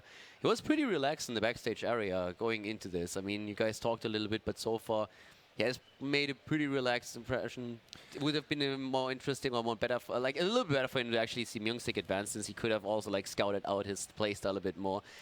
Yeah, in this case, did you actually look up a couple of VODs of Keen? Did you get the chance to look at a few TVTs and maybe prepare for the series? Well, I know that he looks a lot the Koreans, like the GSL and everything. He likes to watch that, so I think he knows the Queen playstyle. But going back to Milo's shape, yes, he's not stressed, not really, and that's the main difference between the Marinelord of 2013 and 2014, when he was just, I don't know, falling down during offline events, and right now he's used to play to these big events like WCS, Round of 8, like he went to Toronto, to Poland, to play some games in front of a lot of people, and right now I think he's not scared anymore to be in front of a crowd and win against Koreans. Has it ever affected you when you were playing? I mean, there's a lot of players who say, for example, that they feel it's an aspect that it is a bit overrated, that it's not really playing such a huge role. Others are completely like it's completely different level when they are playing on an offline environment or when they're playing in the comfort zone of their own home. Has it ever affected you? For me, that's the core of esport. Like being at an offline event is so much different. And I remember back in 2014, these guys, Marinelord and Lilbo, they were beating me quite hard online. So every time I was about to face them, I wish it was offline because I knew they had this lack of experience that I didn't have, and they would stress out. And in fact, during offline events, I was winning, and every time on online events, I was losing. And now that they have this experience, they have been to WCS. Now you're always losing. I was always losing. That was quite hard, but yeah, it's definitely great for him.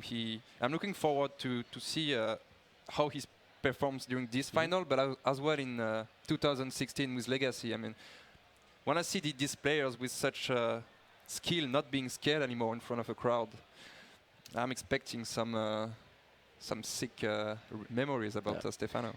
I mean, especially Keen should be able to really deal with the crowd. I mean, being a Korean player, you play in a lot of, like, at least studio scenarios where you have, like, a small crowd, and you, of course, also have that booth experience. You're not really sitting at home where it's always a little bit easier, just, like, take a bit of a breather and be in your comfort zone. But right now, as we can already see, both of the players, they are very experienced in that regard, and the game is also loading up again, so we're going to jump into the match once more. So we had the difficulties. I actually don't even know what it was, but it's all been resolved, so Marinelord is good to go, and so is Keen, so we're jumping into the game again. Our first game in the best of 5 series here at the final at the Gfinity Summer Masters 2. And at this point, the scout always on the way up to the top left, as we already mentioned. Marinelord here with the scouting a little bit later. He also started now, completed his own gas. Keen has a slight advantage when it comes to the gas income and can therefore start his tag, kicking things off with an early Reaper. That is, of course, going to help him also with the scouting information, because he himself didn't actually send any scouts out just yet, so he also doesn't know where Marinelord is positioned.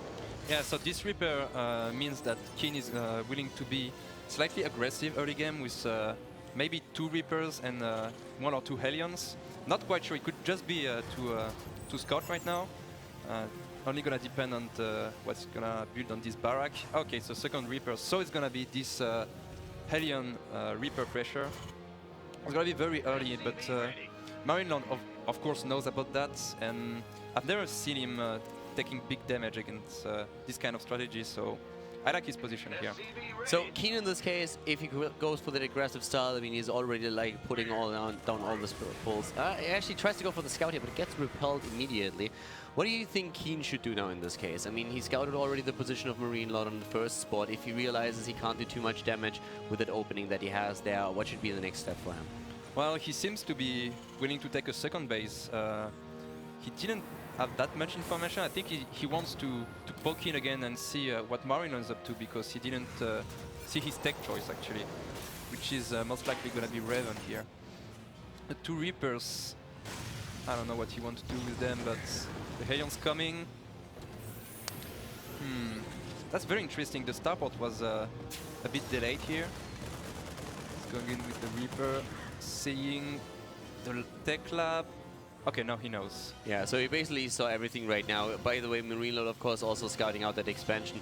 Lost the first Reaper, though, Keen that is, and the second one is most likely going to fall as well. It does look like those Marines are going to... Nope, they're not getting it. He's actually able to get away there with Reaper number 2. Has even another quick look into the base and then just jumps away. So at this point, we have the expansion faster for Keen. He has that already out there. We see the Raven, as you predicted, being played by Marinelord right now. And very interesting, he checked with his Reaper if the add-on on the starport was recharging something or not, and he sees that there is nothing, so it's either a Cloakless Banshee or a Raven, and that's big in TVT, very big. How much does that expansion have to worry Marinelord now? I mean, we see Keen with it expand. Marinelord is going into the Raven that you mentioned. We have a fair amount of bio units for him out on the map. What has to be Marinelord's next move so that he doesn't fall behind too much? That's a good question, but it's a very common matchup build to do in this matchup from Queen, and same goes for Marinelord. So I guess he knows perfectly this situation, and he's most likely going to be willing to move out on the map, I think. Well, for now, he's building his own expansion now too, so he's going into a command center as well. And at the same time, we're now seeing down to the bot lane also the tech for Keen. And Keen is going into that drop style again. Like, he has been dropping the entire tournament, and he's going to try and do the exact same thing. One solo Marine, like poor Marine out on the map meeting a Hellion, that's not really what you want to see there. Yeah, that's a Korean build from Keen. I don't think I've seen that a lot in Europe. Okay, this Hellion got taken down. Oh, a nice scout on the medevac now too. So even with that Hellion taken out and him knowing where the bio units are, Keen still flies straight into the Marines here. And now the Hellions are out, and that is a fair one, but you already have a tank in there and a double Viking, and the Keen just can't do anything. If it was only the bio units, I'm pretty sure he could have taken those, but not with the tank. That's very interesting and nice for Marinelord. I mean, he didn't take any damage yet. He's stacking energy on his Raven. Everything's good so far. I mean, his plan is to just go into the game, not losing too much, and so far it's working pretty nicely. Even taking a third CC. Keen lost everything there. He lost the medevac, he lost the 4 Hellions. He has still a fair share of Hellions out on the map. He's able to take down that Widowmine, but in overall, well, at least when it comes to the worker supply, Keen is slightly ahead. But both of them, just for now at least, like taking it easy. At least Marinelord, that is. Sitting tight, having even the tank in the main base, and building now the rest of his army up. He took some time to take this second base though, Marinelord. I don't really like this choice.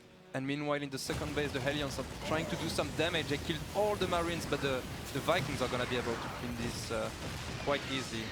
Yeah, he didn't really kill too much, did he? I mean, there's 2 SCVs he was able to take down. He lost 4 Hellions again. Didn't really delay the second base for too long, was already flying down. But Keen is still with that earlier base at the mineral line, slightly ahead when it comes now to the overall supply. And especially when we're looking at the worker supply, he's 10 ahead.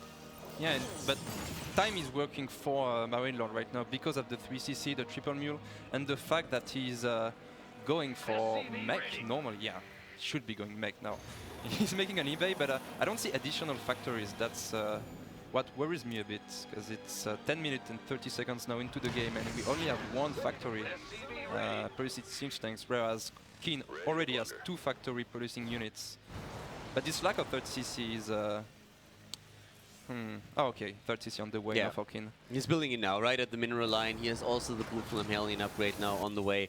And, well, so far Marinelord doesn't really know about that 3rd base, but of course he's going to find out eventually with a quick scan here. Talking about scans, we have 1 up in the main base, finding out what Marinelord is currently building here. And still no additional factories for Marinelord.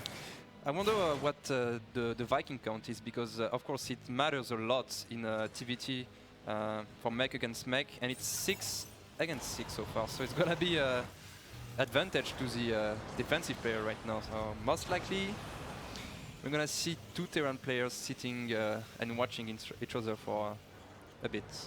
Now we have also a Raven for each one of them, so for point different drones at the same time. Also now again the Hellions is poking a bit. Keen still is having that very solid supply lead here by 20, and of course Marinelord's 3rd CC, and with that extra mule is coming in play, you can really tell that of course the work account is starting to even out since he has the triple SCV production. But the 3rd base now for Keen is also completed, and that orbital is going to help him just like keep up in the mules that he's able to throw down. So Keen, how would you actually judge his position right now? Oh, nice run by into the main base. Yeah, Blue Flame Hellions everywhere, and this time he's getting some nice shots of that. 10 kills already, and he's going to get even more. 13 kills on the SCVs, and still the Hellions alive. I mean, they're going to fall here, but that was a really good trade for Keen now. All of a sudden, he is 16 workers ahead of his opponent. Yeah, he keeps taking these small advantages and initiating these moves. Now in the 3rd base of Marinelord, trying to kill against some SCVs, not getting a single one though. So I think it's still pretty close in a way, because Keen is not gonna be able to kill Marinelord before a while, just because he's sitting with his tanks and he doesn't have less Viking than his opponents. Considering that Keen is now currently still the one who has, I would say the one who has like a little bit more freedom, can do like more things. What would you say is the exact thing that he should do right now to like get a bigger advantage that he already has? Just what he does. He's gonna take a 4th base. When you're ahead, just get further ahead. Economically, in terms of army, he's gonna produce more units. He's gonna develop his economy. Whereas Marinelord, just look at that. He's on his 3 bases, just not moving out any unit. And if you go on Queen's vision, he has a goddamn good map control. He sees basically everything that not Marinelord's doing, but he can see when he wants to move out, and that's very important. What would be a potential counterplay for Marinelord? I mean, when we're talking, for example, bio strategies, oftentimes you resort to drops. You think like, okay, if my opponent is expanding more than I do, he's spreading himself out pretty thin with his defense. Drop play can work. In this case, with Marinelord's style that he has right now, massive amount of Vikings, does he have anything that he can do to really try and pressure Keen, at least on those satellite bases? I think it's all gonna come down to decision making and the engagement. I mean, mecha against mecha is do or die. When you take the fight, you cannot really run away that easily, and the air battle is gonna be a big deal as well. And for now, we have once again a quick drop into the main base, and this time it looks like he's not going to get too much out of that. And those Vikings are going to hunt down the medivac. Poor medivac in the corner, can't even run. But of course, yeah, SCVs are not going to die to this. All right, so Marinelord defending that particular attack in the middle of the map. We still see Kino with a good presence, and he has also once more the Hellions on the way. Just try to snipe a couple of those additional SCVs. And I mean, as long as he takes down a fair amount of SCVs, he's getting decent trades off, especially since he denies mining. It's much harder to defend against these than actually using them. So 5 SCVs killed against 4 Hellions that were taken out. But for Keen being so far ahead, those are not bad trades, and he keeps Marinelord busy. Yeah, also what amazed me a bit is that he keeps finding small holes. Even though Marinelord at 16 minutes only on 3 bases, it's pretty insane from him. Now again in the third base, gonna kill 4 SCVs, maybe a bit more, not just 4. Still worth it. Yeah. I mean, like, when you only look at, oh, nice battle there. An immediate reaction by Marinelord, already making sure that those Vikings are not being attacked. Now they're grounded, but the problem that they have still is that Kino, of course, is present there and is just now trying to run with that advantage. Oh, he's just gonna wait on the starport production here. So Marinelord in a tough spot. The Vikings are gonna land in the main base and kill so many SCVs, pulling back all of Marinelord's army. Yeah, and he has another set already over here, but now it's suddenly Kino's losing a fair amount of his Vikings, but this battle he can't win. 2 of them go down, and here comes the rest of the army for Keen, already starting to siege up. He's in great position, 120 army supply against 100, already winning the air battle here, taking down a couple of medivacs as well, and of course now it's siege mode versus siege mode. 4 bases for Keen, 3 for Marinelord. And Marinelord is completely like, there's Keen driving a wedge between the bases. He finds himself in a very solid spot. Yeah, it seems like he's just in Marinelord's head. He is where he wants to be. He finds all every time. And this position, Marinelord shouldn't have let him go there, but... Oh, he's gonna lose the command center as well. He can't land it and therefore lose it in this case. And now once again, Marinelord is trying to go for a Hail Mary approach. He's 70 supply down in the GG as Keen takes game number 1 in the finals at the Gfinity Summer Masters. That was impressive from Keen. I don't think I saw a mistake. Actually, I mean, it's really amazing to see him killing that many SCVs in a TVT in a mecha against mecha situation. Normally you just sit and watch your opponent because you cannot find a hole in the defense. Yeah, he always got a few kills, and even if like when you like compared the units that they lost, it was not worth it for him. With all the SCVs that were pulled off the mineral line, the mining that you lose, and also of course the time that you have to invest to really react to these situations, Keen just like played it perfectly there. And when he got those 13 kills, he just started to expand all over again and was in a great position there. What do you think was Marinelord's mistake here, really? Like, letting all that through? Do you think like he needed to have more units present in his natural and main base to defend against these drops? Was the scouting an issue? Maybe like put a couple of units out so that he sees those medivacs coming in earlier? Yeah, that he should have put some Hellions out of the map to see the drops and the Hellions coming, because he did like 4, 5, maybe 6 run-bys even, and all of them did work almost. Maybe just 1 or 2 run-bys got shut down without any damage, but most of them were really successful, really successful. We've been talking about before the series a bit that Marinelord is going to test the waters. Do you feel that he should really... You said you were worried a bit, since if he actually just like stands back and lets the Korean player approach him, that might be a mistake, because Koreans are just so good at running the show. Do you think that in this case he should start to switch his MO and try to play more aggressive builds?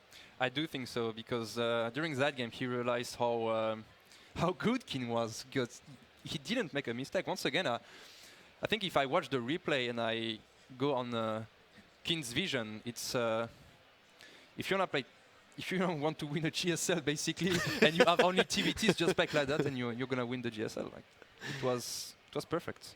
What? So you didn't see any holes in that play that we saw from Keen there. I mean, Marinelord, to be fair, had never really an opportunity to move out, right? Yeah, I mean, there was nothing where we could have said, okay, if he attacks here, if he exploits that weakness, but he never really took the initiative. It was just like trying to sit back, and he just like got beat and every time he moved out. Yeah, I don't even think that Marinelord touched Keen this game. He never pushed Keen. It was always since the 5 minutes, the Reaper going in the base, and since then, I don't think Marinelord has even touched Keen. Do you think there's like one map in particular that we have in the map pool overall where we will see very aggressive gameplay from Marinelord? Is there one map that he really prefers for that you know of?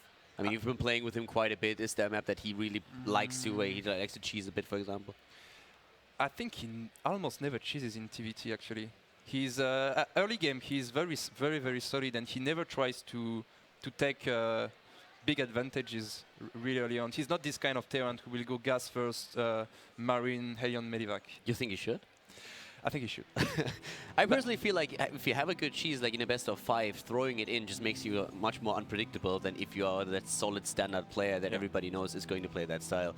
But we're going to find out. I mean, Marinelord is currently down 1 game in the best of 5 series here at the final. And going up against Keen again, our second map is Coda. And we are going to jump into the map. Of course, Marinelord has to do something here. The French player, he needs to win one of the next few maps, so he's going to be in way more trouble than he already is in. Keen with the lead, and starting now up to the top left here on Coda. We have the French player, Marinelord, down 1 game. He needs to make sure that he's starting to take the initiative. We've seen Keen starting to the bottom right of Coda here with a very solid play, nearly no mistakes by him in the last series. Marinelord playing more of a passive stance, trying to just like, stay passive for a long time and really build his macro up. Keen didn't allow that at all, and now Marinelord has to probably rethink his approach here a bit. Yeah, we said it the first game really early on. Giving the advantage, the initiative to a Korean is never a good idea, because he's just gonna play with you. And we saw the exact thing in the first game, where he just pulled the whole army with the Viking, and then take the best position possible on Cactus with his siege tanks.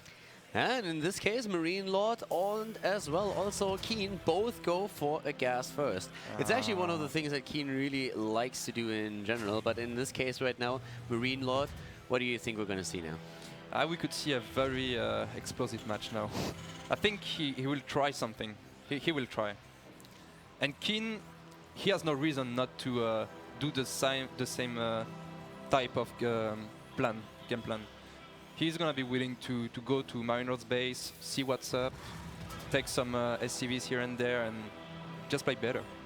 I mean, one of the things that you can always do when you're ahead, you can gamble a little bit more. It's really it's actually like one of the topics that is pretty interesting to think about. When you're ahead, you can either argue, okay, I feel my opponent has to take a risk so I can play the standard style, or you're just feeling like a player that wants to be a bit more aggressive, and you say, even if I lose, I can take a gamble here. If I lose, my opponent is still kept guessing because he thinks that I might do that again. I feel like as a player who is behind, you have to kind of take a risk at some point. You need to either be aggressive and out there, or you need to play maybe a bit overly cautious, and that you can just backfire so fast. So both players are going for the exact same build. They're both checking the proxy at the same time. They both didn't scout. They both went for factory really quickly.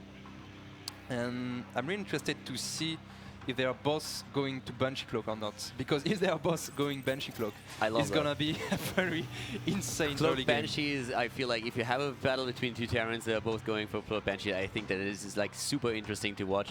And for a player, probably like the most taxing. I mean, at the same time, you have to defend with your own Banshee and also, of course, focus on not losing yours while still doing damage. I feel when it comes to like micro plus macro, it's like the most taxing play. Yeah, it's the most multitask intensive thing you can have in StarCraft 2 actually, because at the same time the exact same thing happens, so it's just up to you to manage it better than your opponent, and that's what we like in a mirror matchup. Yeah, you have to be all over the place, and I would really, really love to see this. I mean, we're getting the star puts in here, of course, and it would be great if they would both like pull exactly that off. Currently, we're seeing also that Scout was denied. Keen was up at the top left of Marinelord in the base and lost his SCV. We have Widow Mines now in play too, and Keen has been... This is a unit that actually brought him a lot of victories during the tournament. Yeah, he's gonna He's going for dropping, drop, dropping Widow Mine with some Marines.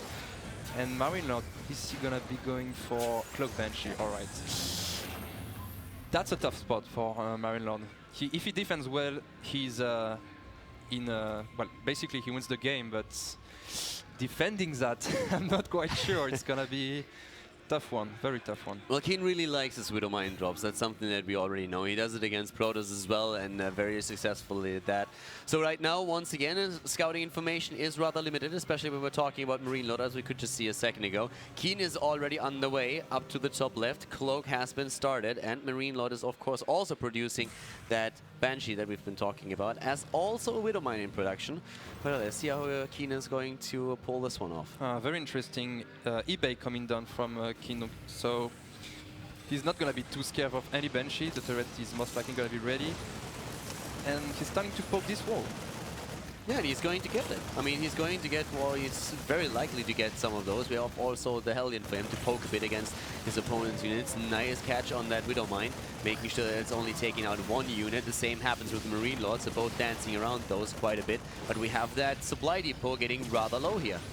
Yeah, and every second Keen buys here is perfect because the Banshee is at home not dealing damage to Keen's base. So once again, he's taking the initiative here, forcing Marinelord to defend in his base, where he's just taking a second base, a second gas, and he's macroing perfectly behind that.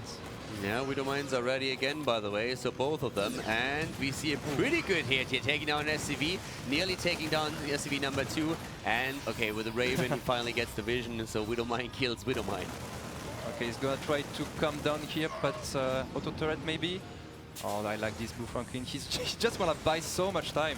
And he's gonna find some kills here, I'm sure. Yeah, he's getting a lot of kills actually. 3 SCVs already, and he's not stopping there.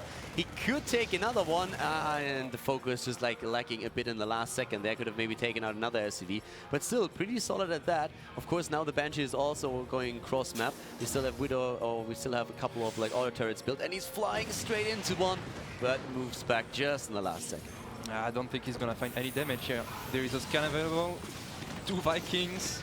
This Banshee is not gonna last for too long. Yeah, is he gonna drop that scan? Yes, Not he just. Will. He will. Nope. Doesn't seem to have the energy, maybe. Like at this point, he's just like trying to go in, but the Vikings are already okay. They are still trying to chase, but it looks like the Banshee is gonna get away.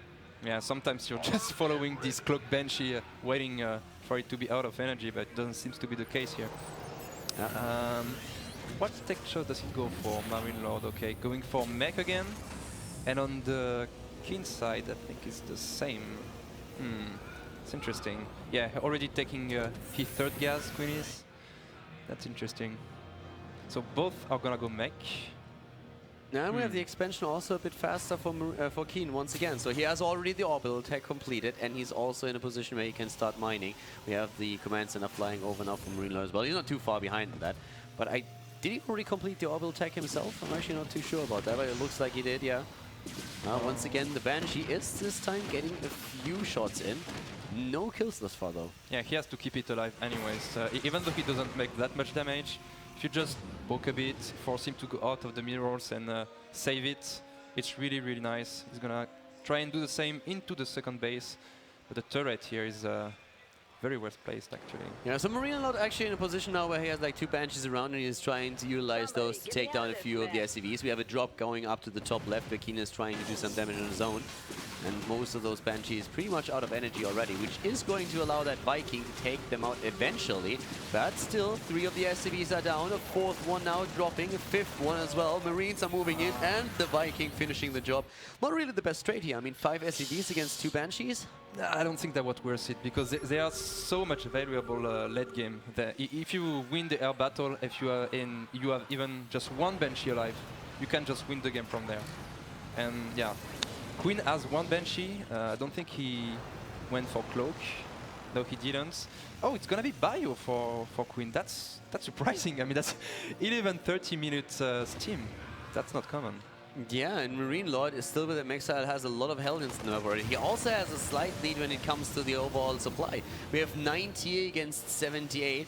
So looking good on that count. And he's also in a better harvester amount. We have him at 42 against 40. Nothing like too big, nothing to write home about, but still pretty decent. And now the move out by Keen. Stim and Combat Shield not completed yet, but he's moving out with the tanks. Has still a few Vikings in the air as well. And this is Keen moving in and trying to take down the first. Only gets one, but Keen is really trying to apply the pressure right now with what he already has, even without the upgrades done. I'm really confident for Marinelord here because he's so used to crush Bio army with his mech. He knows everything about it. He's coming out with this army. He has more Viking. He doesn't have to be afraid. He's gonna siege these tanks eventually.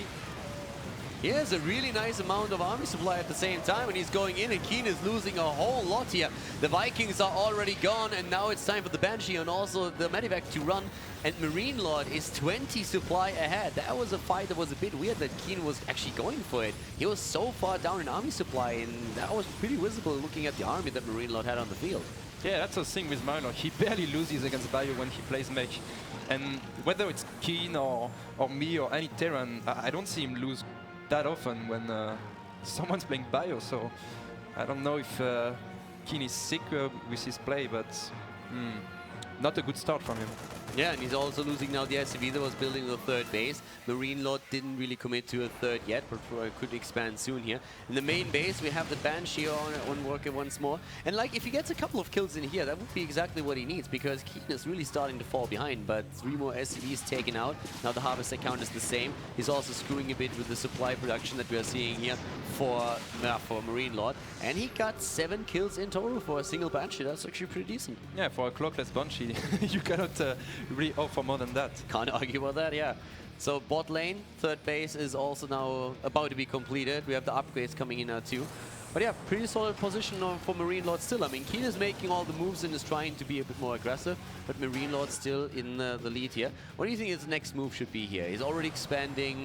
What does Marinelord really have to do at this point? Sit a bit, wait, don't take any damage from a Doom Drop or anything stupid like that. He has the game in his hand. He knows this situation perfectly, so he knows what he had to do. Just don't get Doom Dropped. Make sure to know where the Terran army is, and at some point just cross the map and destroy the Terran army, the Bio army. Yeah, Keen is at currently 115 supply, and you've been talking a lot throughout the week about like his decision making in general. And it looks like he's going for exactly those drops, but there's 3 tanks already, and he's walking right into them, trying to snipe. He gets 1, but that's all that he gets, and Keen is getting a bloody nose wherever he tries to attack. Yeah, but still, I think killing some siege tank here there is very important, because you don't want that mass of 20 siege tanks that you cannot kill with a Bio army. So he has to try to do this little damage. Of course, not losing too much while picking up the tanks, but he has to try something now, because when Marinelord tries to go out on the map, I don't see him killing this army right now. Well, army supply is in favor of Marinelord quite heavily. We have 90 to 70 overall. We have, of course, also a couple of sensor towers now on the map, which is going to make it so much more easier for Marinelord to see where Keen is going, where he's attacking from, trying to get a bit of a sense of what exactly happens there. Upgrades are now coming into play for both of the players. We already have a few completed for Marinelord. He's going into the weapon upgrade number 1. We have, on the other hand, then Keen trying to get his bio upgrades out with the double engineering bay. And again, a drop attempt, but the reaction time from Keen, like, it's insane. Like, he just like jumps into his base and boom, all the SCVs are gone. So, like, Marinelord killed 1 SCV with this. Like, that's insane. It's crazy. That's very good, but now Keen has to do more than that. He has to buy time. If Marinelord decides to cross the map, he's dead right now. So what he's doing is perfect. Staying just like that in front of Marinelord's base, just to know when he's gonna move out and try to slow him down until he's maxed. It's one of the things that won Keen the game against Myungsik, actually, especially game number 3, when he made the decision to just go for counter-aggression and read that situation perfectly. If you can do something like that against Marinelord, then the French Terran player could be in trouble, but he's already setting up missile turrets everywhere against Doom Drops. Once again, the army is moving in. Keen just trying to snipe a couple, but moves then back and loses at least a few medivacs in the process. Yeah, he killed 2 siege tanks here. I think the trade was okay for both players. But this one, I'm not sure. He's losing all the bio army here, getting chased by the Hellions. Doesn't smell too good for Keen here. He lost all of the medivacs too. Like, every single one of them was taken out. The 4th base attempt that he had was already eliminated. Like, at least at the bottom left, we had a few units of Marinelord poking in, so he knows what's going on there. And he's moving cross map now, and we have him at 117 army supply against 95. Once again, Marinelord is starting to take on his opponent's Vikings count. We all know that once you have the better Viking count and also the upgrades there, it's just so difficult to regain that air superiority. Marinelord has to be careful though, because most of his supply are in Vikings and Hellbats, not really in siege tanks. You want to have more siege tanks now. You have maybe 15 of them. Right now it shouldn't be more than 10. Counter-attack here from Keen, doing some damage, killing a lot of siege tanks actually. And if he decides to run there and go to the third base, could do a lot of damage as well. Well, he kind of has to, because everything else is already dead. The medevac is gone, so he has very little chance of escaping with all the units alive. But we see Marinelord not really caring about this. Marinelord basically just decides, hey, you're not going to buy more time here. I'm going to go down and like take down a few of your structures. Yeah, that's a maxed Terran with mech, and the bio player is not even maxed. So if you know a bit about the game, you know you're not the bio player is not in a good spot at all. Like. Yeah, I mean, one of the advantages that you have with Bio is, of course, mobility, and that's something that Keen hasn't really been able to exploit too much. He has still those units up at the top. Once again, a few of the siege tanks get taken out, but we have Keen with another part of his army up to the top, and that he has not really used in recent times. He's going in again, sniping another siege tank, going up against those Hellbats now too, but down to the bottom of the map, we have Marinelord starting to move in again, and he knows about that fourth base. We've been talking about it, so he's going to try and take that out, and I don't think that Keen has any chance of actually saving this. One thing that is very important as well is that Marinelord has no Raven in his composition, and of course the PDDs are very important when you're playing against Bio to neutralize these Marauder shots that just destroy your siege tanks.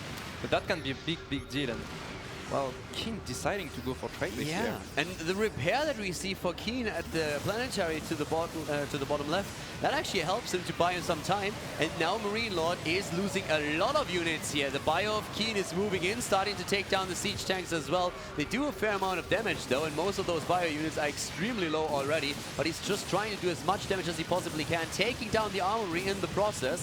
Harvester count, by the way, with 12 SCVs dying, is now at 56 to 63. Keen is moving in again into the main base, and is trying to also snipe a few of those production structures. Taking down the add-ons is the best thing that he can do in this spot. And you can really tell that he was using his time quite wisely. So Marinelord had to retreat, lost a lot here. Keen once again with good decision-making, still behind the game, of course, but still, that bought him quite some time and did some solid damage to Marinelord. Yeah, but the macro of Marinelord, I mean, look at that. He has less than 200 minerals. He's producing like a madman, even though he lost so much. He's already maxed against 140 supply of Keen. That's... I mean, I still don't see him lose here. Yeah, it looks a little bit like Keen is doing well, but he's just delaying the inevitable. I mean, Marinelord he's still on 3 bases, 3 base versus 3. He might have lost that armory, but he is going to get those upgrades in, and he still has that massive army. It's 133 army supply, mech that is, against 97, and he's just like taking the opportunity again to go and start and move cross map with a 50 supply overall lead. But he keeps on taking the good fights and making the right decisions, so I'm not quite sure about that one though. He sees the cloak Banshee, he feels like he has to go. Is it the right decision though? He's scanning here, killing the Banshees. I think there is still a lack of siege tanks from Marinelord. Yeah, Keen is now taking a 4th base again. He lost the one to the bottom left of the map and is now expanding once more, also trying to put additional pressure on Marinelord, who moves in though, and he has a lot going for him here. But Keen is fighting back as hard as he can, and those siege tanks that you've been mentioning, they are currently missing. He has a few in the back, but not too many. But Keen is losing so much in these fights. He's down to 94 supply, and Marinelord has a nearly 70 supply lead now. Yeah, I think it's break time now for Keen. Marinelord so much ahead in this game right now. He's just gonna push and close this, I think. He has more than double the army supply. It doesn't really look like there's anything that Keen can do. He's been trying the entire time, but right now Marinelord is just in a perfect spot. He can move in and take this. Right now he has everything that he needs. Production is still going strong for him, and Keen, he has just to face the music right now. More siege tanks now moving in, and there's only a few bio units for Keen. That's the 60-70 supply disadvantage that the Korean player finds himself in now. And it looks more and more like we are going to go into the next game with a tie. Yep. GG. There's the GG. And Marinelord winning game number 2 against Keen, tying the series up. Our best of 5 series going into a pretty cool game number 3. I like that. It was actually really well played from Marinelord here. Yeah, see, every time he plays against Bio, as I said, he always wins. So I think Keen is gonna learn a lot from this game. And if he goes Bio again, he's definitely not gonna play the same style. Maybe a bit more greedy, taking a third way earlier and play more on the late mid stage of the game, more than this kind of weird push at the beginning without steam, combat shield or upgrades. Yeah, Keen definitely has to, I mean, he needs to change that up a bit. If he picked up on that fact that he will Bio just is going to have a much harder time, and with like him playing mech and trying to fight fire with fire, it's probably going to be a bit better for him. But right now, Marinelord, like super solid here. Yeah. Keen, what I liked about Keen is that he was always, like, when he fell behind, trying to occupy Marinelord long enough so that he could go back, try to poke, not just like sitting back and trying to defend, but always like using the mobility of the army that he had, going in, trying to force Marinelord first of all to move back and do enough damage in the process. But as you already said, like, Marinelord macroed like God in that case. Every single time that Keen was about to retreat, Marinelord just was 200 supply again. Had his bases going, upgrades as well, so he defended extremely well against that style that Keen used. Yeah, that's the Marinelord that I know.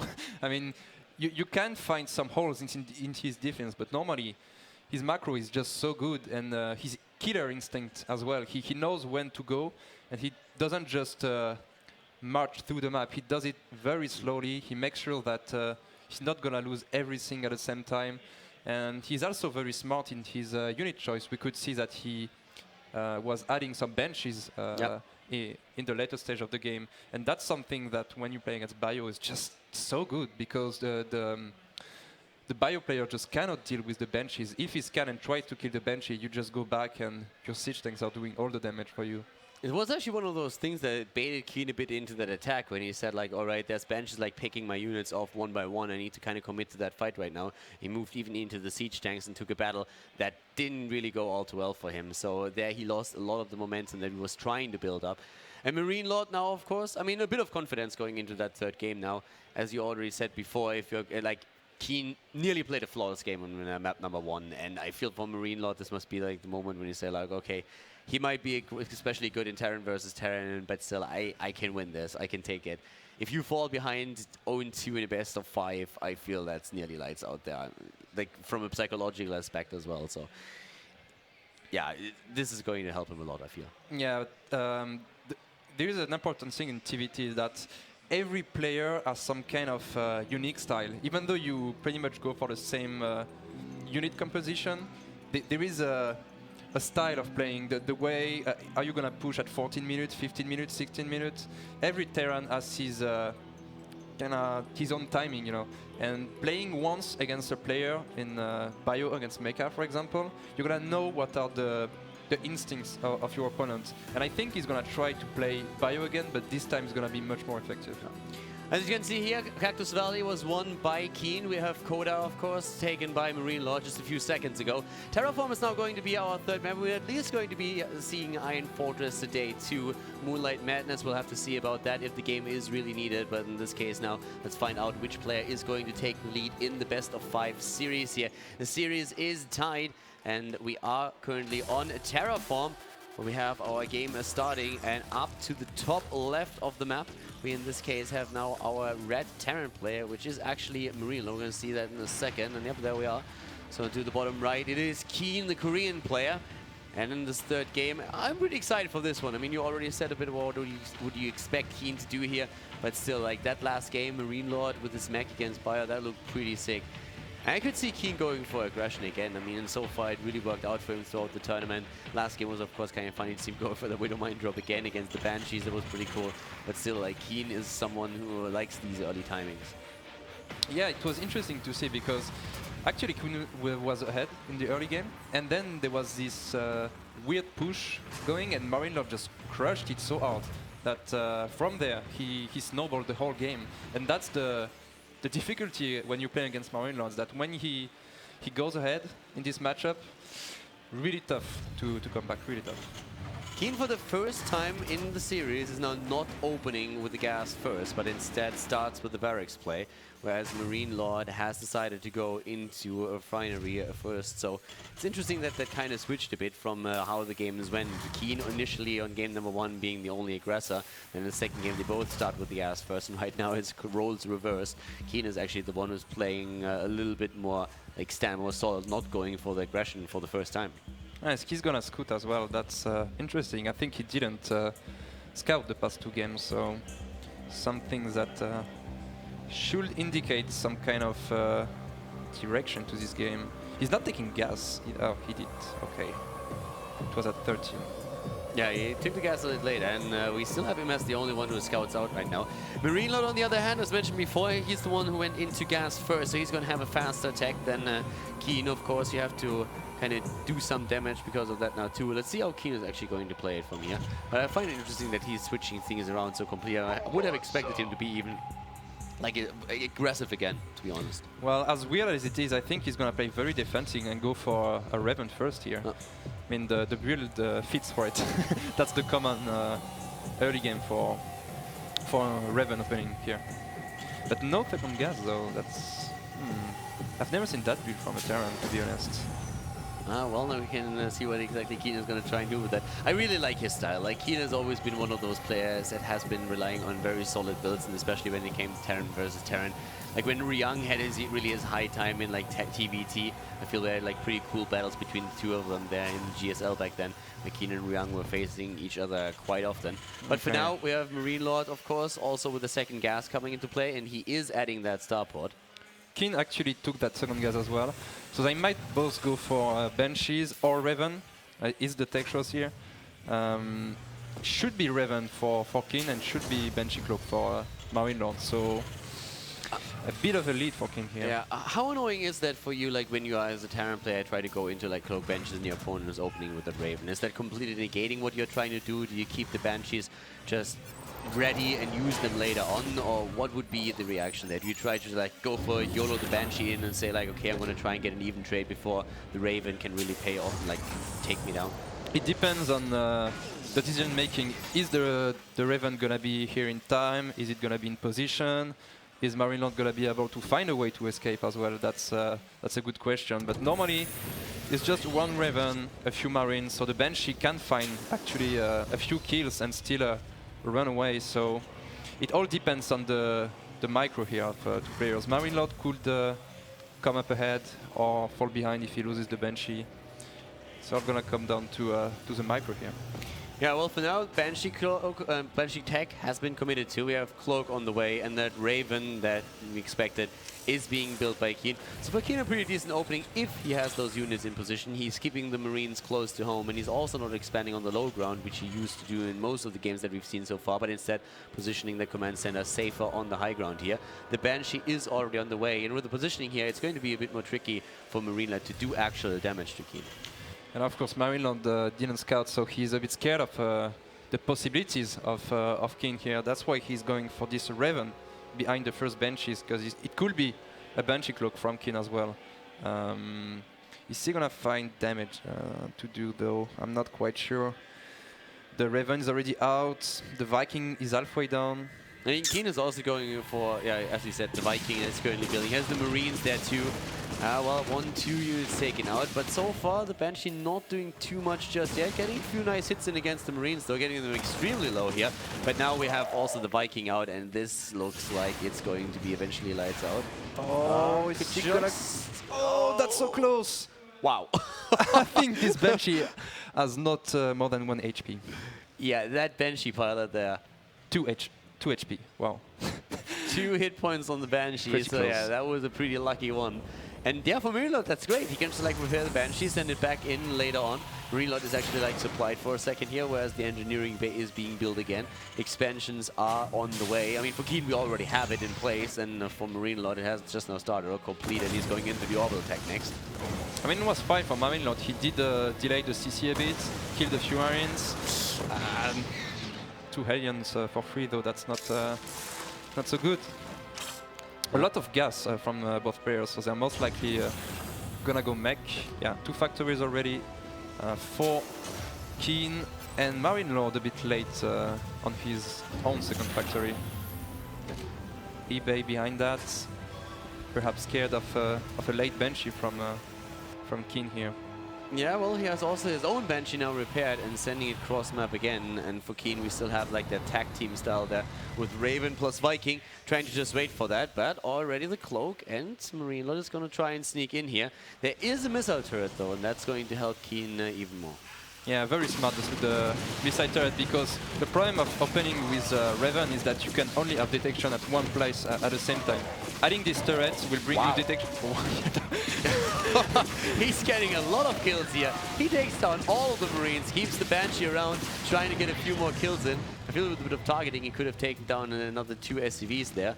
They were just barely able to escape, but still, 8 Marines taken out, few SCVs as well. In total, he lost 2 of the 2 of the Banshees, which is a bit more annoying, but still, that was pretty solid. Marinelord is actually ahead, but again, those Hellion run-bys that Keen has been showcasing in previous game, but this time Marinelord is ready. Oh, the Widowmine.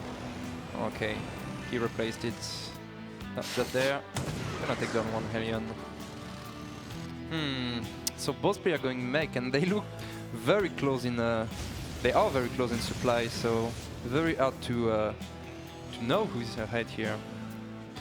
I like the scouting that we're seeing from Marinelord though. I mean, up to the top of the map, we even have him with a few floating structures there too, just to make sure that if there is again a drop play from Keen, which he has been showing throughout the tournament, and especially this series, that he knows early on what's happening, so it's not blindsided again.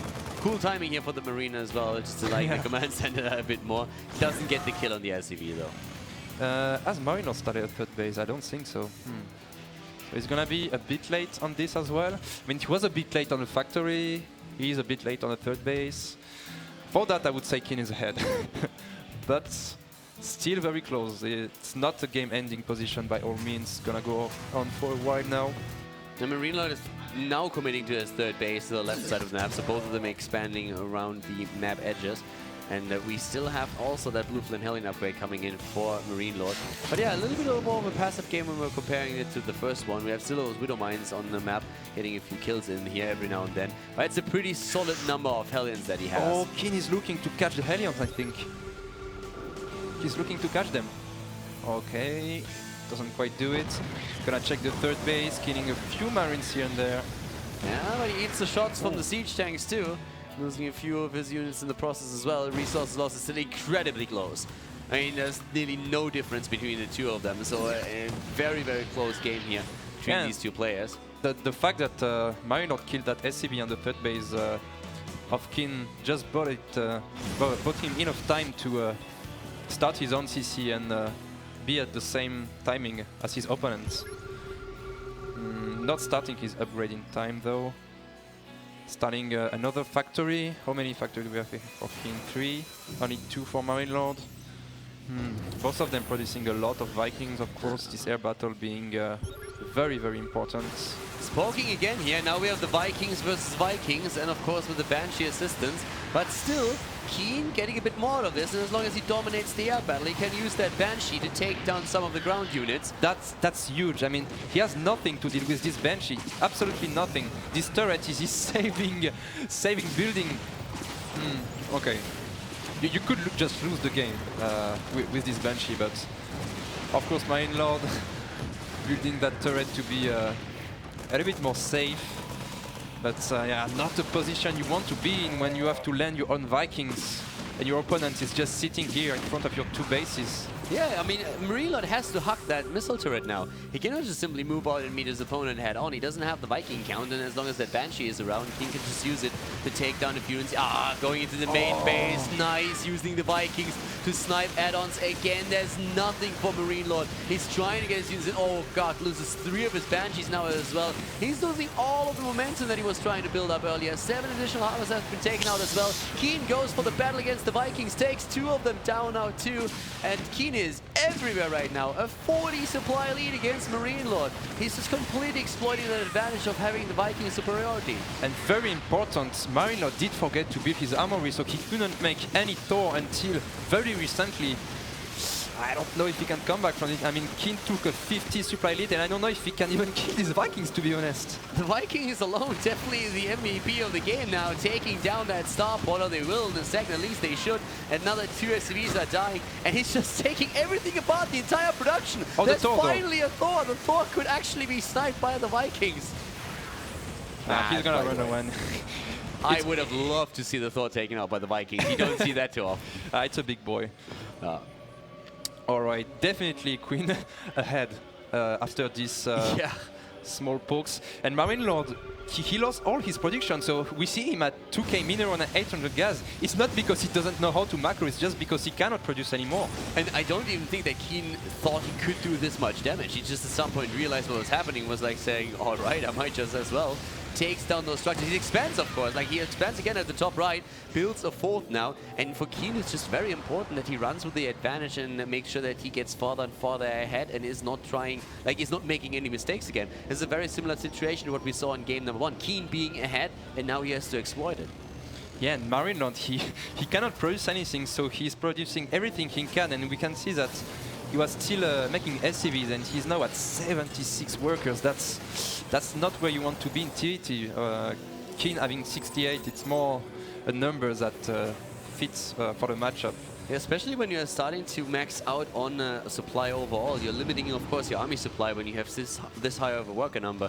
And army supply is actually the key word here. 107 army supply against 46. He's more than doubling it, which is just crazy. And now the 2 Hellions, I mean, they take the 4th base, but in the middle of the map, we're having the Terran player in blue, the Korean player, starting to move his army. And this is just like a crazy army size. A massive amount of siege tanks with Vikings, and also that drop play coming into play. I like Marinelord's reaction, though. As he lost all his production facilities, he decided to make a lot of them behind that. And I think he has something like 8 factories, 7 or 8. And he's producing 4 siege tanks at a time, as well as 6 alien at a time. That's huge, that's massive. Yeah, but here still comes the attack. The job's already happening, and up the front where the Vikings in the back line, the siege tank starting to go in. Down against those Thors, taking them on, and the GG as Keen claims victory in game number 3, once again with a lead in the best of 5 series. Wow. What a move from Keen, honestly. What a move. I've never saw Vikings do that much damage in a match, in a professional match of StarCraft 2, I think. I mean, they won the game, basically.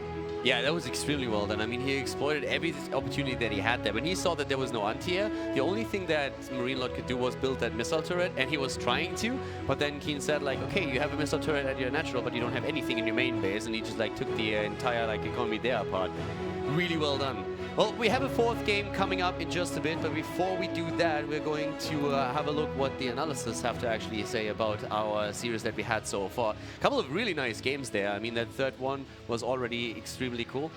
And, okay, so we have a quick break, and then we're going to go into analysis before we are starting with our games number 4, and potentially game number 5, giving the players, of course, also a chance to go to the bathroom. So, guys, we're going to jump into a break, and we'll be back in just a bit. See you in a bit.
Welcome back, ladies and gentlemen, to EGX 2015.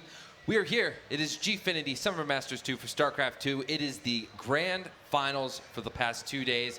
We have Keen and Marinelord going at it. Keen is up 2-1. This may be the final round of the day, but let's talk about the games we've seen already. Guys, what did you think about Game 1? I thought that it was a pretty definitive victory for Keen. It was, and it just wasn't a good start for Marinelord at all. I feel like maybe he cut a little bit too many corners. I don't know. I feel like he took far too much damage just from simple run-bys from Keen. It should really never do the amount of damage that it got done. So just by adding a simple wall off at the front of his natural, by his third base, it completely would have neglected that. And maybe he would have been in a different kind of situation going into the later stages of that game. So a bit of a shame there. So a bit of a rocky start. But it seemed like he repeated the mistake in the Game 1 and Game 3 of not having a Thor. Right. In Game 1, he definitely took quite a lot of damage to the run-bys, but he was still doing okay. He was just like 10. Was able to pull it back, which is nice, but obviously still down one map in the series. Yeah, the strength of mech play in a lot of cases comes down to air superiority. Dario, you were talking about this earlier. It seemed like he repeated the mistake in the Game 1 and Game 3 of not having a Thor. Right. In Game 1, he definitely took quite a lot of damage to the run-bys, but he was still doing okay. He was just like 10 or 15 supply behind. But because he didn't have any crowned AA, as soon as Keen had the air superiority, he could just push in, and then the game got out of control for Marinelord, because the Vikings cleared up the Vikings of Marinelord. He had to land, and then the Vikings could go everywhere in the bases. Marinelord was forced to push back into his base, and then also because he lost his air superiority, he didn't have any vision anymore, and he didn't see the Terran Crowned Army just come up in the front, and he was able to siege up in front of the base of Marinelord because he was going back, retreating, trying to deal with the air units of Keen. So if he just makes a few turrets or Thor, he would have been fine. And yeah, same in Game 3. Now, I feel that Marinelord very well could come back and win, the next 2 games, and he could take the victory for himself. It seems like they're pretty evenly matched, We saw Game 1 swing in the favor of Keen. Game 2, it was a pretty decisive victory for Marinelord. He had his own air superiority. He also had an extremely high Hellion count, which took away the anti-air of the Marines that Keen was playing with. See, all of these games so far have been long, 15 to 20 minutes, like not super long, but long. But they've been super one-sided. And that kind of says a lot about both of these players. Both of them have the ability to kind of win convincingly. So, like you said, Marinelord's definitely still in there. It's a best-of-5 series, halfway through the series now. So, a little bit of mind games will probably start coming into these later maps here. So, I'm back in Marinelord. I think he's still got it. Yeah, we still have yet to see any really, really scrappy early game Terran. Second game, we did see a delayed economy from Keen for the sake of pushing up with a couple Hellions, a couple Marines, a Viking, a Medevac, and a Widow Mine to get that really early damage, but there was a wall, and like we talked about before, Marinelord showed he could defend. He was capable of doing that, so we don't have yet to see that really scrappy early game Terran. Maybe a little bit at the beginning of that third game we could have, but obviously Marinelord did defend that well enough to kind of take it through to the mid-game. But yeah, I hope we don't see that. I hope we don't see that, because then it just gets a little bit crazy, and I don't feel like either player would feel maybe satisfied with either winning or losing there. It's a little bit scrappy games. They probably want to outplay their opponent if they do win. So yeah, hopefully we don't see that. Hopefully we just see some kind of more solid games here. And yeah, I'm looking forward to these next few maps. All right, Dario, one last thought from you. As a pro player, you're in this situation. You're down, down 1 to 2 in a best-of-5. How do you mentally prepare yourself to continue on and try to bring it back? Well, interesting is that Marinelord won Mech versus Bio. He won the game, but he lost both Mech versus Mech games. But only because he lost the air fight. So in the next game, he just fixes that one mistake. He's going to be in a great spot, because he's good at Mech versus Bio. Mech versus Mech, he has like this one mistake he makes that lost him both games. Yeah. So it's not the worst thing. Do you think it's because that's his weakness, or do you think that's because he's going into that stage of kind of a little bit of an economic disadvantage and he's not able to get those units No, out? I don't think that's... he was able... Like, it's literally one turret would have saved him the game on Cactus if he has one turret in the front to be able to deal with the air units. So it's not really that he got behind. I think it's just a pure mistake. Make one Thor, make one turret. Like, he can definitely afford that. He was at 170 supply, so that wouldn't have been a big investment. All right. Well, thank you, guys. We're getting ready to go into the last possible game of Keen versus Marinelord. Marinelord needs to take it 2 games if he's going to take today. So we're going to throw it over to our casters, Kaldor and Daishi. Take it away, guys. Thanks, Lycan. And of course, we have Iron Fortress coming up next. Potentially the last map, as we already said. And this could be definitely it. I mean, at this point already, Keen with a very solid lead here. And we've been talking about this also a bit. The Viking count is something, or Vikings in general, that give him a very tough time. Marinelord lost now twice because he did not win the air battle. And it seems to be it seems to just like being a theme throughout the games. Yeah, Tielo made the right analysis here, I think. He just has to make one turret or one Thor to not lose to this air domination of Keen, or simply be more focused on his own Viking production, making sure that there is not even 1 single second when his starport is not being active. Yeah. Well, 2 maps have been won by Keen. We're going into our next map, which is the 4th. Iron Fortress is the map, and we're going to jump right in. Keen versus Marinelord, potentially the last game here at the Gfinity Summer Masters 2, the grand final, the best of 5 series. And currently starting up to the top left of the map, we have our French Terran player, one of the many French players that we've seen in the tournament, doing a great job here so far, but he is now down the series. Well, actually, we are looking at Keen first, starting to the top right now, our Korean player here in the lead. He only needs 1 more map out of the next potential 2 to win the tournament and crown himself the champion. And he's going up against the Red Terran player, starting to the top left of the map, which we are seeing right now. It is, in this case, Marinelord. And yeah, Keen, of course. Let's find out what he's going to do. So far, he actually started with the Refinery first quite often. 2 out of 3 games, and he does it again, as does Marinelord. So both of them with an early gas. Yep, both of them going gas first. That's, I would say there's something common in this map. They are both going to go defensive, I'm going to say. Mostly Marinelord, but Keen, I think he's happy with the way this best of 5 goes. He doesn't have to be scared of macro games. The only game he lost is when he was playing Bio, so I guess he's just gonna play a classic macro game as mech. I mean, scouting information is also, of course, going to be quite important, and Marinelord so far has been scouting counterclockwise most of the time. In this case, if he does it again, it would actually mean that he finds Keen's position very late in the series, but both of them starting with the same build here. When we're talking about Iron Fortress in general, is there anything specific for a Terran versus Terran that you think is going to play a big role? Mecha is tough. Mech is tough. If you play mech and your opponent plays bio, it's a bad map for the mech player, because the third base is not really easy to defend, and this map is just so big that it's easy for the Terran to take a good concave, a good flank. It's just the same issue with every big map, is that the mech player can get caught in the middle of the map and just lose the game like that. How would you say this is going to affect the style of the 2 players? I mean, we've been talking, especially in game number 2, about how Marinelord seems to excel when it comes to mech versus bio. Does that still apply to that map? I think that still applies to that map, yes. He's just an overall insane player when he has mech against bio. As I said, I don't think he ever lost against bio when he does mech. And both of them going Reaper after a gas first. That's the build we saw Keen doing on the first map. So it seems like they are both gonna do it. 2 Reapers, a few Hellions, and then why not a Banshee or a Raven? We will see. Both of them taking 2 gases, interesting as well. Yeah, they are willing to take up. Actually, the exact same opposite patterns that we've seen earlier. Like on the first map, it was really nice for Keen because both of them started to scout counterclockwise. That worked out for Keen. Now they both scout clockwise, and it works much better for Marinelord because he's going to get the early read. Of course, with that Reaper appearing in the main base of Keen, Keen knows what's going on, and he immediately like reroutes this own Reaper. But yeah, Marinelord is not going to do any damage here with the second Reaper. I think he's going to lose that Reaper. And if he loses that in a mirror matchup, that's just huge. The game could end right here, right now. The Hellion coming, poking the Reaper. It's 2 Reaper. Now the second one comes in from behind. Oh my god. And he takes him. Takes the Reaper. And what about the rest of the units here? Though it looks like he's going to lose even more. Second Reaper down. And I feel like he could even have tried to chase that.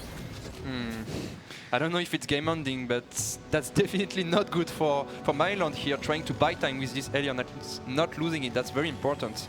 Okay, he walled. Yeah, but he cuts it off and he's probably going to lose it. Now he could actually, because there's still Keen around. The Reaper gets, of course, into the main base, and we have the Hellion of Keen still trying to apply some pressure up at the front. Marinelord actually used that Hellion up to the top. He doesn't want to lose it, but we still could see Keen finding where... Yeah, he's going to take it. No mistake were made from Keen here. Marinelord with his 2 alien trying to find some kills, but doesn't find it. So why exactly is that such a bad position for Marinelord right now? Well, he is in a mirror matchup where both of them went for the exact same opening, and he just lost more. So in any mirror matchup, that's very bad for him. Keen going for a Raven behind that and starting a second base at the same time as Marinelord. Marinelord doing a Raven now. He started with the Viking.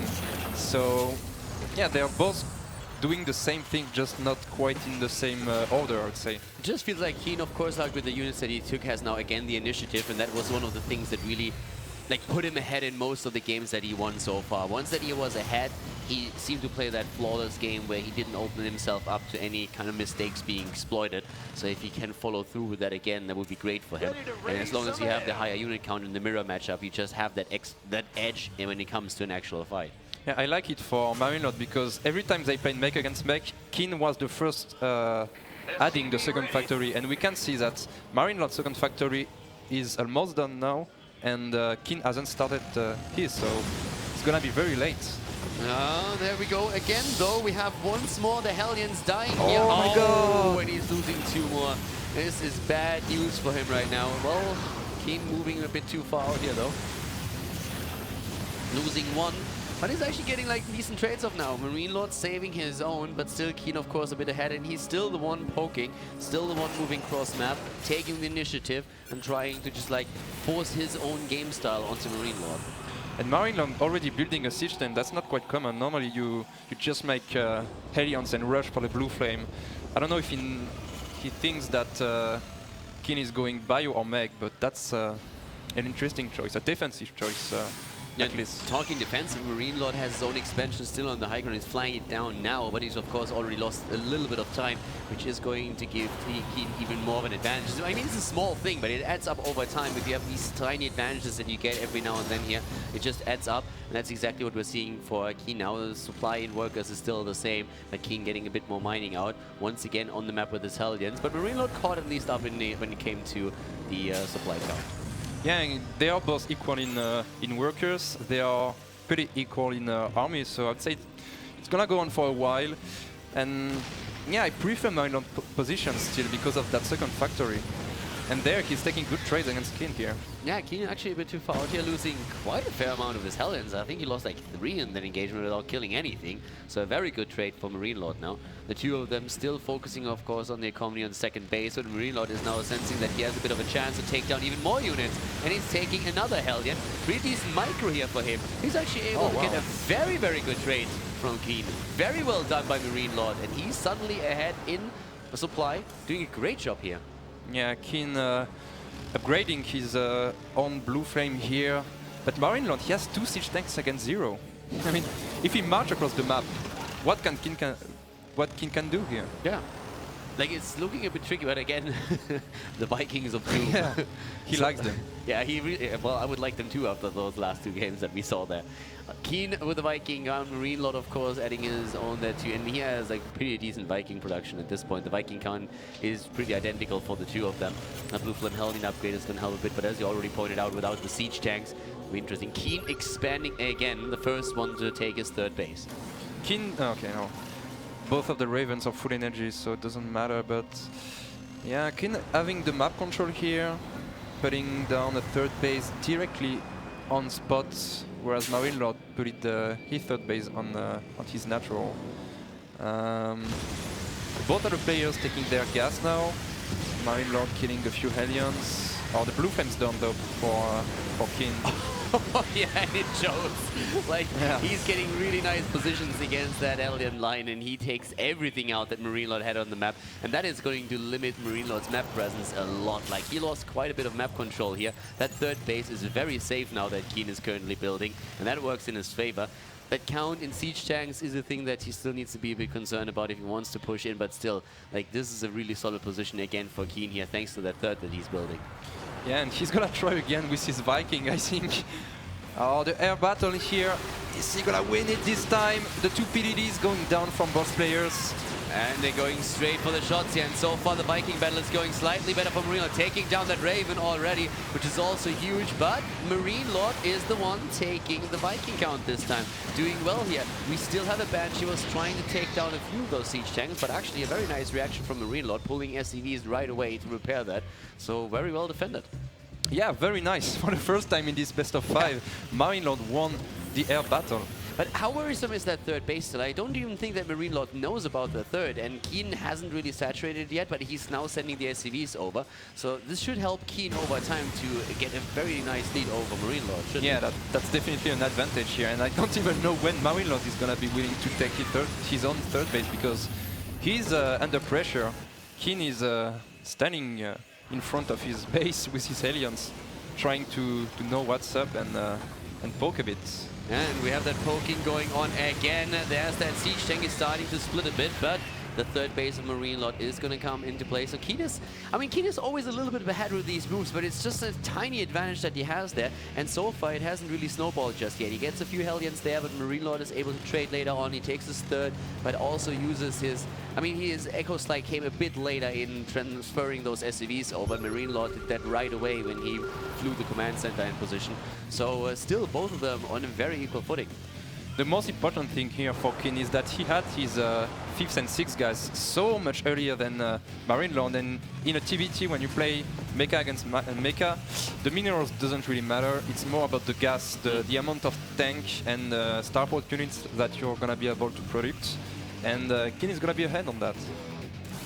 Now, when it comes to Vikings, we have both of them still, of course, waiting for the next fight that happened. Overall supply still very much the same. You can really tell that Marinelord is fully aware that this is already one of those final games for him. He has to win 2 in a row now. If he loses here, it's all over for him. Keen, of course, knows that as well, but Marinelord playing a very solid and also cautious game at this point, not really overextending or anything. And Keen is expanding again, throwing a 4th in the mix already. Yeah, I like that he wants to keep this alien advantage just so he can stay in front of Marinelord's base to know if he wants to push or not. That's really smart from him. Yeah, with the Hellions and the map control that he established earlier, he also protects, of course, those bases that he has there. We haven't seen any kind of attempts to really drop, like also with Mech. Keen did that earlier where he was trying to drop a couple of Hellions, he was trying to drop a few Hellbats. This game, it's a bit of a different style that he utilizes. The Vikings are the Viking production is still on. Marinelord is making sure that this time he has a decent count. Yeah, they definitely don't want to lose this air battle. Keen, though, producing 1 Tor, so he's not going to be in threat in case of losing this battle. Yeah, and at the same time now, the 4th base for Keen is nearly completed. We don't see a 4th for Marinelord just yet. He does not add... Oh, actually, he adds another base now, too. Has a 4th also on the way. We have also armories in play, even more scouting by Keen on the map. I really like that, by the way. We've seen a couple of matches, especially with Keen, who played a Ninja X-Span against Myungsik, and he wants to make sure that there's nothing hidden on the map that might end up losing him the game. So pretty smart move from the Korean Terran player. But Marinelord is getting a bit bolder, moving out onto the map right now, just believing in his own army here. He has played a really nice macro game, and is even ahead in supply. Yeah, both players having their +1 now very soon for Marinelord. And we saw that he was adding a second armory, so he's willing to go into that macro game, upgrading his units more than his opponent. And yeah, as you said, he knows that it's match point and he doesn't want to lose. He's not afraid of going into a 40-minute game and facing the Korean into the hardest ways. Yeah, and once again, that air battle already unfolding. The two of them close to 200 supply. Keen is moving in on the low ground. Now that Thor, nowhere to be seen though. Not with the army just yet. And the Ravens is coming through again for Keen here. And he's forcing Marinelord to land his Vikings. Has the ability, but there's no Banshee this time that can capitalize on it. Yeah, I mean, there was a Banshee. I think Marinelord would have been in a world of trouble here. But now he's starting one Thor. He's starting to learn of his mistakes. And Keen doing a huge run by here on the third base of Marinelord. Yeah, but there is the army of Marinelord coming back and taking down every single one of these. Then again, the Viking count is eliminated, and it's the Vikings of Doom again flying in, and he could potentially land those two. But, well, Marinelord leaves a few units behind to be safe against that. And yeah, Keen doesn't have to be afraid of Marinelord's army. It's only siege tanks, so he cannot go through. And Keen again in the main base is gonna be landing the Vikings and trying to do some damage. I've seen that before. Yeah. Oh, but nice. That is actually a really good checkmate position now. That Thor came out in the perfect time. Keen is just trying straight Vikings against Vikings. That was actually, I mean, this could have been much, much worse right now. That Thor saved him there. Yeah, but all what matters, the air domination. Yeah. Well, in the end, doesn't really matter now. The Thor came out. Marinelord did build some turrets on the map, so yeah, he just lost all the Vikings to the turrets. Very smart for Marinelord. I like this position, building the sensor tower to know if the siege tanks are gonna be moving or not. And this alien under the fourth base, wow. Yeah, but they are getting dropped with a few Hellbats, and they are putting quite a bit of damage in. Once again, Marinelord losing a lot of his supply. It's actually really interesting. Keen going into the main base with the Vikings, having a very nice time there, and it was very reminiscent of game number 3, but then that Thor pops out. Keen is being forced to just like try and fly away, trades quite evenly with the Vikings there, but loses everyone on the way back. And now that attack, and Keen is just like trying to carry the momentum from that last battle into the next one. Flies in, soaks a lot of the shots here, tries to take Marinelord down, breaking through the siege tank line of his opponent. The Thor is being pushed back as well, a 50 supply lead for the Korean player, and Marinelord is in a world of trouble, losing tank after tank. And there is just absolutely nothing that he can do to stop Keen here. He's trying to go for the drop, but there's the GG. And Keen is the champion of the Gfinity Summer Masters 2, taking down Marinelord with a 3-1 victory. Great play here at the end, really well played, and the Korean player successful, taking down Myung-sik in the semi-final, advancing to face the French player, and he actually takes it here. Extremely well played by Keen. Congratulations, and of course also congratulations to our runner-up. Great play here from Marinelord, but Keen just a bit too strong. And of course, guys, we're going to give it over to the stage now, where we're seeing our player, and let's see what Keen has to say about his victory. Well, there you go. We're your StarCraft 2 Summer Masters 2 champion, Keen, everybody. Congratulations.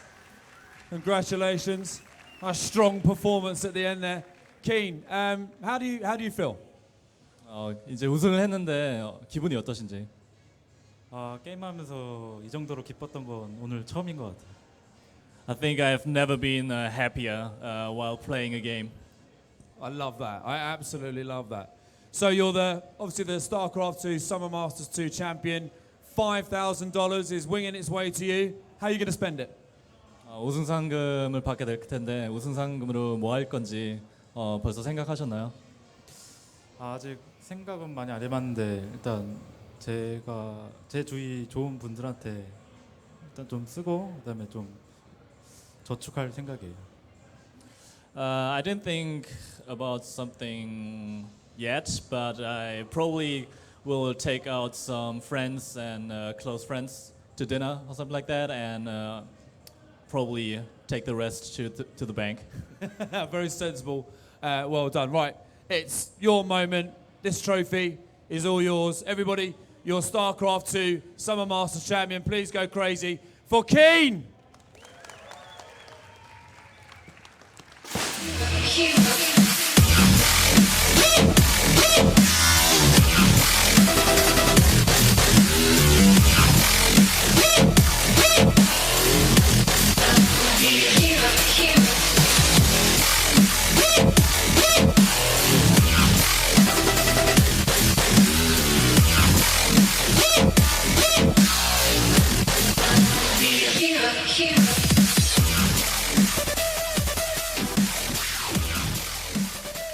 Ladies and gentlemen, once again, your Gfinity Summer Masters 2 champion.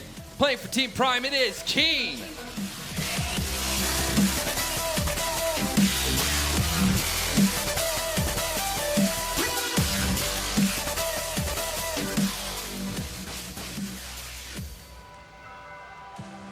Really awesome job. Really excellent play by Keen, taking the series 3-1. It was amazing. It was TVT, excitement the entire time. Yeah, it seems like. I'm not. I'm not going to say too much, but I think Marinelord's probably not too happy with how that last map went. He was on the back foot from the very start there, losing that Reaper kind of. I'm not going to say carelessly. It is a bit unlucky how he lost that. He wasn't too sure what his opponent was going for, and if he did know that they were going for exactly the same builds, I'm sure he would have played a little bit more careful with that. But from that very initial moment, he was kind of on the defensive side a little bit. He had to cut his Hellion production a little bit earlier than Keen did. And he did actually end up getting a pretty decent army composition, but yet again, his Viking count just wasn't there. Those Vikings, we saw he took that one really good engagement. He kind of whittled down the Viking count of his opponent, and then they came back, and his opponent continued to build Vikings and had another Raven ready to go. And that really, those PDDs, I felt really turned the tides. And he didn't have anti-air until later in the game when it was just about too late. Yeah, once again, a similar mistake like game 1 and game 3. Also losing the Raven in the first Viking Raven engagement. Keen sent it back immediately after he put on the PDD. Unfortunately, Marinelord did not, and then ended up losing that also crucial Raven that really changes the tides of any battle in the air. Yeah. Yeah. So let's go ahead and look at the final placements of today's event. We have, of course, our semifinalists, 3rd and 4th place, Psionic and Myungsik. Then 2nd place, Marinelord, taking home $2,500. And then the finalists, 1st place, $5,000 going to Keen. That's a nice bit of change to take back home. I'm sure he's really excited about it. I think he said he was going to take some friends out to dinner. Yeah. So that was nice of him. Yeah. A little generous, right? Yeah, those Korean players, whenever they win, they always seem to take out their teammates. So that's a pretty cool thing. Do you know how much Korean barbecue you could buy with $5,000? Not enough. You think he's going to spend it all on Korean barbecue? If I had $5,000 and was going back to Korea, I'd probably buy a lot of Korean barbecue. I mean, it is good. It is. I won't argue with that. That's amazing. What's your favorite? Every white person says bulgogi, so yeah. I guess you could just go with that. I don't want to be. I was trying to say something different, but I couldn't. I really couldn't. I think that's the only thing I've had, so I can't really say any different. But Dario, are you the same? No, it would be some chop salad. Chop salad? Yeah, chop salad, like the pork belly. I like that most. Oh, yeah, pork belly's good. Yeah. Yeah, it's very good. I like the bibimbap. Like the little rice that's not and barbecue. All that. Yeah, I guess that's not barbecue. Well, I get it at barbecue. I get the the bulgogi, and then I get that, and I mix it all in together. Okay. But that are like kimchi jjigae and uchingo tteokbap. Anyway, what a great tournament this is. That devolved quickly. I think we're all hungry. But no, it's been an amazing tournament. So what were your upsets this weekend? What was your high point and your low point? You know, my high point actually is probably a bad thing. I feel like I'm an evil person, but my highlight was, it wasn't the fact that Lilbo lost, but it was in the way that he lost. Like it was a crazy way to lose, right? Like being in such a dominant position, 1-0 up, and poised to take the second map as well, and ended up losing the series 2-1. And it wasn't a highlight in the sense that it was a good thing for me. It's just that stood out for me the most because it was so shocking. Yeah, and then a low point, something that you were kind of upset about? Something that I was upset about. I guess Myungsik losing. All right. Because I got my prediction wrong. Tilo? Well, my high point was beating Daishi in the show match. Thanks, man. Yeah. Gotta shut down Daishi. He's a little bit arrogant sometimes. Those Frenchies. And losing to Pling, I mean, that's gonna take the arrogance out of anybody. Right. All right. So that was nice, and then it wasn't. Thanks, I guess. It's a pickup strategy. Yeah. Well, congratulations for your victory. Congratulations to Keen for his victory. I want to say thank you guys at home for watching. Thank you to everyone who tuned in and showed up today for the finals. It's been a great time. Thank you to Gfinity, of course, for putting on this awesome event. That is it for us, guys, at the Gfinity Summer Masters 2 Analyst Desk. You all take it easy, and we'll see you next time.